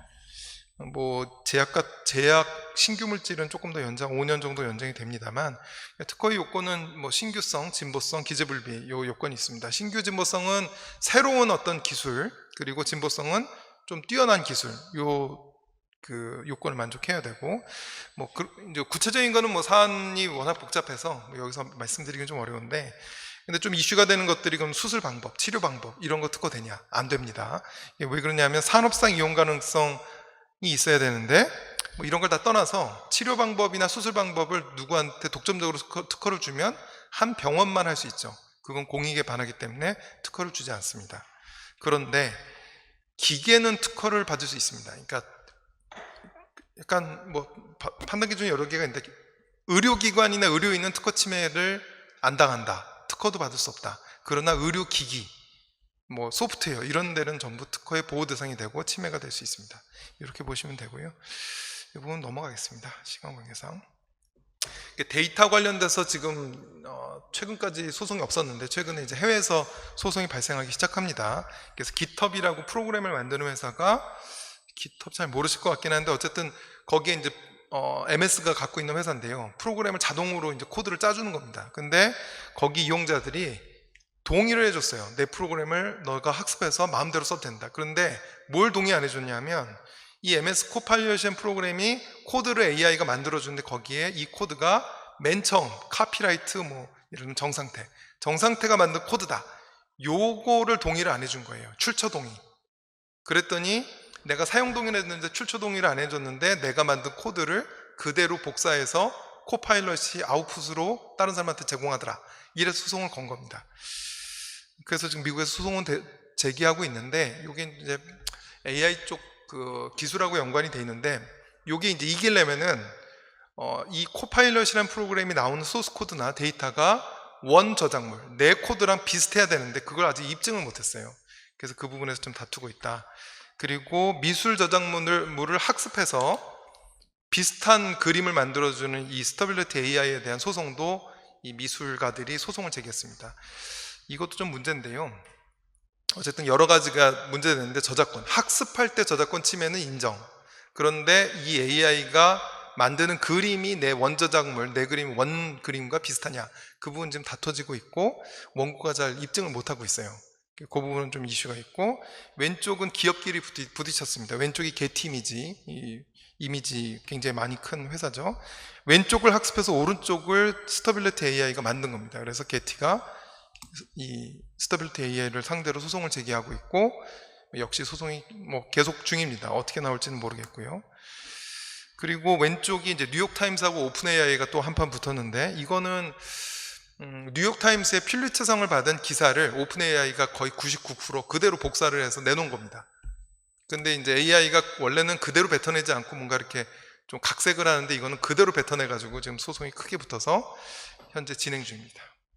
그래서 이제 데이터 관련돼서는 뭐 물론 이제 의료 데이터들은 그렇게 첨예하진 않을 것 같은데, 누군가 큰 돈을 버는 기업이든 병원이든 뭐 나오게 되면 소송의 가능성은 높다, 이렇게 말씀드립니다.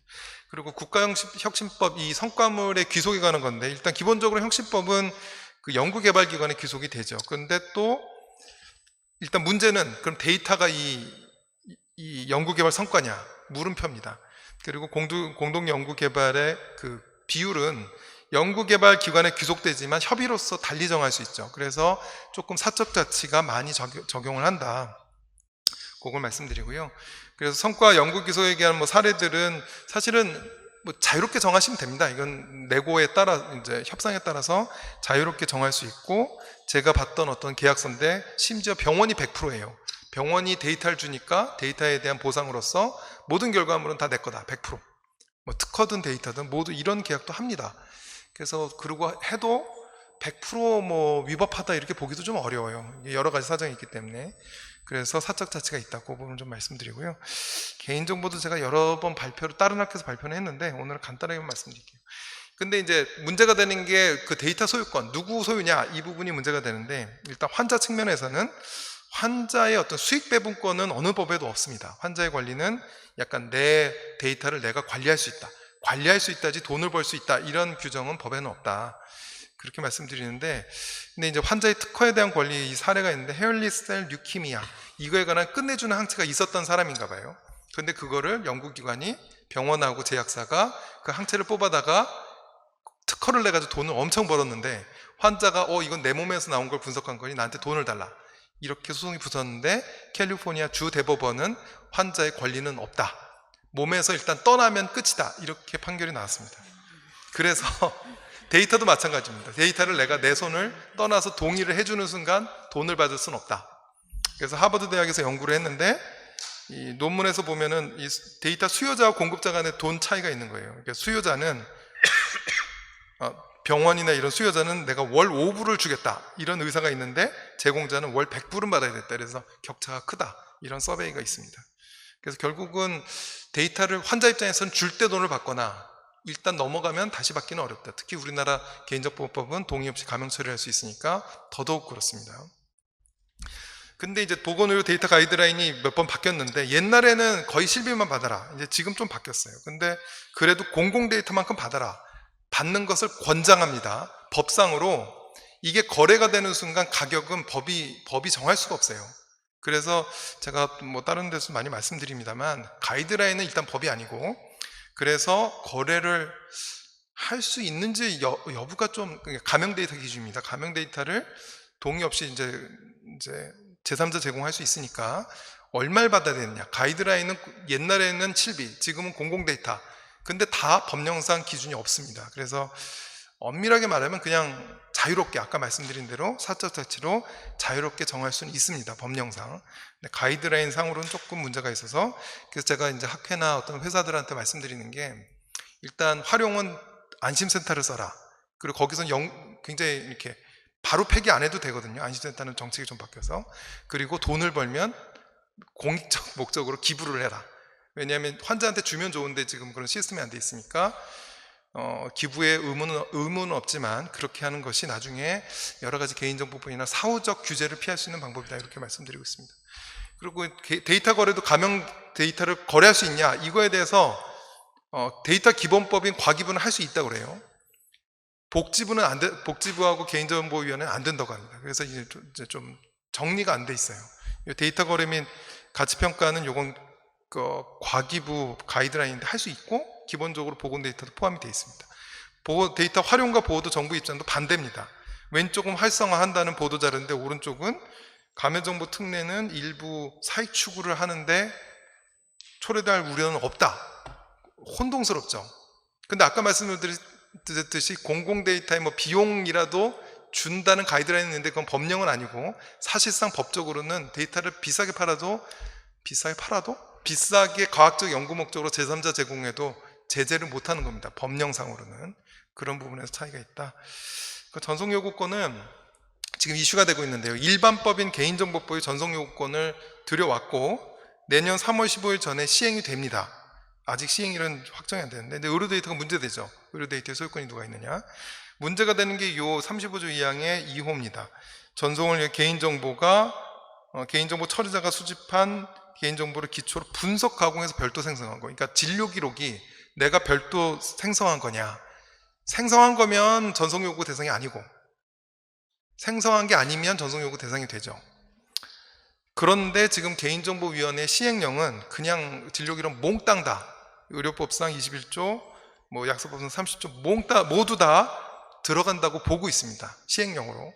그럼 이제 의료법 21조 위반이 문제되죠. 그랬더니 굉장히 신박하게 개인정보위원회는 시행령으로 의료법의 예외 규정을 두겠다. 이렇게 지금 얘기를 하고 있습니다만 제가 보기에는 그거는 잘못된 겁니다. 법률에서 개인정보법이 의료법의 예외 규정을 시행령에 규정할 수가 없어요. 이건 법체계가 위반이 되는 거거든요. 그러니까 예외 규정을 두려면 법률이 예외 규정을 둬야지 시행령이 의료법 배제 규정을 두는 건 이게 법체계적으로 안 맞습니다. 사실은 뭐 개인정보위원회도 저도 알고 있다고는 보는데 어쨌든 그 부분 좀 정리가 안 됐고 지금 어쨌든 밀어붙이는 것 같습니다. 그리고 유럽이나 이런 데 보면은 GDPR에서 의료 데이터의 진료 기록은 전송 요구 대상에 들어가지 않는다. 왜냐면 아까 말씀드린 대로 별도로 가공한 정보기 때문에 이렇게 이제 워킹 그룹에서 해석이 나왔고 오른쪽 더치 어서리티 더치가 네덜란드인가요? 어쨌든 그쪽에서도 뭐 그게 맞다. 진료 기록은 전송 요구 대상이 아니다. 이런 입장입니다.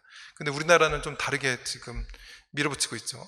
그래서 뭐 제가 정확히는 모르겠습니다만 정부 좀 알고 있는 것 같아요. 그래서 특별법으로 일단 시행을 하고 이제 보건복지부의 특별법, 21대 강기훈법 아닌데 이걸로 그냥 법률에 내가 전송 요구를 시키겠다. 이렇게 지금 하고 있고 추진이 되고 있는 것으로 알고 있습니다. 아직 국회 제안은 안 됐고요. 좀 지켜봐야 될 것 같습니다.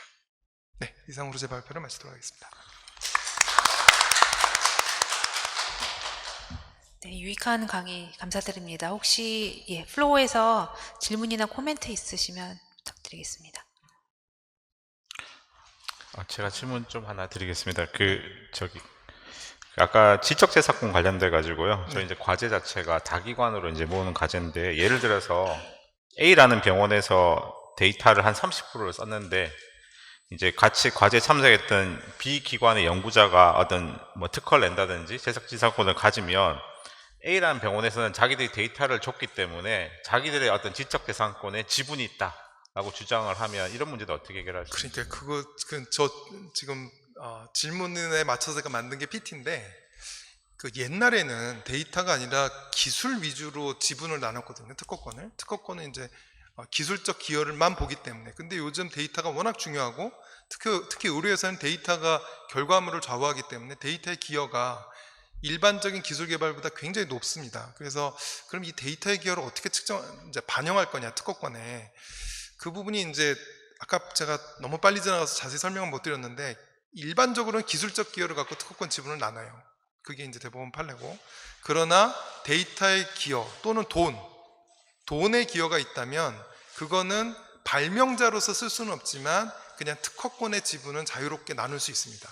그래서 그거는 협상력에 따라서 좌우된다. 아까 100대 0 보셨죠? 그 100대 0이 데이터를 제공하고 AI 업체가 기술 제공했는데 병원이 힘이 너무 세니까 그냥 100대 0으로 한 계약입니다. 그게. 그래서 가능은 하다. 그러나 너무 심하면 이제 뭐 민원이 제기되겠죠. 뭐 너무 심하면 이제 뭐 소송이 붙거나 아니 뭐 언론 플레이를 하거나 그럴 수는 있는데 어쨌든 가능은 합니다. 자유롭게 결정할 수 있다.